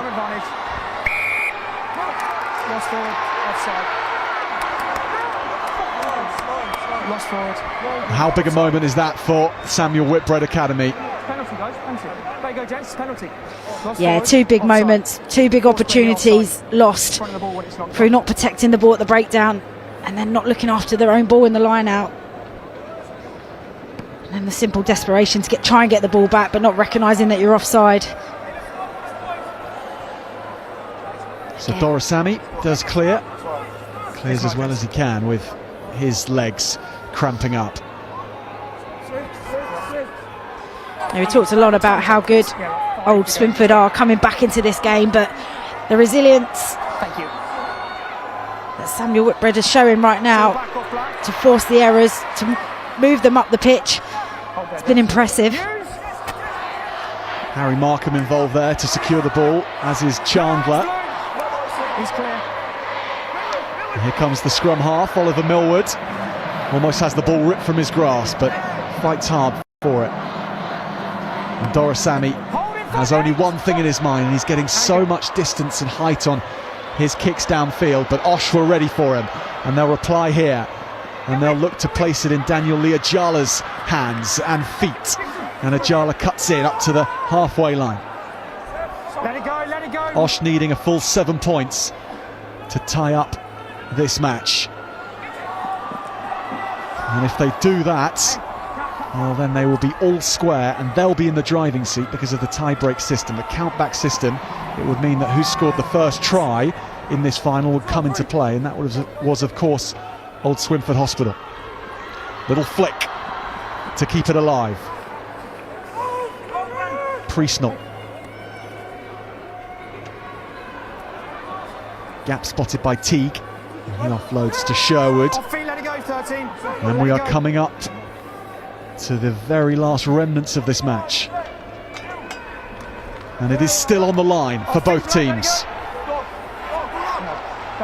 Samuel Whitbread need to keep their discipline here, and Osh need to unpick them somehow without some of their top performers on the field. Sherwood, lovely little flick on, and this is Zach Priestnell, and he knows not to go outside. He straightens and carries hard. And in there is Dorasamy, trying his best to stifle this. They are 15 metres from the try line here. Olaleyi again. A strike runner for Old Swinford Hospital in this second period. Waterfields. They keep coming. These boys from the West Midlands. Back goes McCarthy. They just need to be patient here. Make sure to stay connected. Don't get isolated or held up. Look at the power, man. He is starting to really tuck into these black shirts, Emmanuel Olaleyi, as is Hayward. He's done it all game. Pick and go. The meter's being eaten up now. Middleton, the replacement hooker. Samuel Whitbread Academy putting everybody they have available in the way. And then the peel off is there. And then the drive is there. And the score. It's Ruben Uppel with one of the most important tries in Old Swinford Hospital's season, because it will set up a kick on goal which will see them win the under 15, the under 18 Vase final if they get it. Goodness me, the drama to the death here at Twickenham. Yeah, well, it's such good patience. We spoke about it. Just being patient, waiting for your support, and Uppel just breaks away, leg drives through. And what a finish with two players knowing what's at stake. And this is a huge kick for Teague, but he's been excellent off the tee this afternoon. This levels up the match on the pitch, but this gives the victory to Old Swinford Hospital. If they can see this home, as the scores lie, 33-all at Twickenham. And they've had for long periods in this match just to soak up the pressure. They've been on the end of a rampant Samuel Whitbread Academy at times in this match, but they have steadily clawed their way back into it. And now with the scores level, they having scored the first try in the final, well, it means they'll have the victory if the scores stay as they are. Well, referee just said minute 50 to go. So you'd look to see them put this ball on the 10, contest it, get the ball back. But how about the resilience, the determination to be able to turn it around?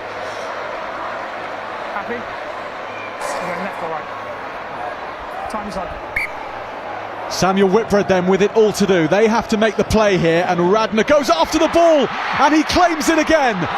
4 tries in this match already, Ben Radnor, and he makes another Superman play, and Maxon Leger goes after the ball, and now Samuel Whitbread springing into action again. They've been lying dormant in this second half, and Aaron Nahani carries, and then Chandler goes, and they're 8 metres away. Precision and clarity required here from Samuel Whitbread, and desire, and St Leger has no shortage of both. Discipline's going to be so key. Tackle, release, blue, get out of there. No hand 7. Hold there, gents. Sir Millward. Use. And then Radnor. And if anything is going to come through Samuel Whitbread, it might be through Ben Radnor. Kept alive well. Dorasamy along the line. Now it's Valpy, and that has gone to ground, and it's a penalty, and there'll be words exchanged here. I think they're just going to check whether that was in the tackle or whether it was an intentional slap down. So for me, unless you have a different view, it's deliberate. It's not in the tackle. His arms are well away from the body. We've got cover though, so I think just a penalty and a yellow card. Not now. Not now. Agreed with that fallout, but there are players. Yeah, there's people coming across. Jeff, agree there was cover? No comment too far away to give anything. Okay. Gents, there's cover, so it's just a penalty and a yellow card to 11. Down to 14 go, Old Swinford Hospital, but Time will be dead. it matters not too much. We're in the dying throes of this game. Yes, yeah, that's what we've just checked, okay? One last roll of the dice, but they will be doing it with 14. Daniel Leajala Time will be dead if they get in the sin bin. The important thing for Old Swinford Hospital is that it wasn't a penalty try. But Radnor is going to try and kick this. And who can bet against a man who's enjoyed a day like he has so far? Just hold there, gents, don't creep, because you've got to be 10 from the original penalty. I mean, he's been so integral, hasn't he, to the Gents, number of points on the board, the go forward. Keep going, keep going. Just his work rate around the pitch. Yeah, you're good, 7. Keep the guys on you, please. And then now it's down to him to try and secure the win. 28 points that Ben Radnor has scored today. 4 tries, 4 conversions. And yet the memory of this day will be influenced significantly by the next 30 seconds.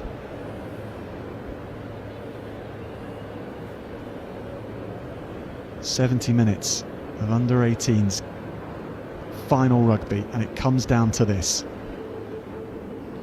If Ben Radnor hits it, Samuel Whitbread Academy win. If he misses it, Old Swinford Hospital win. This is the moment at Twickenham, and it's going to land for Old Swinford's, and it's a blue and black day at Twickenham for Old Swinford Hospital. In the most last ditch of circumstances, they hauled themselves off the canvas, and with a scoreline of 33 points to 33, courtesy of scoring the first try in this match, it is the team from the West Midlands who will win. And Ben Radnor, the player of the match without a doubt, but not the match winner. And that is some show of class from Old Swinford's Ollie Ingram to go over to his opposite man and make sure that he congratulates him as well before the celebrations can begin. Rachel Burford, what a final. I mean, what a turnaround. I think most people watching would have thought Old Swinford were out of this game, but the fight and determination to come back was unbelievable. Just to keep knocking on the door and not giving up, not taking a backward step. They had moments, errors creeping in, ill discipline, but it didn't stop them from keeping on and to pushing all the way to the end. And that man, Ben Radnor, now it takes a lot for somebody to step up and put themselves in those shoes. That's a lot of pressure on one person. And for him to step up just shows the bravery and the courage that he has, which he showed throughout the entire game with how we played this afternoon. But that is some story for the history books. Old Swinford Hospital, also under 15s and under 18s, going home both as champions. It's a piece of history from Old Swinford Hospital. The day they came to Twickenham, and both their under 15s and under 18s walked away with the silverware. Truly magnificent from this team, but both teams today have performed to such a high level. And if it wasn't for the tie-break system as it is, they would be both sharing this title. But it's Old Swinford Hospital whose name is up in lights at Twickenham, and they have deserved it. They have taken their chance today. It just feels rotten for Samuel Whitbread Academy.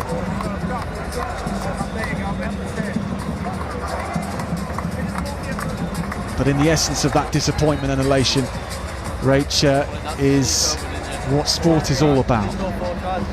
That's how it rumbles sometimes. Yeah, and I think sometimes in moments like that, in games like that, you almost don't want to win up. Both teams put everything out there. Could have literally have gone either way, right to the end. But you know, these men, young men, they are young. They've got plenty of time to grow, and all these experiences only make you mature more and grow into the player that you're going to be and the career that you're going to have. All big moments, all learning lessons.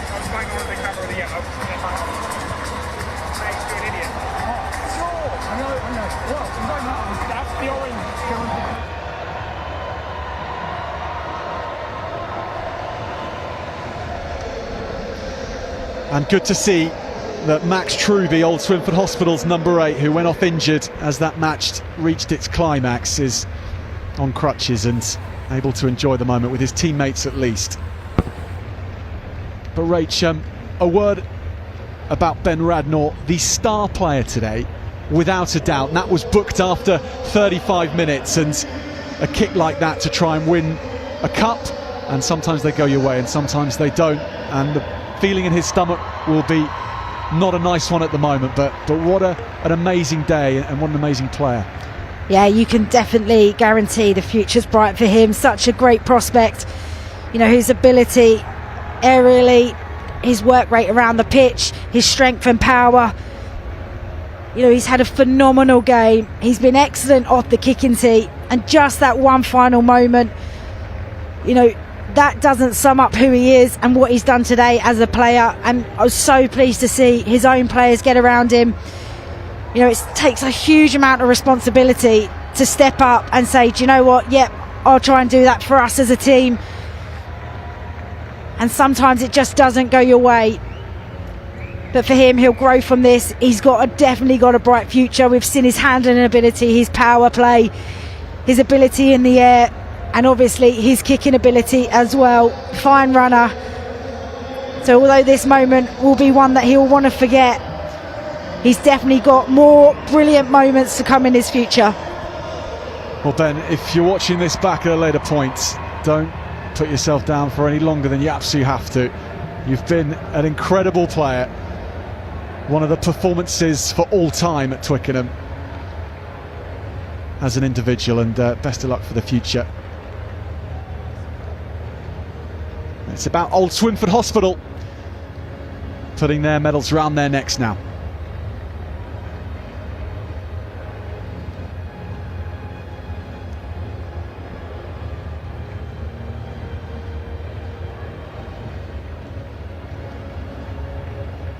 And these are heady moments for these young men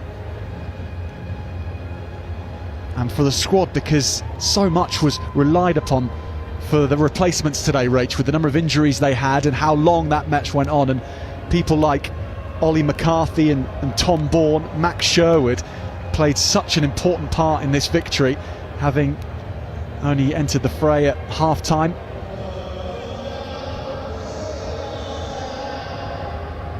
Yeah, it was a whole squad effort, wasn't it? And you really saw players come into their own in that last 20 minutes.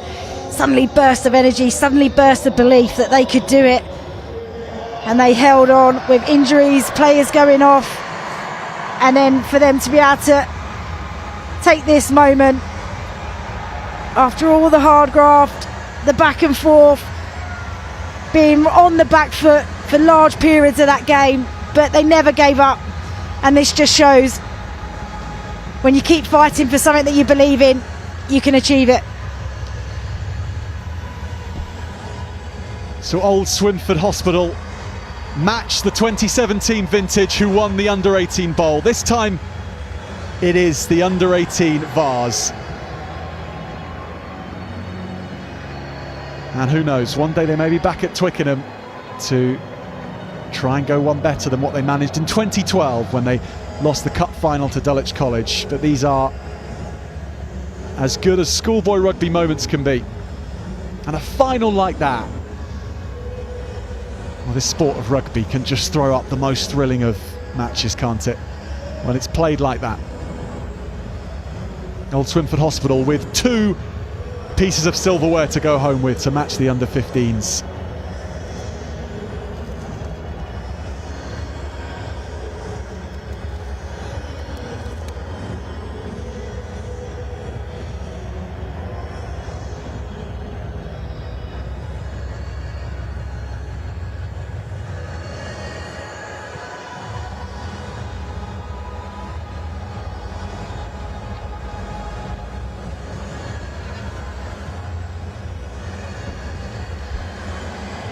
So as we leave you with pictures and celebrations of Old Swinford Hospital here at Twickenham, a reminder that coming up very shortly, it is the cup final at the under-18s level. Oakham School against Trinity School.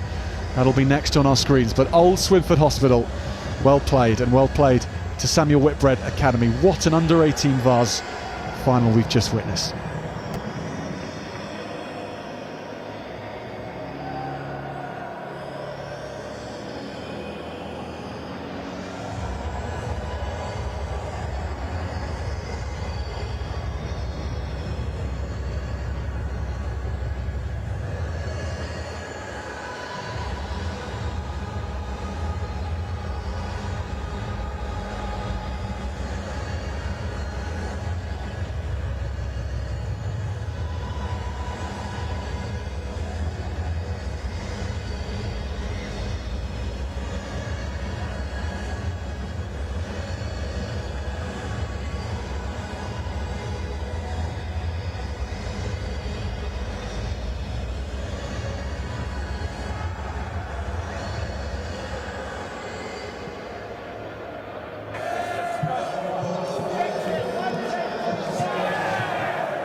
Finn, have a good game. Feel it.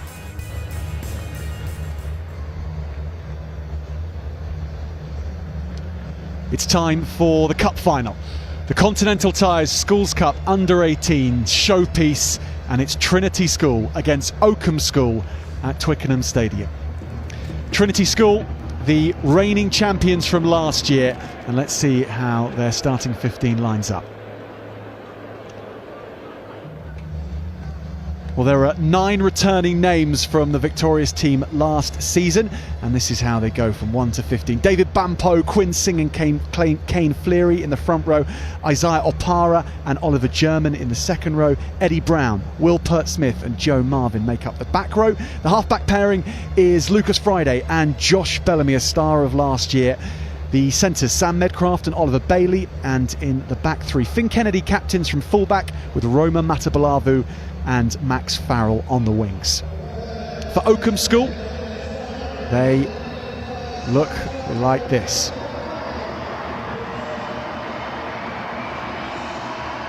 And we'll catch up with Oakham's team very shortly, because the teams are out here at Twickenham. Trinity School on the right, Oakham School on the left, and 2 teams who have put together impressive seasons to get to this point, not just in the cup competition but also in their regular season fixtures and the extra matches they've played. Here is Oakham's starting team. The front row, Findlay Marsh, Ed Houston and Johnny Reynolds. The second row, captained by Felix Starkey in the number 4 jersey, and Felix Pinder, he's at number 5. Will McHugh, Julius Timmermans and Alfie Hoyles make up the back row. Number 9 and number 10, George Hopkinson at scrum half. Ben Taylor is the co-captain at number 10. In the centres, it's Oliver Martin and the England's under-20 cap, Toby Cousins, in the outside centre channel. In the back three, Elliot Powell, Fabian Powell and George Bland.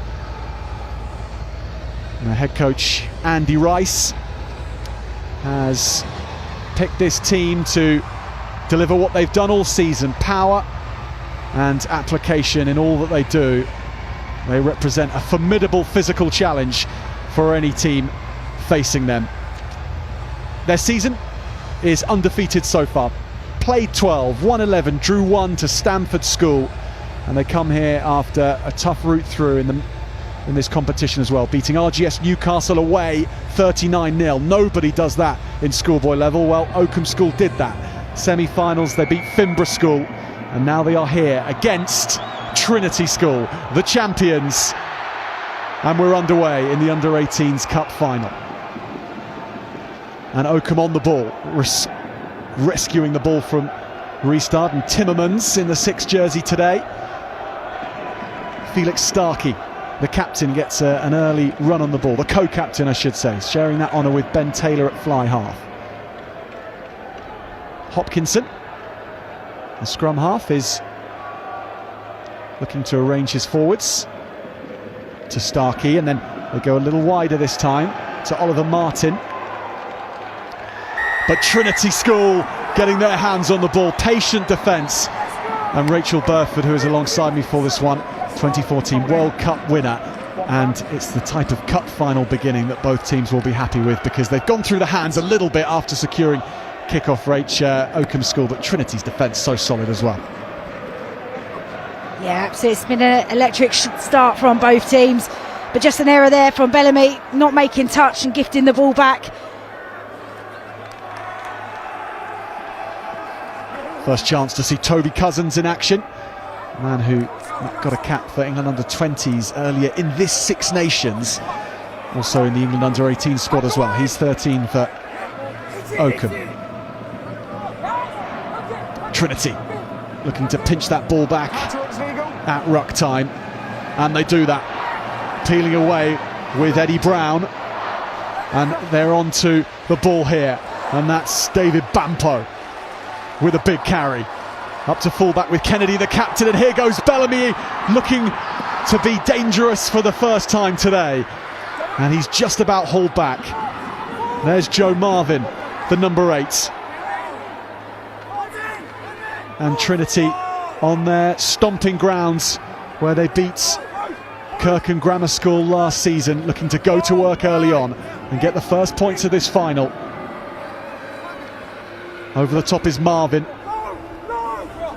securing the ball, and they're having to be on red alert. Oakham School, the next wave of runners are there, and it scrags the line. Trinity School with the first score in the Under-18s Cup final, and that is a massive moment. Trinity School's Kane Fleary with the first try. Strong start from Trinity, absorbed all of that pressure initially from the restart, then the big counter up at the breakdown, got them the turnover. Great break from Bellamy down the right hand side, and then the forwards just go to work. Really well organised.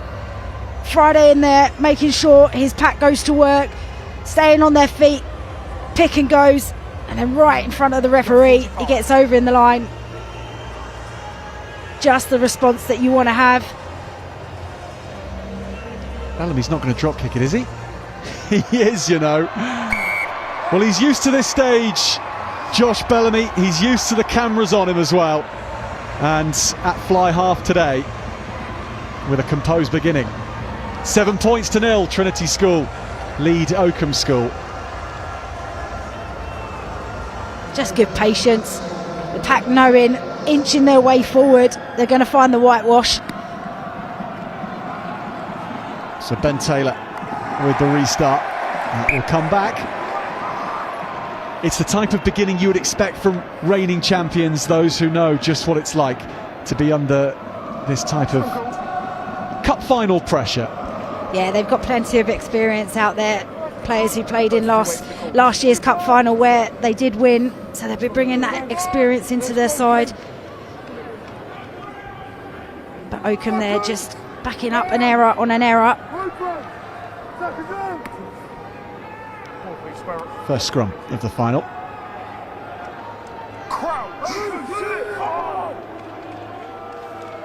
And behind this scrum, Josh Bellamy is lying deep, and he has backs who are in front of him, so interesting to see how Trinity planned something here.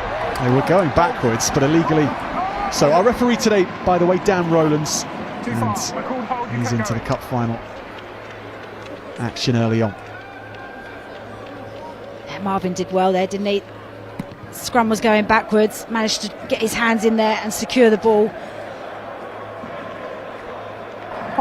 Set piece is going to be so critical. Every team needs it to have a platform to play off, use as a weapon.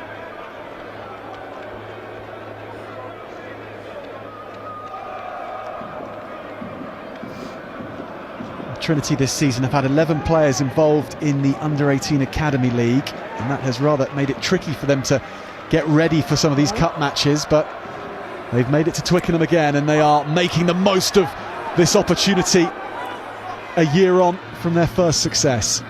Lovely hands along the line, and that's again a pass from Bellamy which will stretch Oakham, but it will also stretch his teammates. Untaken, and Oakham gratefully onto the ball. Ed Houston, the hooker. There we go.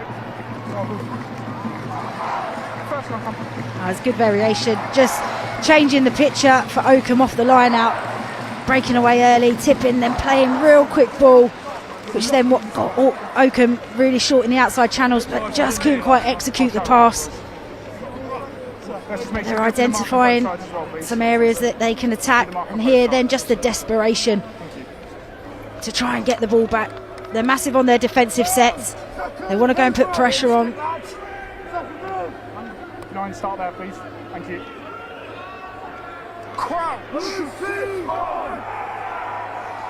Bind.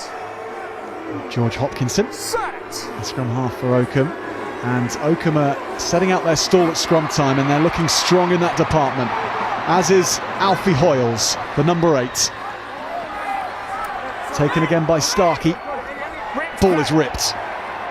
Eddie Brown onto Bampo.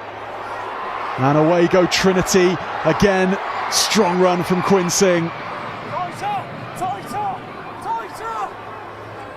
Friday wants Bampo into the game, and that's always a good idea. Friday, little look to see if it's there for him. It's not. The pop on between the centres is beautiful. And Trinity looking for the second score in this cup final. They spread the play, and here it will come along the line. The touchdown is there, and Trinity on target twice early doors. Well, it's all about the speed of ball. Oakham not got a second or a moment to recover, to reset, to look up at the threats in front of them. The clear outs, putting the ball on a platform, and then Friday spots the outside, and then the simple things done so well. Draw the man, send it to the outside. One pass beats 4 defenders, and it completely isolates the 14 for Oakham. Max Farrell, the try scorer, but Rach, is that the most selfless piece of play you've ever seen at Twickenham from Sam Medcraft? You always want a guarantee, but it's great to see that players not being selfish, not tucking. He probably could have gone in for himself if he dived at the line, but that's the experience of this team. Josh Bellamy using the tee this time.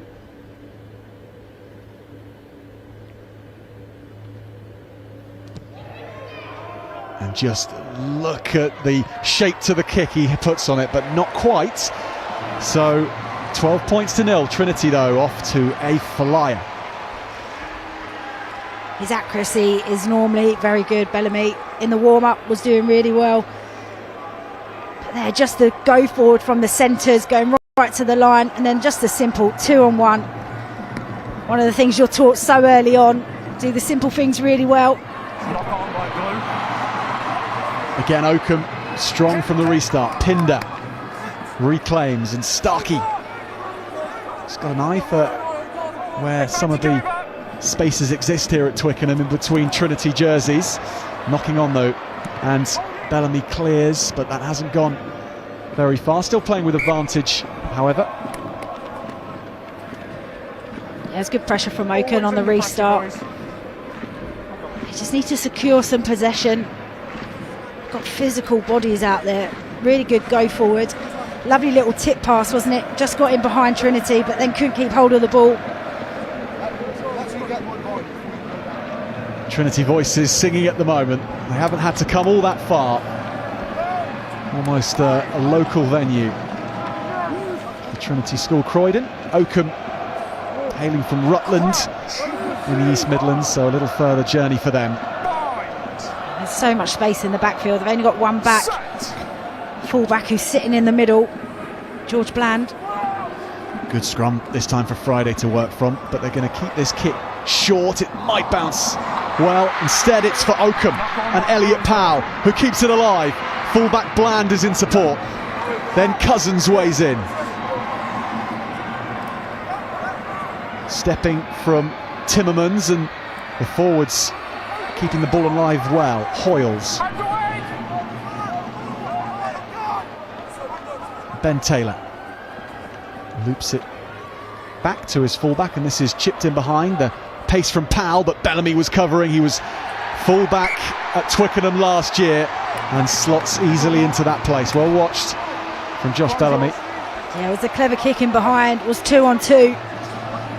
Thread the ball through, and then you'd end up turning the pressure on the opposition. And Bellamy couldn't do anything, trying his best to pirouette out. In and stopped.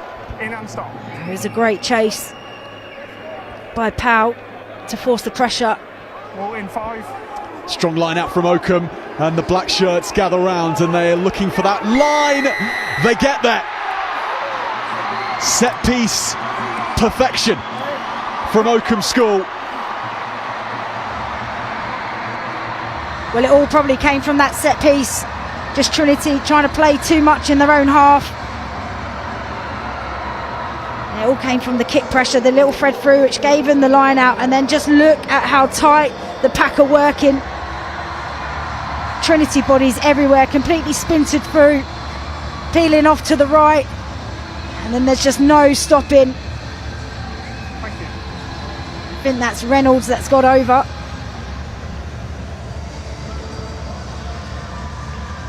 Johnny Reynolds gets Oakham voices into the game now, and this cup final very much on.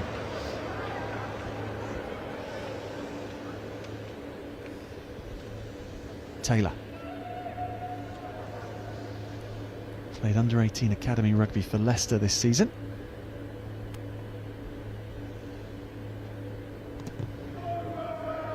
And he set that off in the right direction, but it's going to glance to the right. 12 points to 5, Trinity School lead Oakham. Well, Oakham will take a lot of confidence from that, knowing that if they can get into the right areas of the pitch and apply the pressure onto Trinity, then they've got the weapon of their driving maul to do some damage. Bellamy kicks off and puts this just into the 22. It's going to bounce. Who for, though? In the end, it's bounced for Oakham. Number 8, Hoyles, does a good job of realigning his team and making a bit of an angle for his fly half to clear the lines in Taylor. This has gone deep, and it's kept alive by Kennedy. He has Bellamy with him. A little jiggle from Friday, but he gathered him well. And then this is over Bellamy's head. Bouncing around, and now he's onto it. And now he'll see space upfield. Josh Bellamy, and that's the danger of Trinity's number 10. Speed now from Bailey. And then it's kept alive as well. The forwards weighing into the action. Oliver German. And the carry from Marvin, who was on the bench last year, but in the 8 jersey today with that starting role. Will Pert-Smith just couldn't gather it. Oh, well, it was great urgency initially from Trinity. Good kick battle, and then Bellamy spots a gap. He has a lead invited into those spaces. Makes really good ground, links up well. But here, just a lack of communication. It's looking for Bellamy out the back. Guys, who's captain now, please? Thank you, number 8. Thank you. Just Felix. And 7 black. 7 black. Finn Kennedy there, the captain at fullback. There's no Connor Byrne for Trinity School today. He played in the semi-final, but he's with England under-18s preparing for their match against France. So some of the firepower of Trinity not able to be called upon for this final, but still locked and loaded with names that we've become familiar with from their appearances in semi-finals and finals in recent years.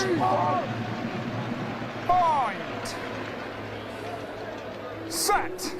Ready? Yes. Hoyles releases his scrum half and Back off, blue, play. just breaks down, but still with the ball. And here's the try scorer, Johnny Reynolds.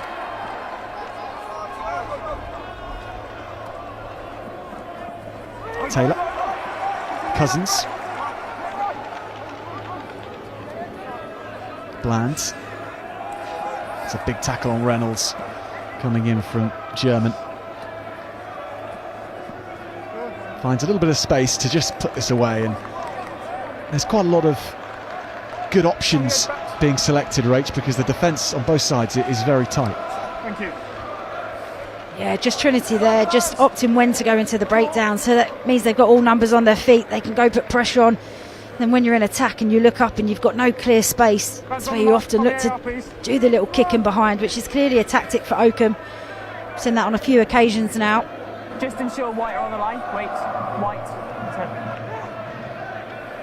Short line up, and Singh is on target again, and here goes Friday. His legs are tapped just as he saw space opening up. Does well, the scrum half. He's worked the ball back, and Bellamy's kick was long, but they'd gone so far back that they played almost the entire team off side, except of course it was Oakham are offside.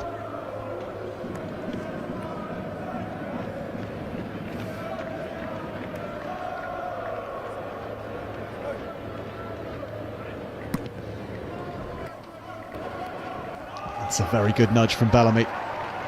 Just played that in between the winger and fullback. Yeah, it looked like it wasn't going out initially, but right on target between two of the players. That's theirs. It's all about how they can execute this line out, whether they look to go for the drive or look to play off. You just saw there Friday with a little dart through. So you can tell that Oakham want to get off the line. They want to go and apply pressure. They're a team that have got a few intercept tries this season, so you know that they fly off the line and want to put pressure on. German has to tidy up. He's done that well. The lock forward is this dynamic hooker, Singh. Friday back inside to Pert Smith from Bellamy. Flanker on flanker, and Pert Smith comes out with credit there. There goes Friday, the big show. Ball breaks down. Having to go back and step his way forward.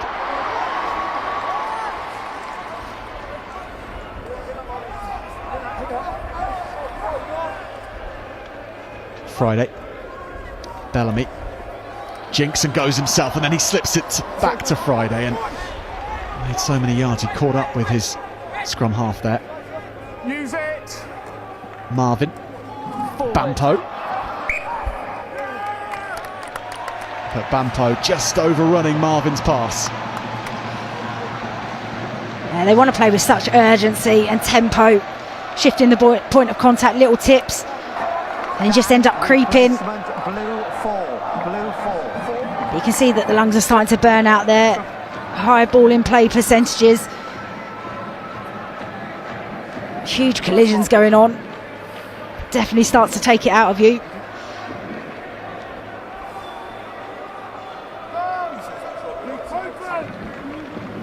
So a few early changes for Trinity. Just going off is Isaiah Opara from that second row, so maybe Oakham and their superiority at the scrum is causing Trinity a few problems. Long pass away, and it's lovely hands along to Bland, and Bland looks to play that in, and Trinity's scramble defence was good. Yeah, it was. They just got really narrow, the 10, 12, 13 channel. The winger just dropped off in case the kick was going to come over. So you just got to hold your feet slightly, just watch the play come out. Lovely little show and go from Bland, but just couldn't find his man. Both teams making a few errors. Just wait for the replacement, Rich.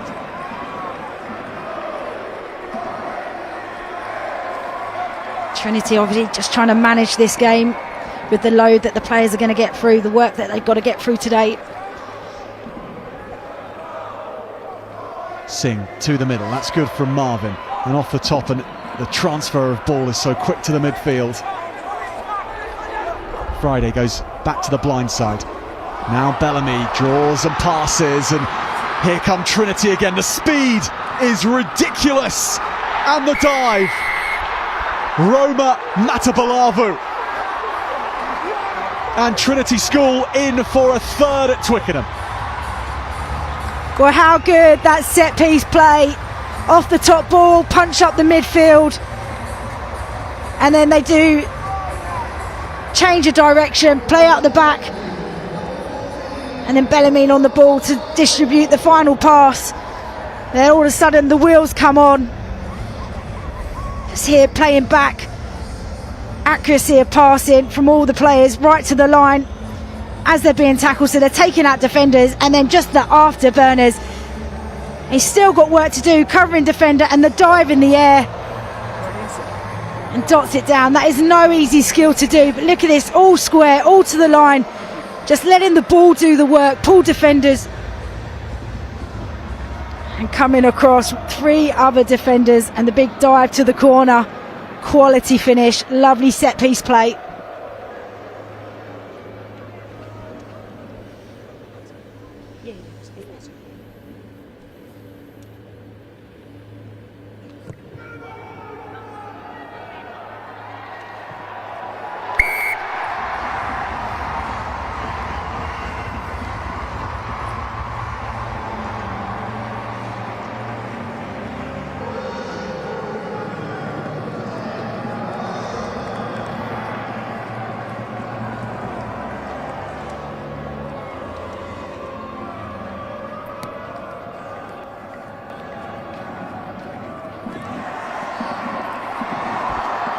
So from kick-off, Trinity School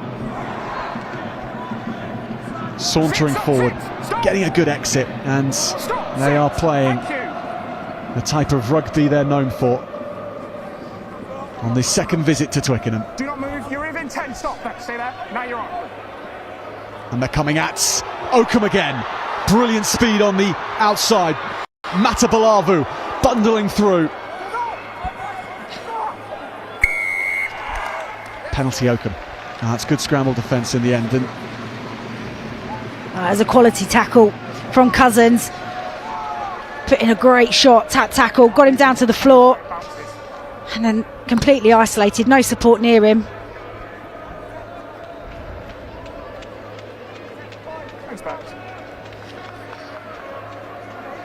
So it just does enough to bring him down, clear the ruck, but then they've not secured the ball. And then he's just pulled it in, which you can't play the ball on the floor.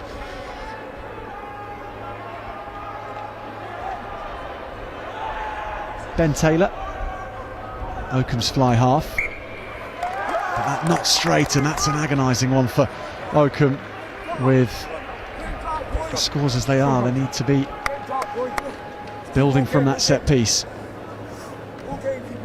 Yeah, well, Trinity chose to go up and contest, which then just puts the hook up slightly off, throwing it down the channel.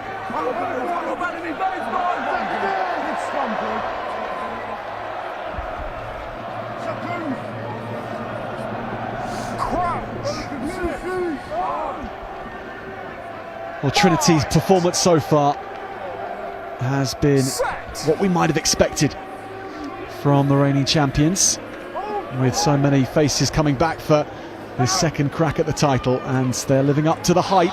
But here come Oakham, and they have a few tricks of their own, and Oliver Martin there reading that backline move well. And then powering through goes Timmermans.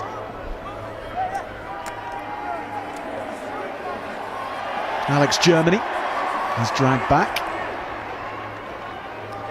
Hopkinson. Back to Bland. And then Fabian Powell. And Powell sees a bit of space in behind. And that was Zach Nixon who went into touch and stopped the ball. Zach Nixon in the 23 jersey. Dan, 8 black. First half introduction. He's putting himself about. Yeah, he's been busy, hasn't he? Good read, really good closing the gate. He actually worked so hard from the far side to get across to cover. And just as the ball worked to the outside, he closes that gap. You just see Oakham now wanting to shift the ball. Trinity getting narrow, but then just here closes the gate, just slips out of touch. It's unfortunate because it was really good cover defence. Houston finds his man, and this is a source of strength for Oakham. Penalty advantage. And penalty comes. They have formidable set piece, this Oakham school side. And Trinity having to sack it illegally. Well, we know what they can do from the driving maul perspective into this corner where they got their first try. Just there's no time to react. As soon as the receiver hit the floor, they started to get the drive on, made it impossible for Trinity to be able to slow it down or get any control. Ed Houston goes to the front. There was a challenge, and now Trinity have to reset and try and stifle this drive. It's got its eyes on their try line. Hopkinson. Martin. Taken down by Marvin.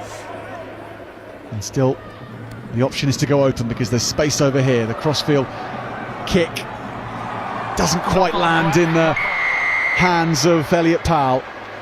Trinity doing enough to challenge for that. Yeah, done well to work across there.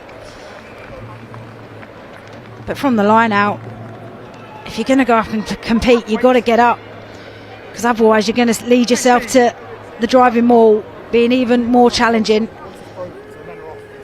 Knowing that this is a free ball, this was a great take in the air, but a knock on in the end.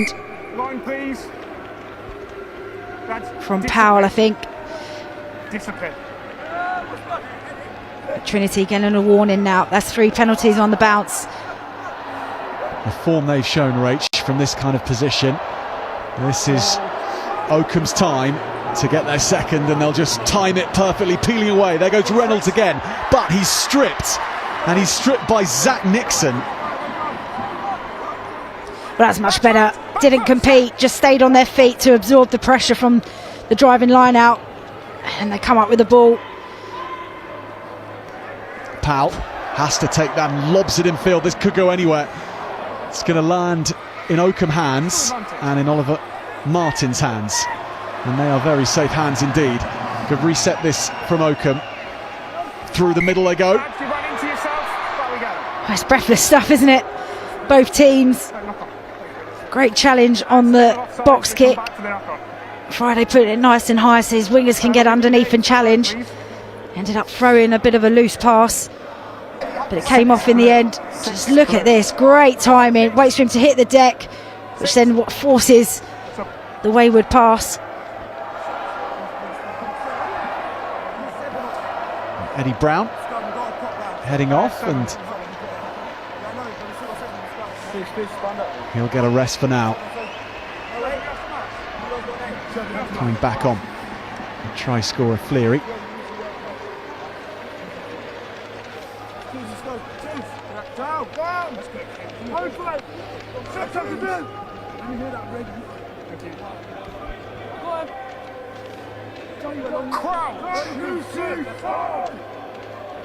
Bind.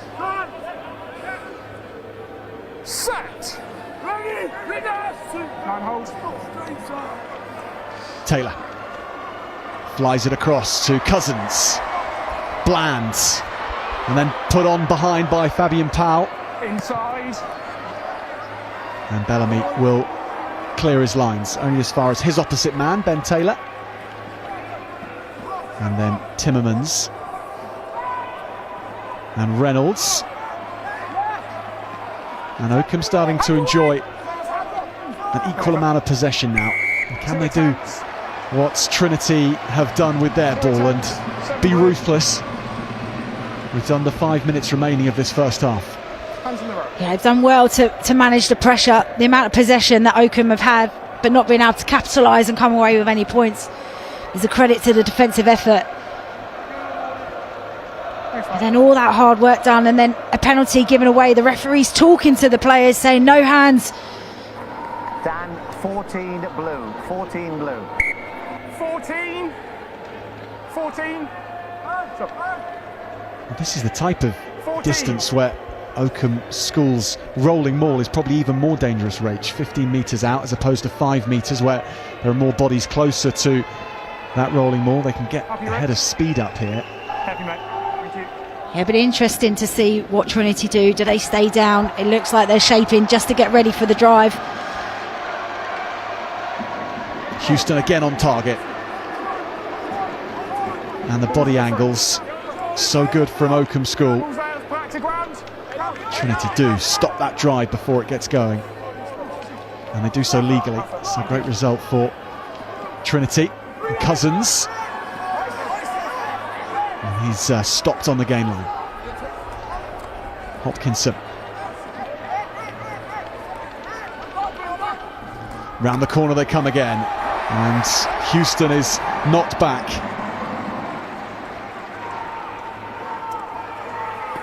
Back on the inside to Germany.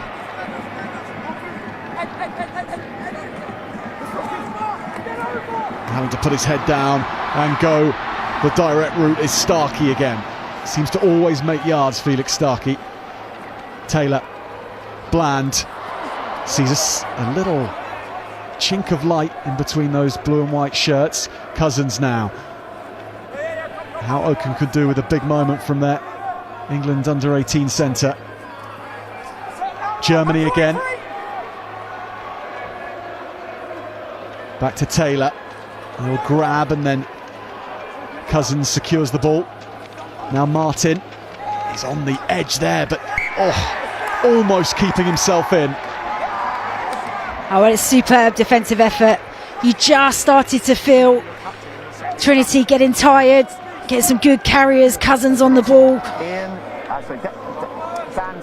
And just as that moment came, really good defence on the edge, knowing that the touchline's right there, completely isolated.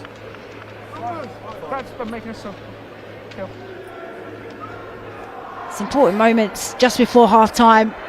You want to make sure that you finish on your terms. Eddie Brown is off and on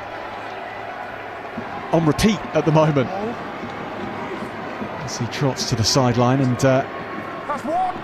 in the meantime Quinn Singh with the ball at the back of this maul, and look at the distance he's going to put on that, and then powering away. Quinn Singh breaks through the hooker over the halfway line. He's crowded round by black jerseys and isolated in the process. That's such a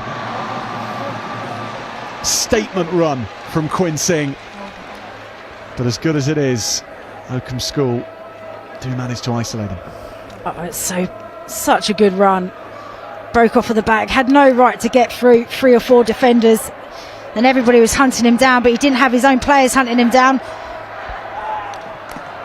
I thought he'd done enough then just to keep the ball in. Yeah, Zach Nixon almost keeping that in. It's a great story actually, Zach Nixon's participation today, because he's stepping up in place of Connor Byrne and getting that chance with the England under-18 man away, something that he might not have thought would be possible at the start of the season, to force his way in. But he's played a lot of first team action, and he gets a deserved chance here at Twickenham, and thrown into the action early on. He's doing well.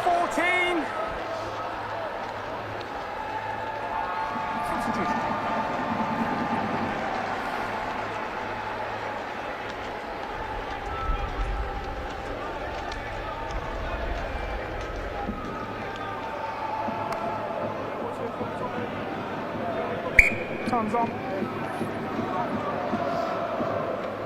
Houston, 5 minutes away, the front peel this time, and it's going to open up for Oakham. And Julius Timmermans, hidden from view and arriving late and scoring Oakham's second try. And that is set-piece beauty from Oakham School. Yeah, really well taken. Obviously been in this position a number of occasions. Driving maul didn't quite work. The pick and goes didn't quite work. So then they opt to go for a front peel. Trinity not expecting, thinking that they're going to go for the drive. Heads down, no communication. I think that's Singh looking at the right-hand side of the maul. Just leaves the open side, the blind side, and invites Oakham into that. And that's a big moment just before half-time.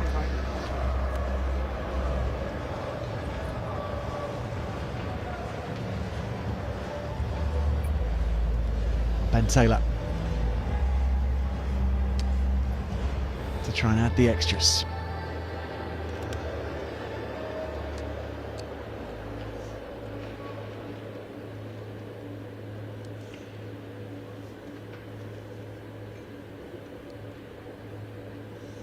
From the 5-metre channel, Taylor hits it well again, but not through the post. So Oakham stay as they are at half-time.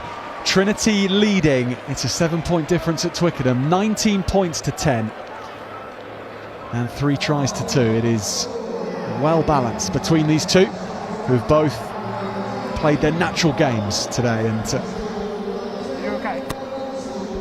Oakham, their forward dominated power clear to see, and Trinity's all-court game also been very enjoyable to watch.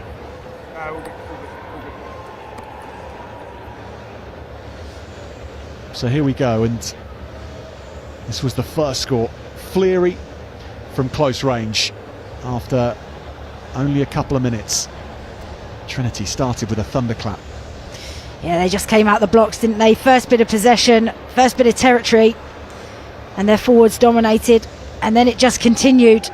The speed of ball, the breakdown, the ruck, and the execution, the simple hands, getting to the outside, finding the space, not trying to do too much, nothing too fancy. Big wide pass that beats 3 or 4 defenders and then completely isolates the winger, Powell, and it's a simple 2-on-1. But Oakham responded on the back of discipline. Poor discipline by Trinity just allowed them to kick their way to the corner, and this was the first sighting of a well-oiled driving maul, which then posed that that's a threat and weapon for them. But here, brilliant set piece play from Trinity, punched up the middle, then packed down the short side, and then the interlinking with the players, and this finish absolutely outstanding. The swan dive to the corner, knew that if he kept running they'd probably get tackled into touch or a tiptoe into touch. Just brilliant hands, getting it to the space and getting it to the speedster. And Farrell dives into the corner like a pro.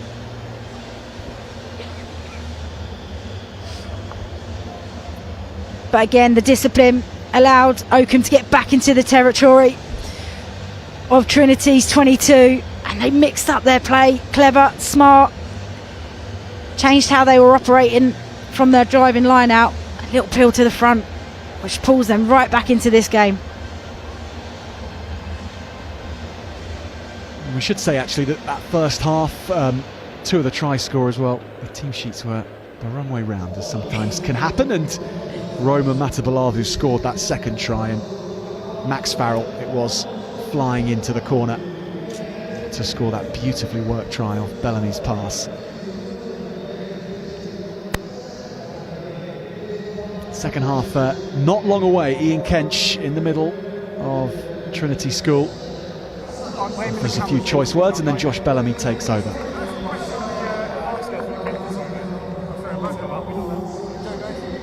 Thank you.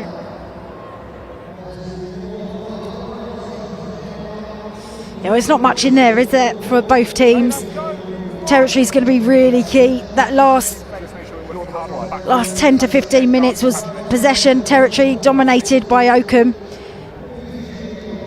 Trinity have got plenty of experience in their side to manage this game. Sometimes when you start a game with such a flying start, you just take a step back. You expect to see the tempo raised right from the kick-off. Trinity with this second half are aiming to try and achieve something which only 7 schools have done before, and that is to back up one win at Twickenham with another one a year later. Only on 7 occasions has this happened. That's in the history of this competition, which began in 1991. That's an awful lot. There's been 7 double winners consecutively, and there's been 9 single winners, so it is something that does tend to happen quite often. And Trinity trying to join the likes of Warwick School, Bromsgrove School, Whitgift School, Dulwich, Colston's, as well as Oakham. And Oakham did it back in 2002 and 2003. The very first team to ever do it. Bradford Grammar School back in the 90s. So Trinity kick us off. Take them back. With a 9-point lead. But Oakham coming right back into contention in the first half. And now they're settled into life at Twickenham. As much as you can be. Ben Taylor. Good long clearance from the fly half. Yeah, strong clearance. Just got the pods working, get himself into a nice angle and position to be able to clear. But good intensity from Trinity from the restart. Applying pressure in the breakdown, showing no run space.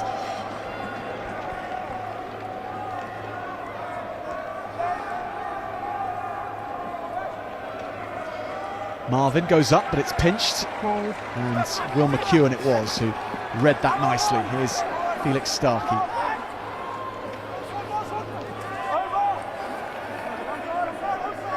Head down from Johnny Reynolds. His cousins, nice offload, slipping it to Pinder.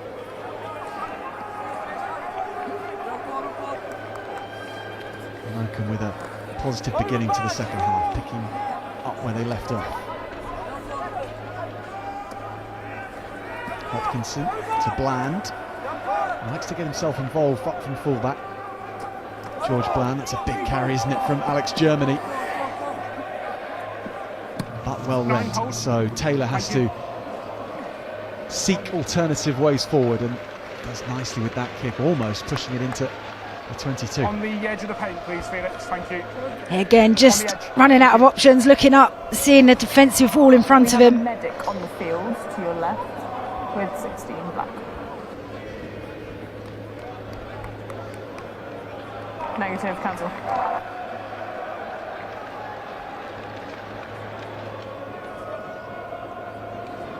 Blue, step in, please.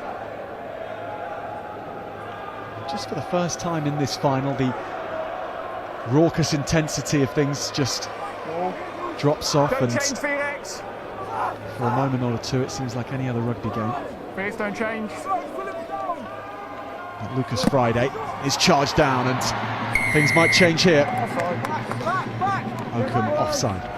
Yeah, number 4 was round at the side of the driving maul and didn't retreat back before charging down Friday's kick. It's just an error that you don't need, because all you've allowed now is for Bellamy to kick the ball upfield and relieve pressure from being in their own half. Just hold on to the side, please. That's on the edge, please. Thank you.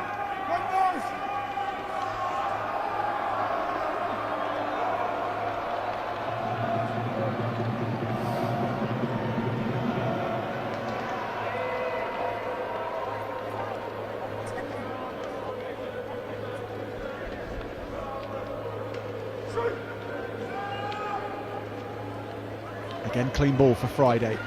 And he passes to Brown. And it's still quick ball.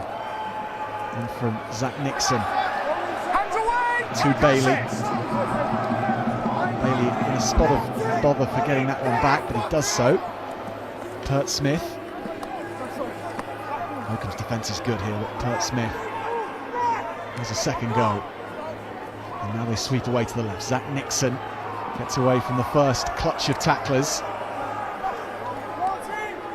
And Friday just dinks this one over, and it's well judged indeed from the scrum half. Oakham's defence putting up a wall to Trinity, but they had the nous to go over the top of that wall. Yeah, some really good shots, really good reads, making dominant tackles, which then puts you on the back foot, so Friday picks the space in behind. Lovely little roller. So although it's not their possession, it completely flips the pressure now. Starkey, though, is strong. Balls to the front. And Johnny Reynolds. And then here come Oakham again with Starkey. Another player who played under-18 Academy League this season for Leicester. Really settled into this game as the leader of his side. Cousins with that last carry.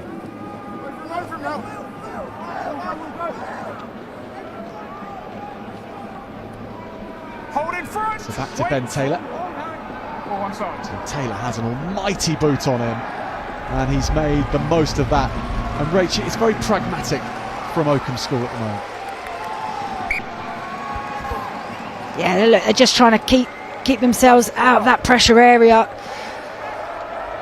Just notice Trinity's not putting anybody in the breakdown in that middle third of the pitch, unless it's really on and they can go for it. So that means they've got more numbers on their feet. They can really generate line speed, go put pressure on. And all of a sudden you're on the back foot, and the kicker goes, right, let's just get ourselves out of it. Let's force them to play.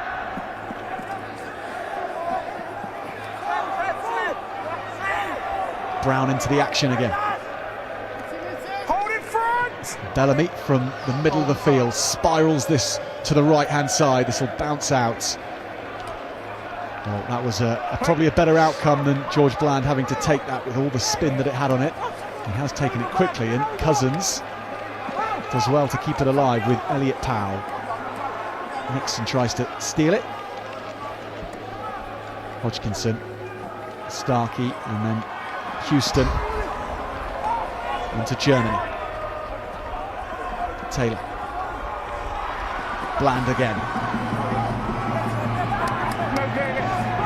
Steal is good from Trinity, but maybe the counter is going to count. Yeah. First part excellent, and just too tempting to play that off the floor, isn't it? Yeah, I think he was unsure what he could do because there were Oakham bodies laying in front of him, so he could place the ball back, but had won the ball.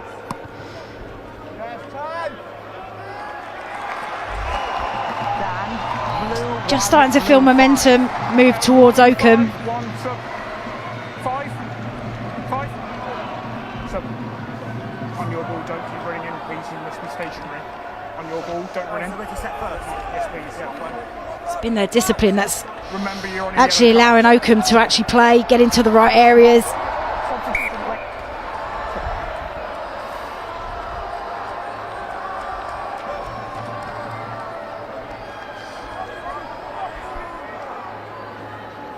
Yes, please. Houston has been faultless with his mates in the line-out today, and he is again. Starkey taking that without jumping. Reynolds has his hands on the ball, and Pert Smith doing everything to disrupt, but still Reynolds goes, and he's there again.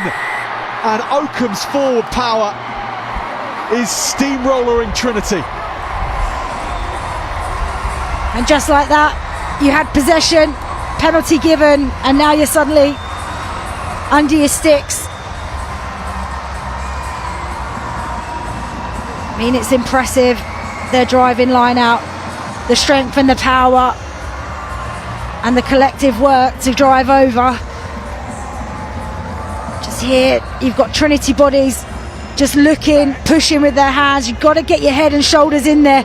You've got to try and stop that momentum. And then Pert Smith just comes in round the side, which then, whenever you see the referee put their arm up, you have to see players back off. Just got to hit that. He almost gets an easy walk in. Gordon, can you hear me? This is an important kick now. Pass the message on about discipline at more time, please. Thank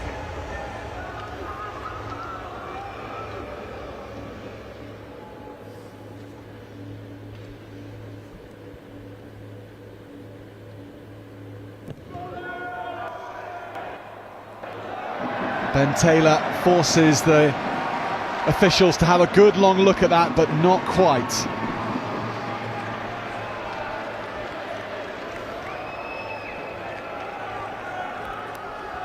He's had some pretty tricky ones right out in the trams.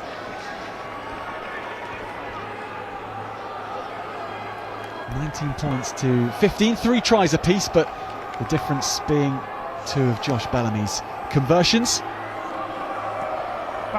So 4 points Trinity Schools lead. But Oakham just showing how dangerous they are as an 8 when they're anywhere close to Trinity's line.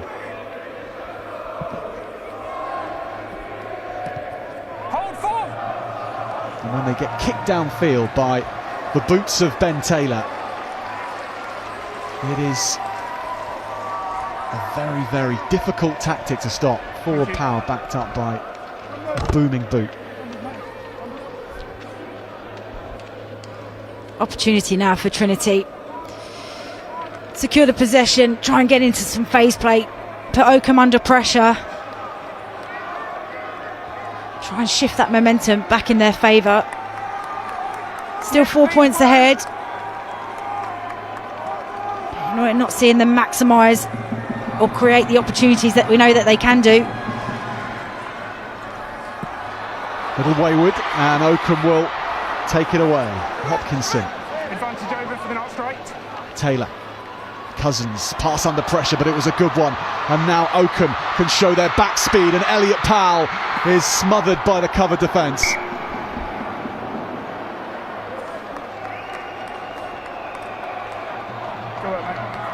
It was strong cover, wasn't it? Foot race to get there. Great option by Powell. Elliot Powell, that is, to put boot to ball. Know that he's not going to get there on the outside, so puts boot to ball. Such a hard skill to do when you're at full tilt. Felt that he was a little bit unfairly taken out then. Errors creeping into Trinity's game. Another overthrow line out.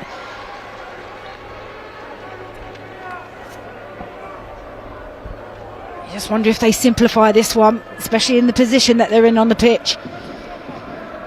Which we've seen short lineouts almost exclusively from Trinity today. And they've nailed most of them, but I guess it does leave you a bit exposed when you just want safety first ball.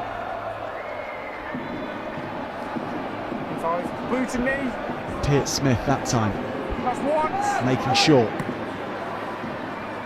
Friday.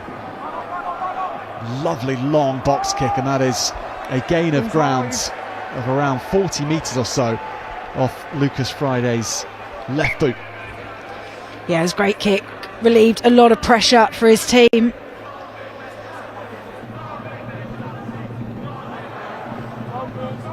But there's no point putting a kick into this position and then not backing it up with more pressure.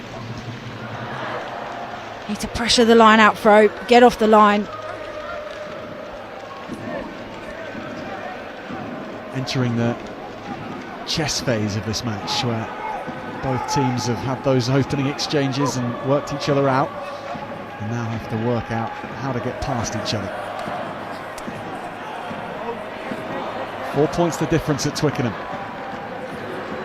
Oakham on the ball. An excellent defence from Trinity. Still with Oakham, however. Alex Germany. It's going to bounce around. It's in Oakham's hands, and they have the advantage. Hodgkinson looks to go inside, but I think he fancied taking the knock on and having a scrum from this position, which will be interesting indeed. Yeah, it's a nice prime position, isn't it? They just got done on the short side, got exposed. I think it was the second row or a prop, just the last defender.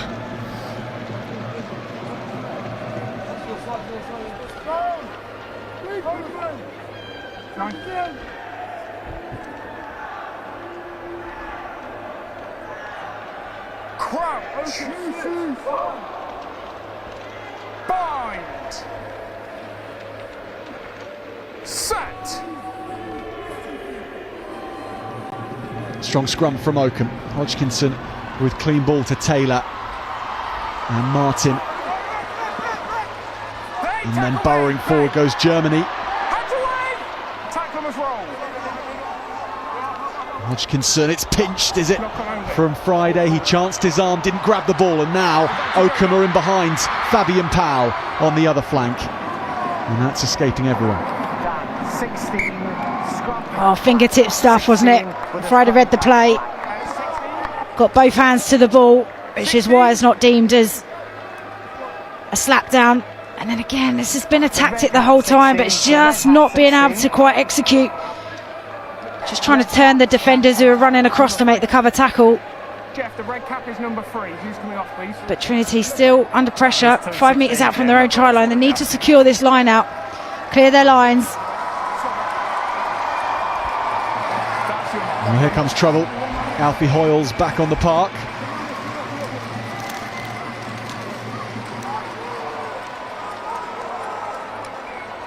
Four in we come. Quinn Singh doesn't find Pert Smith. It's back on Oakham's side with Reynolds and Hodgkinson. And there's Hoyle slipping it nicely to Pinder. McEwen.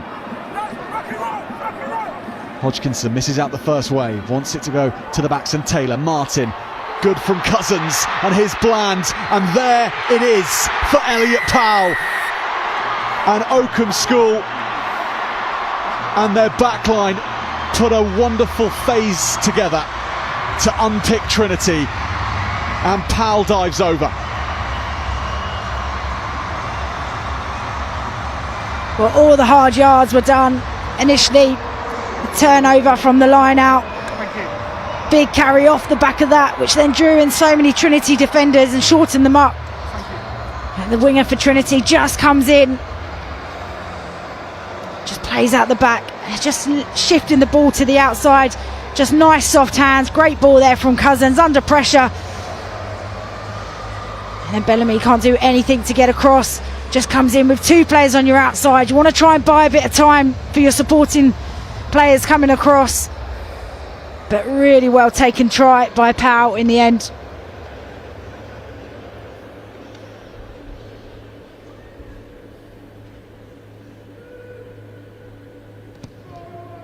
My pace. Taylor again sets it off well, but it just drifts to the right. Ben Taylor is kicking fantastically out of hand. It's not quite happening for him from the tee, but he's not far away with any of these attempts on goal.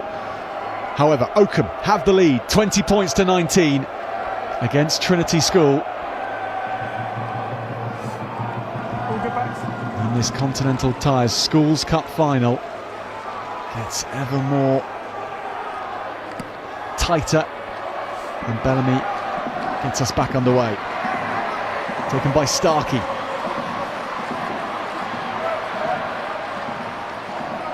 Offside blue. Taylor and Cousins, but it's knocked on in the contact by Trinity, and they're offside too. 17. It's just ill discipline yet again for Trinity, which is what has allowed Oakham to get back into this game. Whether it's offside, hands in the ruck, pulling down the maul.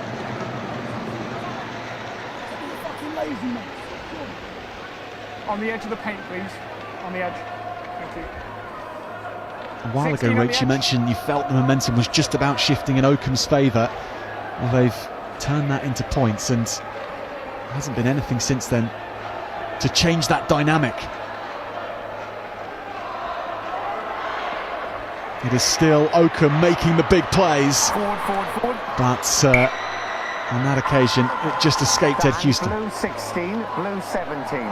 16 and 17, so. He has a last ditch tackle there from Friday. Got great variation, haven't they, Oakham? Got off this side, Jeff. Just reading what the defence are doing and picking the option where they're not. Just waiting some front. But good reactions from Friday, which then forced the error. But Trinity need to recognise they're not going to get many opportunities in the last quarter of this game. They need to maximise every bit of possession.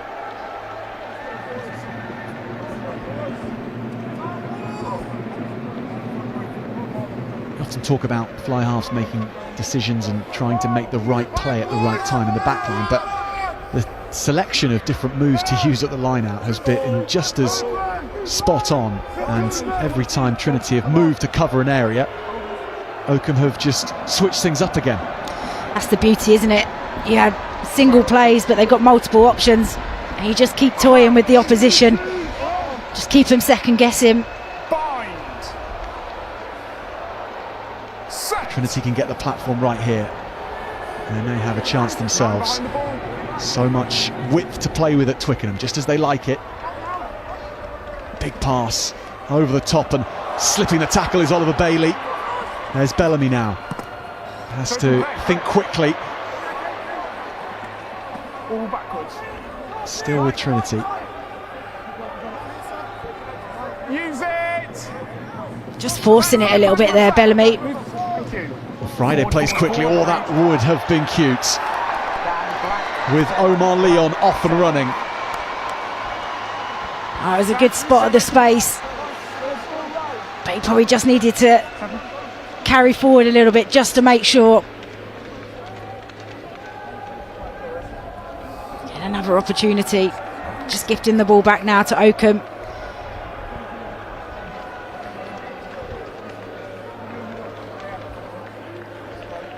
Just feel that Trinity have lost a little bit of that belief that they had early 20 minutes into the game. It was full of energy, quick ball, playing to the outside channels.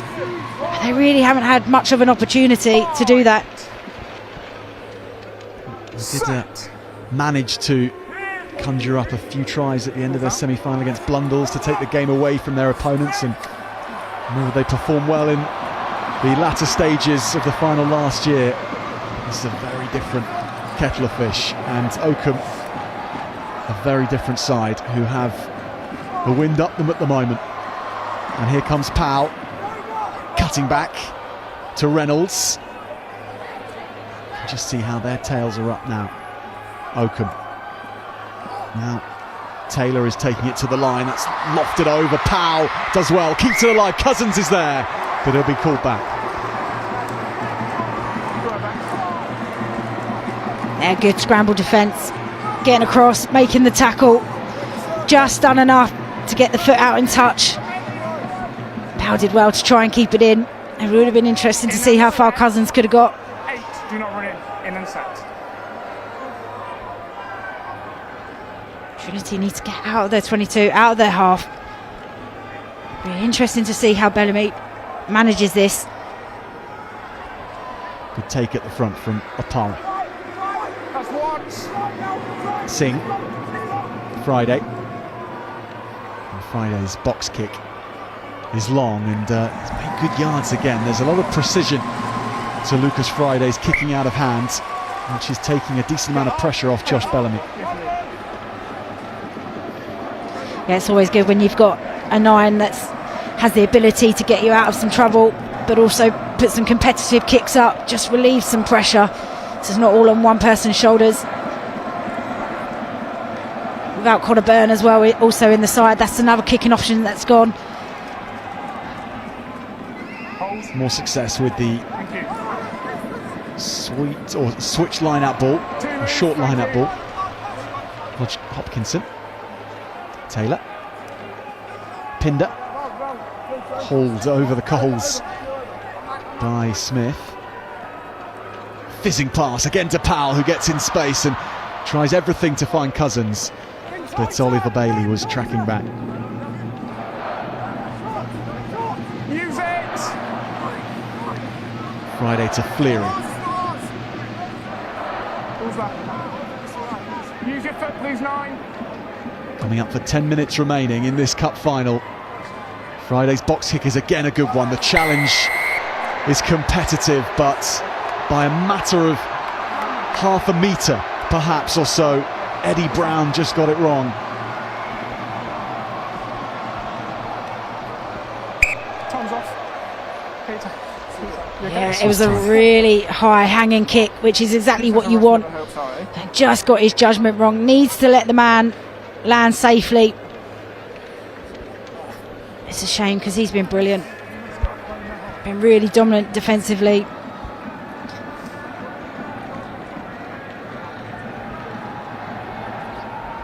will see Eddie Brown again once his yellow card expires. Guys, just remember that clock doesn't stop, okay? Just remember, we've got around 12. But that will be a loss in the meantime. A big loss. Yes, considering the amount of pressure that Trinity are under at the moment, lacking possession, territory, and now a man down. Who tactically, what do they do around the breakdown? No compete, so they've got enough numbers on their feet. 6 blue, tackle in the air. Time is on. Ben Taylor has gone for distance there, and he's hit double top. What a kick. Brilliant kick. He knows if he can get his pack 5 metres out from the try line, he knows that they can punish Trinity.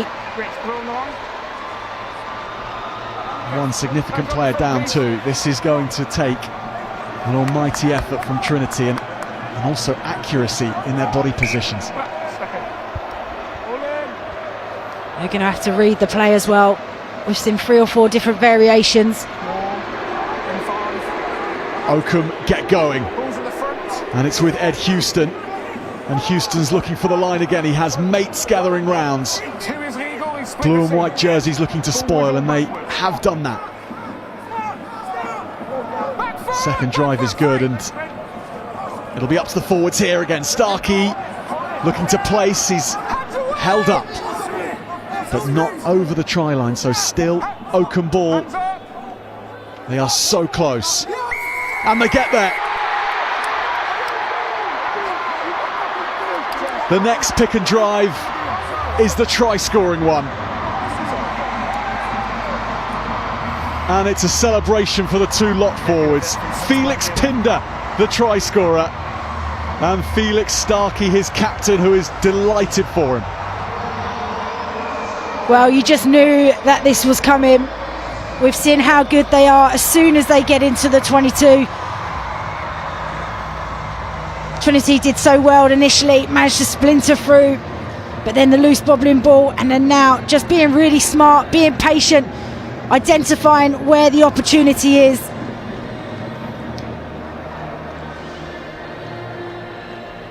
Sometimes you can rush these and then you end up running into your own player or being held up. They had good patience, just waited for their opportunity.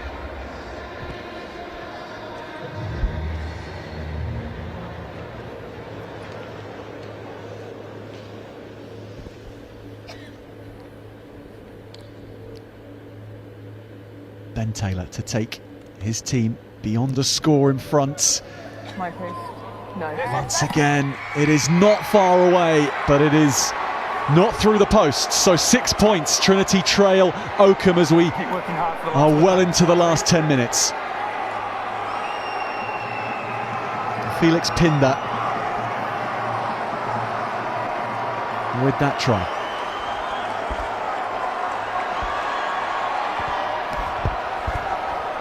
And Bellamy gets Trinity back underway. They will need to draw on some of the magic in their backline, Trinity School, to turn this around now. But delivering when it counts is what they're so good at. Starkey, what a run. Hopkinson, here's Cousins, on to Martin. And Oakham have risen in stature in this second half. Just got better and better, and Taylor and Starkey together have led the way. And Hopkinson has been a very calculating scrum half throughout. Very rarely makes a poor decision. Hoyles. Hopkinson again, there's Bland, and if he can get the ball here to Powell, there might be chances. He goes on the inside, and there it is for Timmermans. Hoyles in support. Oakham irresistible at the moment.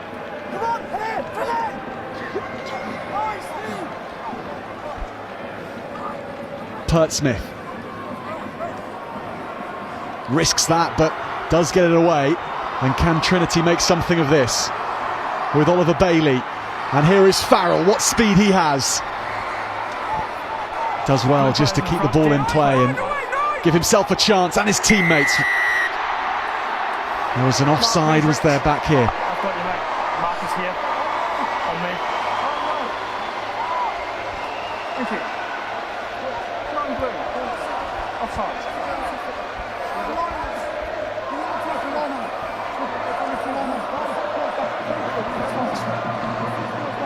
Could have been a really big moment for Trinity. Finally seeing the ball in the wide channels, in a bit of space. And then the kick pressure, but unfortunately Friday was offside. How long on the bin, please, Jeff? 1 minute and then blue 9. Okay. Penalty, so we'll do it after penalty, please. Blue 9. Should we do it down while it's okay? Okay.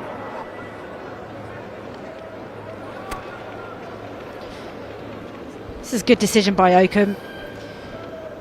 Just pulls the lead.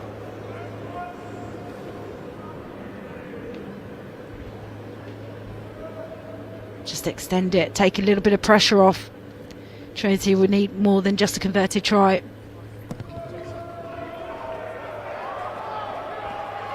And the 6th time is a charm for Ben Taylor. He kicks points at Twickenham from the tee, and they might be the most important of all. We talk about mental resilience, considering he's missed every other conversion, but then decides to... Whoa. Well, that was impressive from Josh Bellamy. Trinity on the offensive again, and they'll have to go through the gears quickly now. Pert Smith just losing the ball at the back of that ruck. Oakham with the penalty. Off your feet within a metre of the breakdown. Off your feet to take the ball within a metre of the breakdown. It's just moments like this just really sap the energy out of you. You get a bit of momentum, you start to lift the tempo, and then suddenly the ball's not looked after in the breakdown, comes bobbling out. Player dives on it, but it's illegal to do that within a metre of the breakdown. But you do see a bit more energy coming from Trinity. They know that they haven't got long and they need to lift it. They want a chance of retaining their title. They've got to make it happen. They're back up to 15. Eddie Brown here to help them. But it's Oakham with their hands on the ball. And this has spelt trouble all match. And look at the speed now with Germany with his hands on the ball. Pinder again. And Starkey. And Hopkinson. And Martin is now seeing some space where Bellamy covers. And they're coming back. They're playing such clever rugby, Oakham School.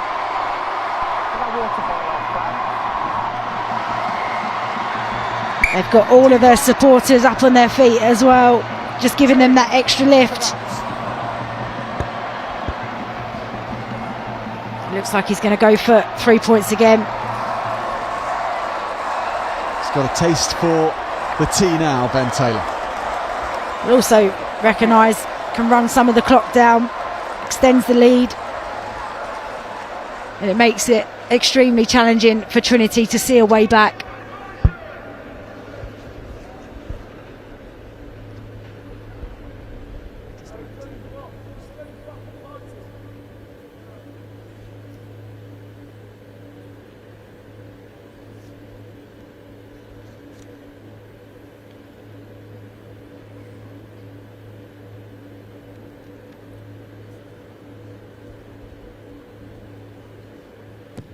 Taylor. Points in his sights. And the cup is in his sights. Oakham leads Trinity 31 points to 19 with under 2 minutes remaining. Well, he's found his kicking boots right when they needed them.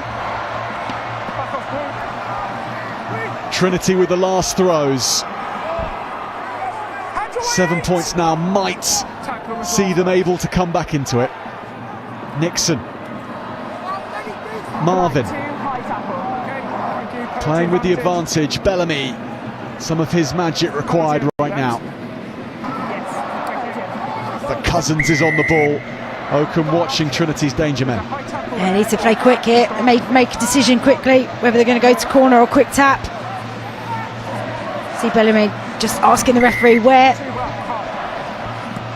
Josh Bellamy chips to the corner. This might land for Farrell. It does land for Farrell. Trinity, have they given themselves a lifeline?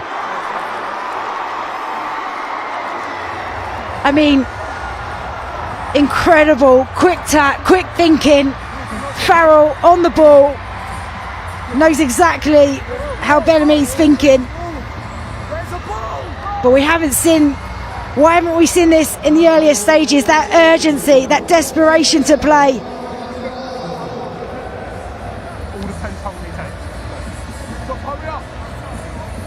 They're going to rush through the kick.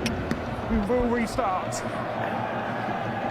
Bellamy had to take it quickly and he didn't quite land it, so 7 points the difference now at Twickenham.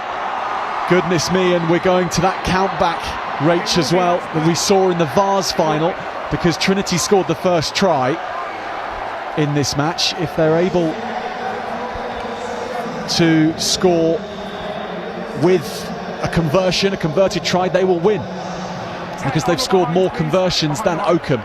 That's the count back system in this. When all tries are equal, and they will be if Trinity score, it's who's got the most conversions, and that would be Trinity as well. So last roll of the dice for Trinity School to try and keep their hopes of a second title consecutively alive. They'll have to go 80 metres to do it. They have the firepower to do that. Yeah, Oakham are going to have to be disciplined. Ball for Pitt Smith. It's play on. Somehow it's play on. Trinity won't mind. Fleary. Nixon playing scrum half here. Here's Bellamy. And he steps out of 2 tackles. Josh Bellamy, and Oakham eventually get to grips with him. Juggling with that is Quinn Singh, but what a take from the hooker. Pert Smith. And they are just playing on instincts now, Trinity School.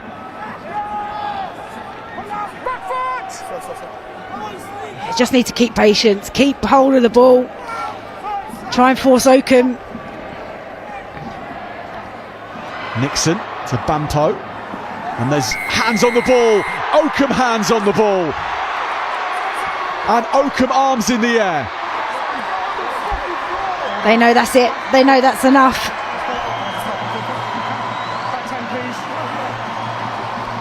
Ben Taylor, whose points from the tee made the difference in the end, kicks to touch, and Oakham School have matched their achievements of 20 years ago in winning the Schools Cup at Twickenham. And Ben Taylor and Felix Starkey, Toby Cousins and their mates have defeated last year's champions.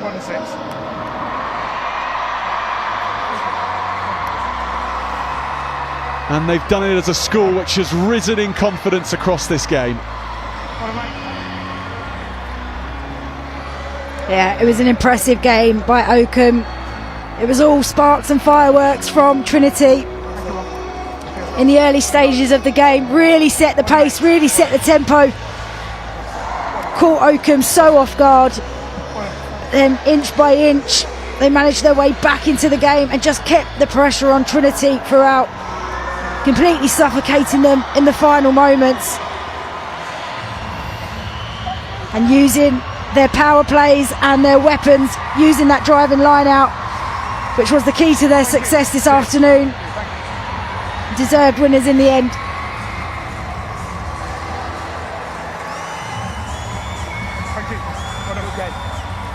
And they were undefeated this season coming into the final. They remain so. Thank you. Oakham School from Rutland in the East Midlands, who lost in the quarter-final last year to Barnard Castle. And as an under-15 group, they got to the semi-finals a few years ago, but it wasn't even played, that finals that year, because of COVID. But they've got it right in 2023. They've been brilliant. As have Trinity School, and they will know just what these moments are like for Oakham School. And although they had set their sights on going back to back, in the end it was the pragmatism, the power and the organisation of Oakham which won the day.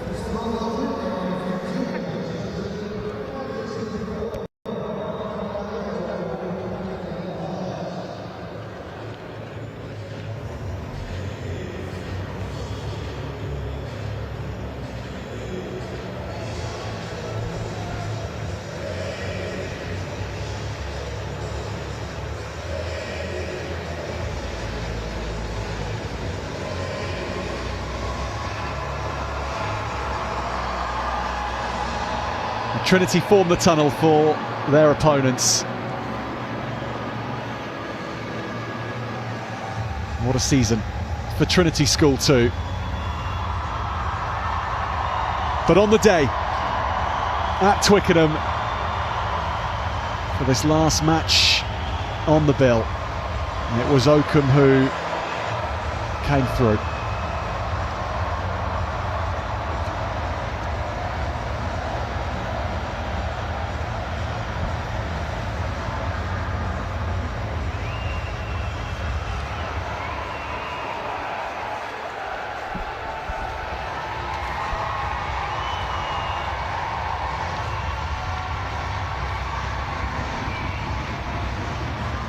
Still a huge achievement, isn't it? Trinity here again in another final, going right to it, right to the end.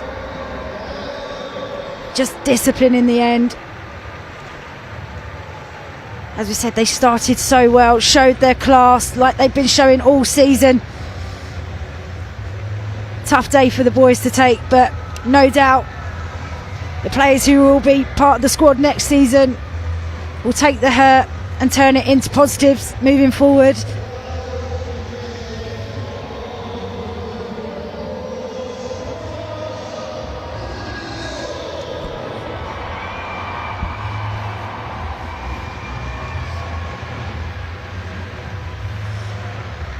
It's impressive the amount of support that has come down to show.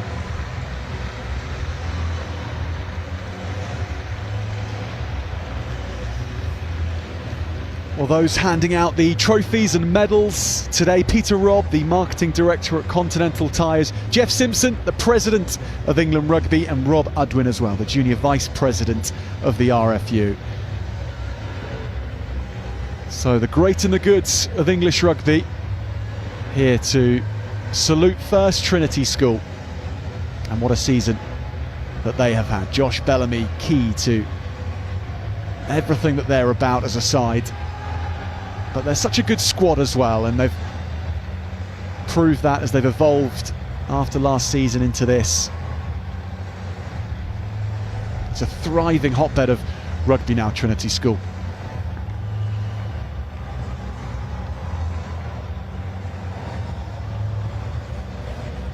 Yep, definitely is. Have obviously produced some under-18s, some under-20s. Plenty more to come from these young men as they grow into their rugby careers. Not a bad outing, is it? You're under 18 and you played at Twickenham.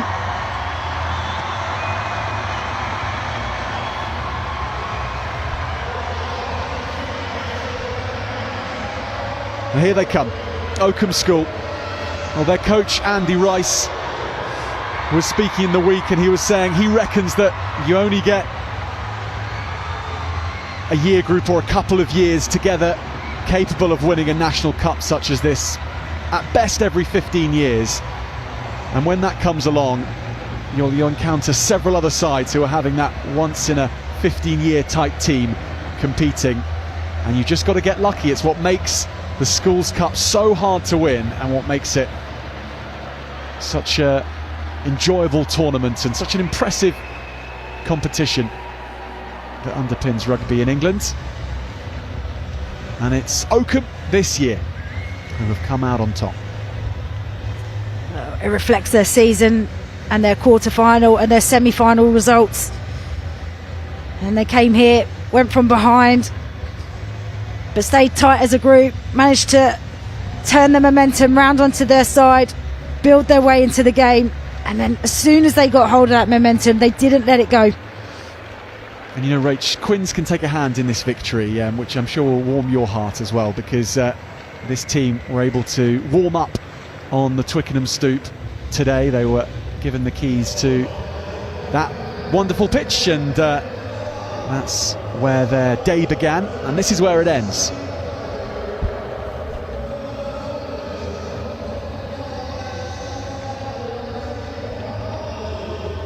Felix Starkey and Ben Taylor to lift the cup for Oakham School, the 2023 Under-18 Schools Cup champions.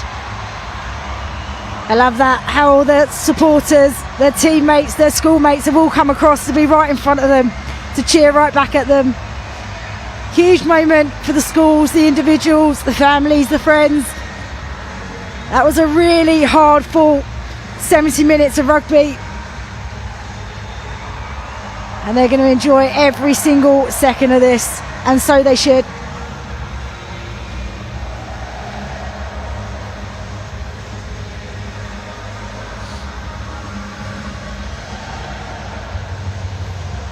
I mean, the afternoon has just showed some incredible display of skill, athleticism, some brilliant game runners of the game. Schools rugby has been so impressive this afternoon. They've had to beat a lot of good sides to get here as well.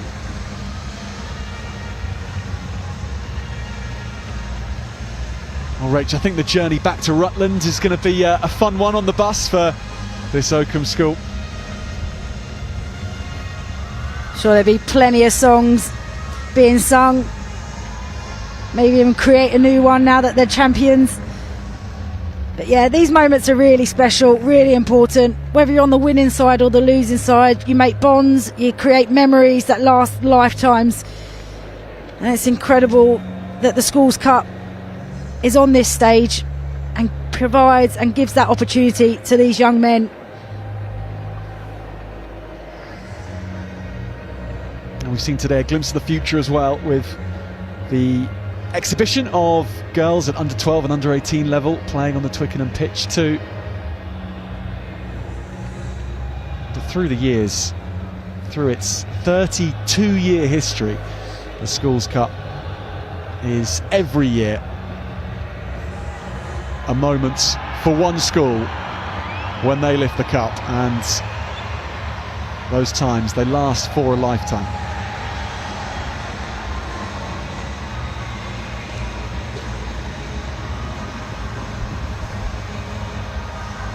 Congratulations to Oakham School.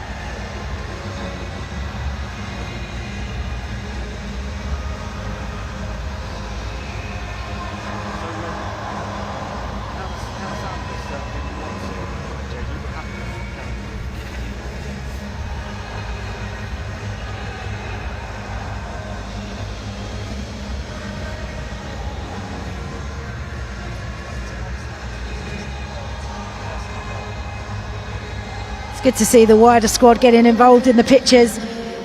The season takes a squad effort, not just the players who take the pitch today.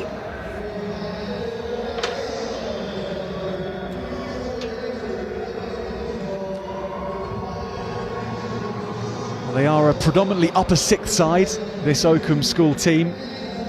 So many of them with a last chance to perform in the colours of their team. And of course, be competing at the sevens events that come now in the spring. But as a 15s, as a year group, so many of them moving on and signing off in the best possible way. Well, from Twickenham today, that really is us signing off as well. It's been a wonderful 4 games of rugby and crowned with this wonderful performance. Rachel Burford, thank you very much for joining us. It's been a pleasure to have your company here at Twickenham. And it's been a pleasure to have your company along at home, wherever you've been watching on from and whoever you've been supporting. I hope you've enjoyed the coverage from Twickenham, and we hope you continue to enjoy schools rugby through the years as well. And following some of these boys as they enter senior rugby too is always a fun one.